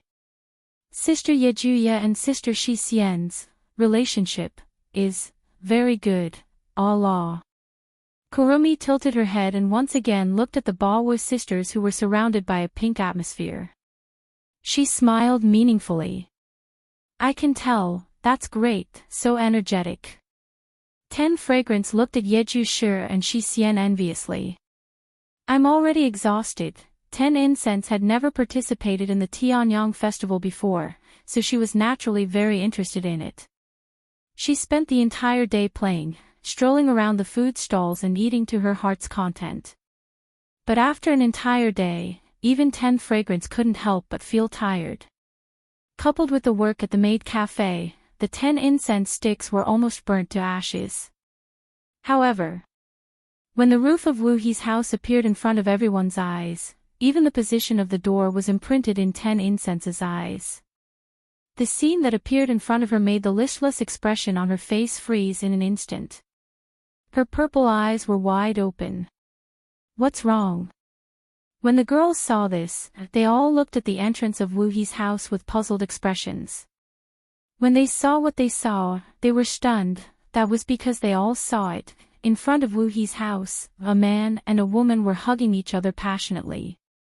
They were brazenly kissing each other with their lips overlapping. Also, the male lead is someone they are very familiar with. The female lead seems like she too. Wu Yan and Mei Jiu. After returning to Tiangong City using the teleportation device from Fraxinus, the two appeared directly at the door of Wu He's house. Naturally, the two kissed passionately at the door of Wu He's house. And now, he had been caught red-handed by a group of young ladies who were staying with him. Sure. Sure Dao. Shirji's mouth was wide open. Moss. Master. The Bawa sisters also opened their mouth in an O shape. Ah la la. Kurumi covered her mouth in surprise. Whoa. CMO Nai's face immediately turned red as he covered his eyes. They didn't expect their family member, the person they are most familiar with, to be kissing. They actually kissed a girl in front of their house. Moreover, the girl is a popular idol, Mei Jiu. 10 Fragrance's hands trembled as she looked at the two people who did not realize that someone was approaching them. An extremely uncomfortable feeling appeared in her heart, causing her to cry out without hesitation. You! What are you two doing? There was a sudden loud cry. The man and woman who were immersed in the heat were so shocked that their shoulders trembled. They quickly separated and turned their heads to look at the source of the sound. Then, the girls' shocked expressions were imprinted into their eyes. Mei Jiu was stunned and speechless. You girls. Wu Yan tilted his head in a daze. Looking at the surprised faces of the girls, a bad premonition rose in his heart. Cold sweat started dripping down his forehead. Did they all see it? As soon as he said that, Wu Yan received angry glares from 10 Fragrance, Yeju Shi, and Shi Xian. Shirji looked at him with disdain. The four girls looked at him strangely and Kurumi giggled. They silently told him that they all saw it. At this moment, Wu Yan felt like dying. 10 Fragrance, everyone. Mei Jiu was different from Wu Yan. After being stunned for a moment, she immediately greeted them with a cheerful expression. You're back already. It seems like the first day of the Tianyang ritual has already ended. Faced with Meijio's friendly attitude, Toka quickly walked over and pulled Wu Yan and Meijio apart. She spread her arms and stood between the two of them. She glared at Meijio with eyes full of anger. Meijio, what the hell are you doing? Before Meijio could answer, the identical twin sisters rushed over and stood in front of Wu Yan. They looked at Meijio in a fighting stance. Their eyes were full of vigilance. Why you actually dared to lay your hands on our master without the consent of us, the Baowu sisters. You are truly courageous, I'm annoyed. Because the other party is a famous idol and also an acquaintance, Shi Xian let her guard down and caused master to be tainted. Without Yeju Shi and Shi Xian's permission, Meijio will not be allowed to approach master again. Meijio looked at 10 Fragrance, Yeju Shi, and Shi Xian who were full of hostility towards her. She was confused. What taint? It's just a kiss, don't tell me you guys don't do it normally. Hearing Meijio's words, the 8 Fragrant sisters' faces turned red. They obviously did it before. Kiss. 10 Fragrances frowned in confusion. What's a kiss? The air suddenly froze. Wu Yan couldn't help but turn his head away as tears started streaming down his cheeks. Speaking of which, he really didn't play the kissing game with 10 Fragrance. Meijio's eyes widened slightly, and she couldn't help but laugh. What? So 10 Fragrance doesn't know what a kiss is there a problem? Of course not. Meijio looked at 10 Fragrance with a smile. She seemed to have thought of something and her silver eyes lit up as she said this happily. If that's the case, why don't I teach 10 Fragrance how to kiss? Wah. Other than Toka, everyone else was stunned by Meijio's words. Especially Wu Yan, he's on the verge of going hysterical. Meijio, is she planning to eat both men and women? 10 Fragrance who didn't know what a kiss was didn't think much of it. However, she still felt that something was wrong. Why do you want to teach me how to kiss? Isn't that because 10 Fragrance doesn't know how to kiss? Meijio acted like a philanthropist as she tried to entice him.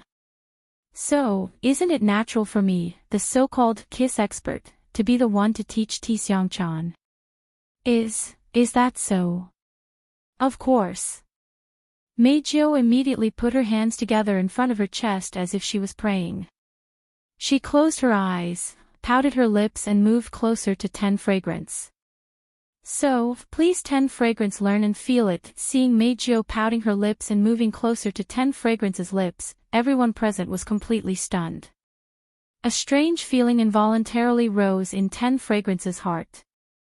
Seeing that beautiful face getting closer and closer, 10 Fragrance didn't know what to do and shook her head. Finally, she couldn't help but run away. Ah! Wait! Don't come over. Wah! Why? Why are you chasing us too? Fear, Shi Xian has a bad feeling. Aw, really? If that's the case, let me teach everyone how to kiss. Wah ha! Seeing Meijio chasing after 10 Fragrance, Yogi, and Shi Xian like a pervert, Wu Yan, Kurumi, Yoshino, and Shirori looked at each other and sighed.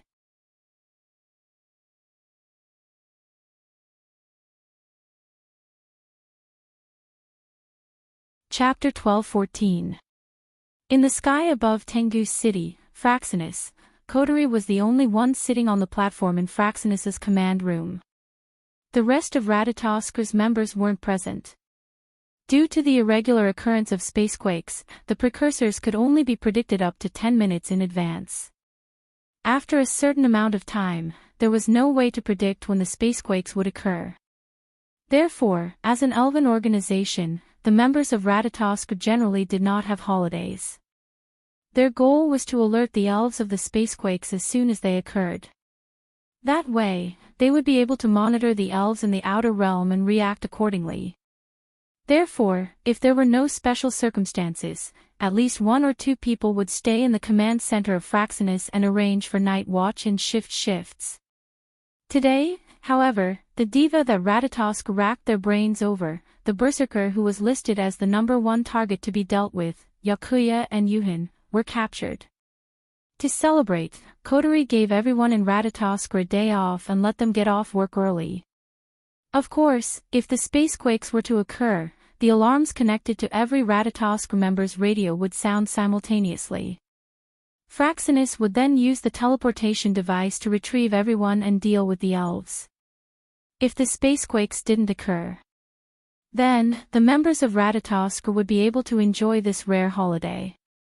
However, even though Kotori gave everyone in Ratatosk a day off, she never thought of giving herself a day off. Sitting on the command center, Kotori recalled the information she got from Yakuya. She converted all the information into text and typed it into the screen in front of her. She checked the contents over and over again and organized them carefully. This information. Not only would it become an important secret in Ratatosk's database, it would also need to be mentioned during the next roundtable meeting. After all, there was too little information on Phantom at the moment and Ratatosk had his own mission to complete. Ratatosk didn't have enough manpower. If they were to investigate the Phantom alone, it would be difficult. It would be very difficult. Therefore, Kotori decided to ask the people behind Ratatosk to investigate as well. They were more powerful anyway. They rarely interfered with Ratatosk's internal affairs, so Kotori was more than happy to give them something to do. Originally, the task of sorting out information was usually done by other staff members and didn't require Commander Kotori to do it herself. But now, Kotori had given Ratatosk's people a holiday. She didn't feel comfortable leaving the mysterious Phantom to others, so she decided to do it herself. Apart from Kurumi and Meijo, Kotori was the only other person he knew who had come into contact with Phantom. Phantom had even changed the object of Kotori's existence, so it wasn't a bad choice for her to organize it. On top of that, Kotori was also concerned about the information she got from Meijo, who also came into contact with Phantom and was bestowed with a spirit crystal. Even if the other members of Ratatosk were here, Kotori wouldn't let them handle it. After some time, Kotori finally typed the last character into the screen and let out a sigh of relief. Kotori rested her chin on her hand and muttered as she looked at the information about Phantom on the screen. Yakuya gave Yakuya a purple spirit crystal, and I got a red one. Could it be that the different colors of the spirit crystal are the manifestation of different elves' powers? The spirit crystal was the source of all elves' powers. With the spirit crystal, an elf would be an elf. Even a human would possess elven powers after fusing with the spirit crystal. The spirit crystal didn't exist in any part of the elf's body, but as long as it was an elf, there would be a spirit crystal in their body. There was only one way to make the spirit crystal manifest. That was to kill the individual that possessed the spirit crystal, the sprite. Of course, this was only a guess. No one could give a 100% accurate answer as to whether or not one could obtain a spirit crystal by killing an elf. However, according to Westcott, if an elf fell into despair and entered a reverse state, it was very likely that the spiritual crystal would directly appear. That was why Westcott was so obsessed with killing elves. He wanted to get the spirit crystal that represented the power of the elves. Kotori knew this as well. Kotori narrowed her eyes and sighed. Where did the Phantom get the spirit crystal? How many spirit crystals does it have? As soon as she finished speaking, a voice came from behind Kotori as if it was an answer. Could it be that Phantom herself has mastered the method to create spirit crystals? Ha! The sudden voice caused Kotori to exclaim softly. She quickly turned her head, only to see a figure holding a lunchbox in his hand. But if the spirit crystal could be created using a certain method, the elves in this world would be overflowing by now, right? Wu Yan rubbed his chin as if he didn't notice that he scared Kotori. He continued talking while rubbing his chin. Perhaps the phantom was stolen from the Dem or the elven troops of those countries.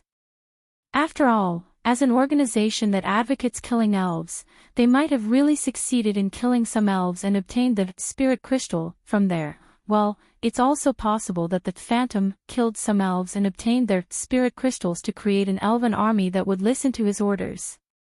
That's also very possible. You're talking like nothing happened. What are you talking about? Kotori grumbled when she saw Wu Yan going off on his own. Why didn't you tell me you were coming? Are you trying to scare me to death? I didn't stop you because you were busy working. Wu Yan pursed his lips. Who asked you to assume a thinker's posture and talk to yourself over there? Wu Yan returned to Kotori's side and he looked at the screen showing the information on Phantom. And?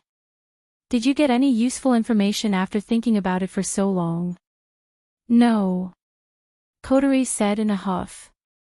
I only know that the phantom that appeared before me 5 years ago should be the same existence as the god that contacted Mikoto.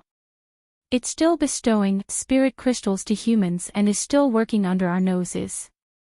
I don't know anything else. Kotori glanced at Wu Yan. And? Why are you here? Didn't you go on a date with Meijo?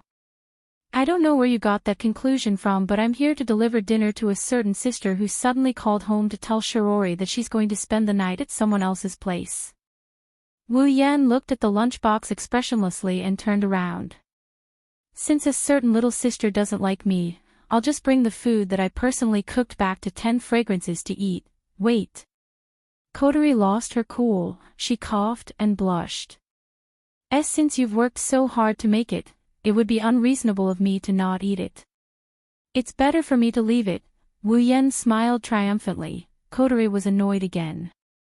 She snatched the lunchbox from Wu Yan's hand and snorted.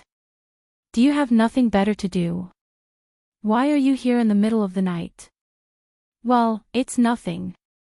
Wu Yan shrugged. I thought your excuse of spending the night at someone else's place was a bit ridiculous. I guessed you were here, so I came to check it out. Don't worry, I already told Shirori. Kotori paused. She hesitated for a bit before looking at Wu Yan. In that case, follow me to a place.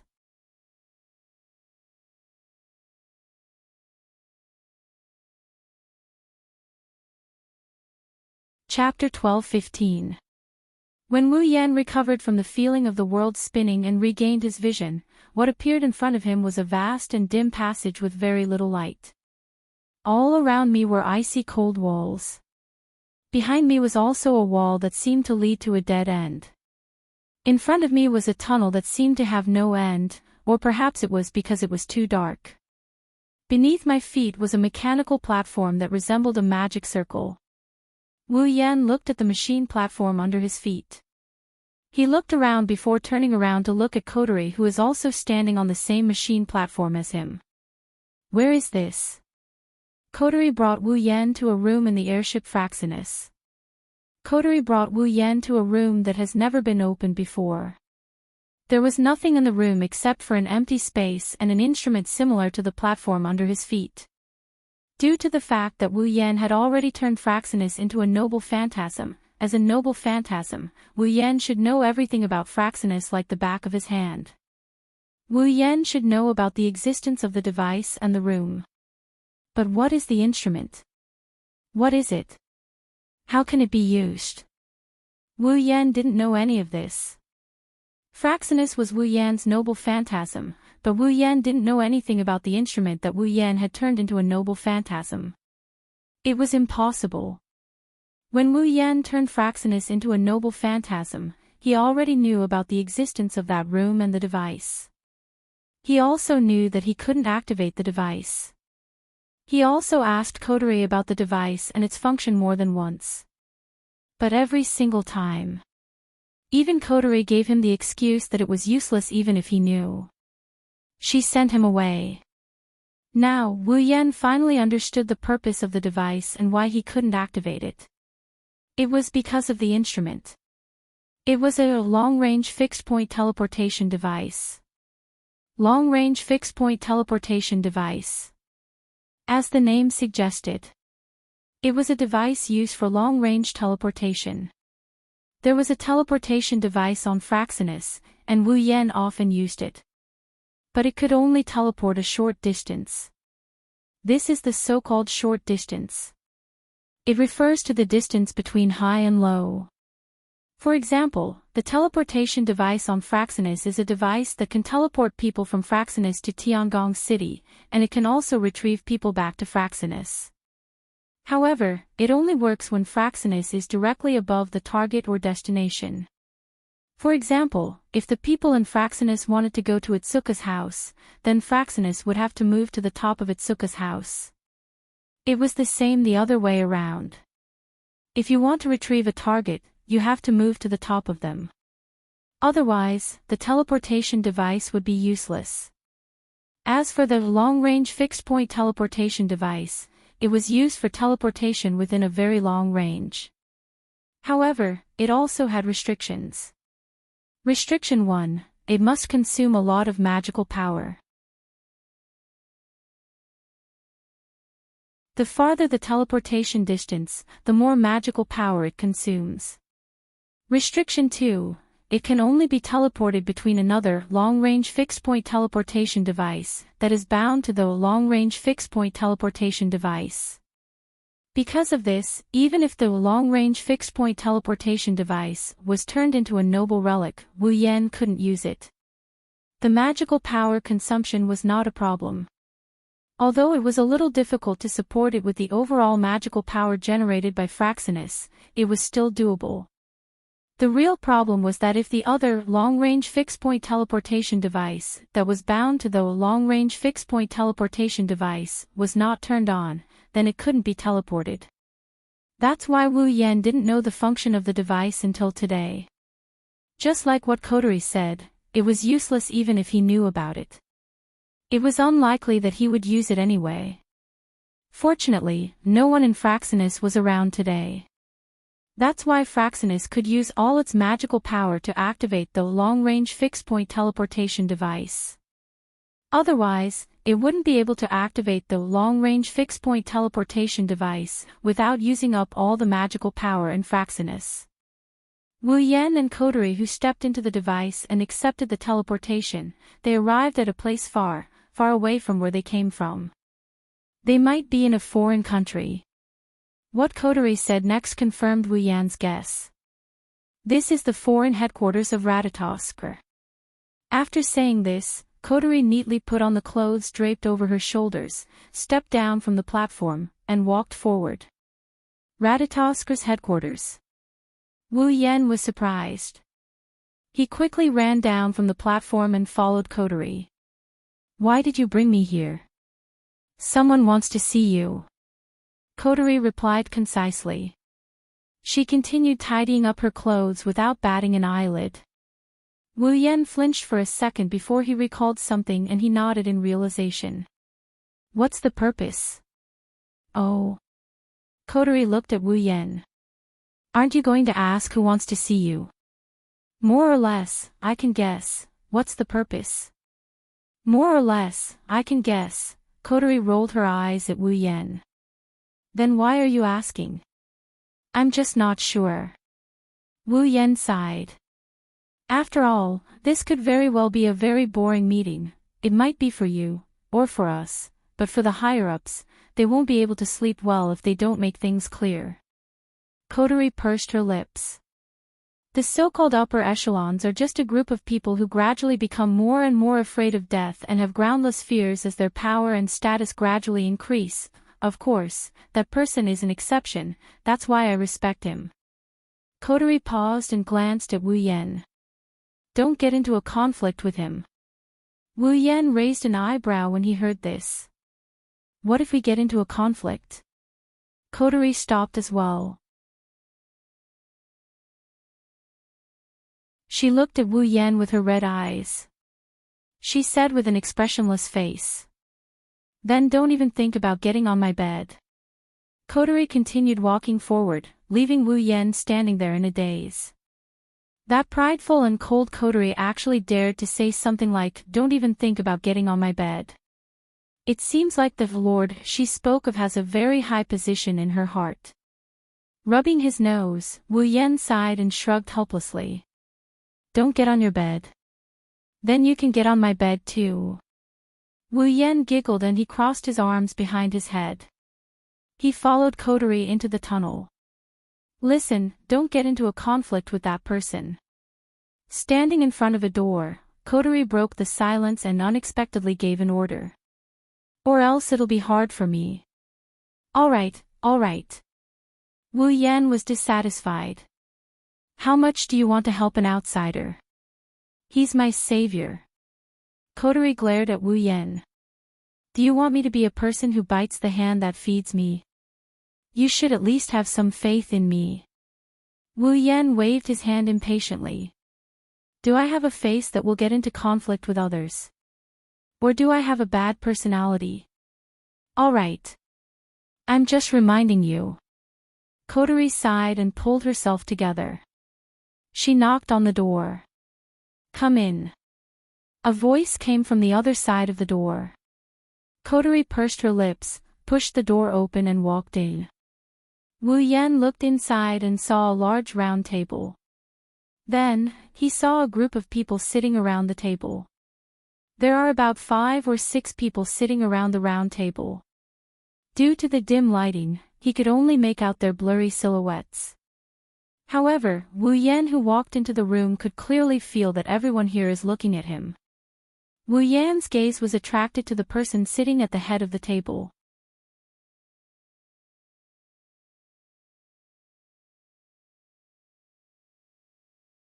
Chapter 12:16.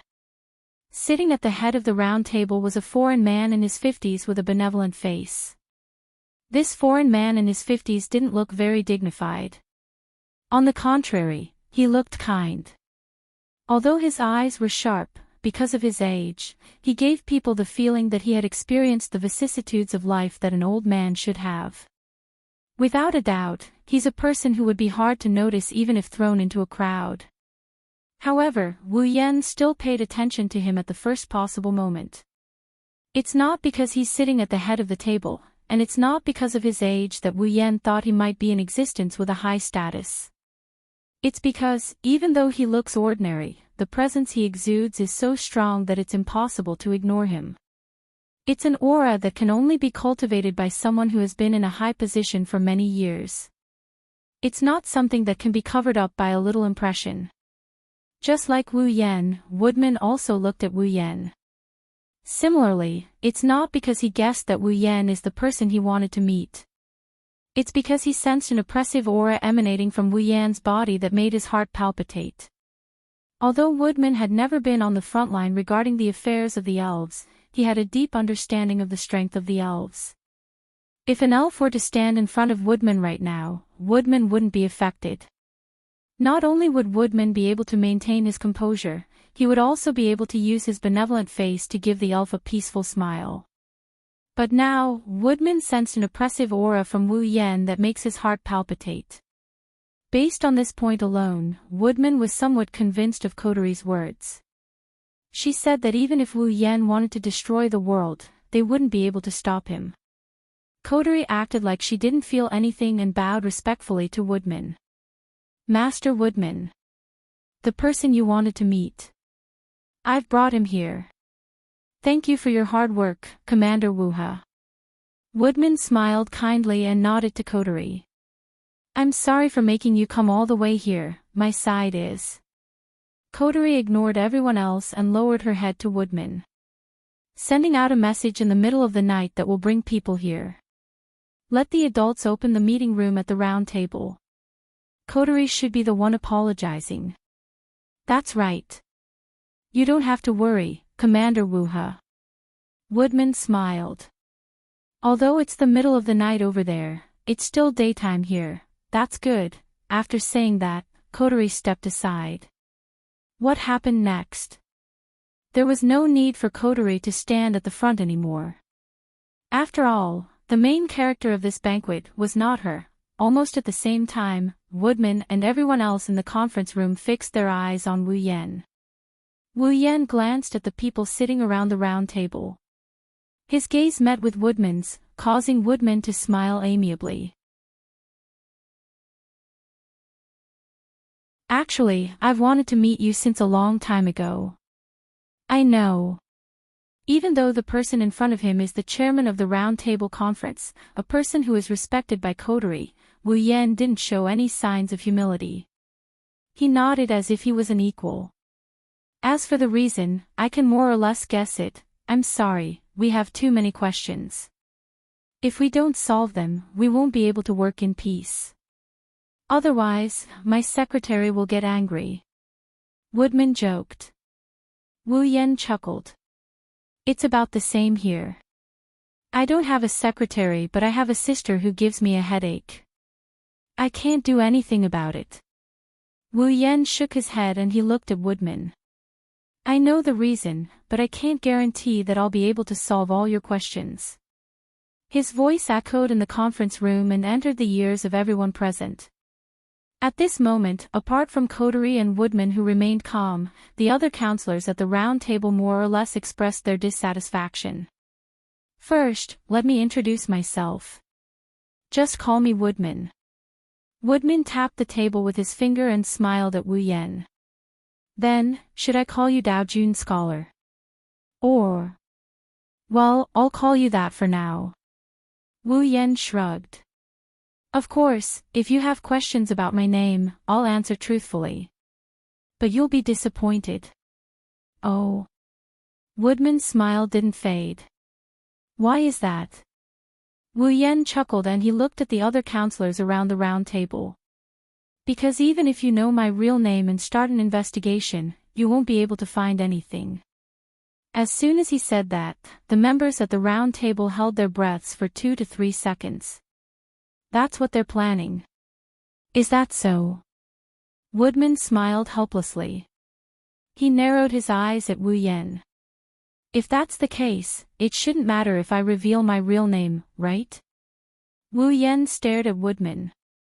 Woodman kept a smile on his face as if he didn't have any ulterior motives. All right. Wu Yan pursed his lips. If that's the case, you can call me Wu Yan. Wu Yan.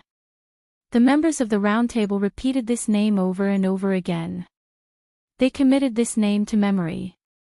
When they get back, they will use this name as the source of their investigation. Even though Wu Yan said it was useless, it was still the same. I'll call you Mr. Wu Yan. Woodman tapped his chin and stopped smiling. He took a deep breath and his expression turned serious. Then, Mr. Wu Yan, can you tell me where you're from? Following this sentence, the entire conference room fell into silence. There was no sound at all. Wu Yan seemed to have expected Woodman to ask such a question. He spread out his hands, smiled, and gave an answer that made everyone's expression change. No comment. The atmosphere in the conference room instantly became heavy. Even Woodman's brows furrowed. You're making things very difficult for us. Are you troubled because you don't know where I came from? The corners of Wu Yan's mouth slowly curved upwards. Then you must have been troubled for a long time, right? That's why I'm asking. Woodman closed his eyes and used the hand on the table to support his chin. You possess a strength that can rival the elves without the use of a manifestation device or any equipment. You also possess a magical tool like the sealing ring, that even the manifestation device can't reproduce its function. Adding on to the fact that you appeared together with the spacequake, you're not an elf, and you don't have any traces of living as a human being either. With all these factors added together, even if we want to have a conversation with you, we don't know where to start. If it's possible, I hope Mr. Wu Yan can reveal where you came from. Let us know. Woodman's expression was very serious. This world can no longer withstand threats other than the elves. Is that so? Wu Yan nodded expressionlessly. I see. In your eyes, I'm a threat to the world. Is that what you mean? Yes, I can't say for sure that's not the case. Woodman said bluntly, but I'm more worried that other than the elves, there might be other non-human beings with such great power like you who might be disloyal to this world. You can rest assured about that. Wu Yen waved his hand and interrupted Woodman. I can tell you clearly that I am an exception. Your worries are unnecessary. As soon as he said that, the other counselors in the conference room could no longer sit still. We can't conclude that there's no threat in this world just because you said so. The person sitting on the lower left of Woodman couldn't help but speak in a deep voice. You have to reveal where you came from, your background, your identity. Why do you have the power of an elf? Why do you have such a magical item? Only then can we investigate and, I say, however, before he could finish his sentence, Wu Yan's wine-red eyes flashed with a sharp glint, stopping him in his tracks. Did you make a mistake somewhere? You're tuning into the LoveLore Library YouTube channel. We're so grateful for your support and don't forget to subscribe to join us on this incredible journey through captivating stories. Your generosity through donations truly makes a world of difference, as it's the primary source of revenue that allows me to expand and enhance this channel for you. Thank you from the bottom of my heart for being a part of this adventure.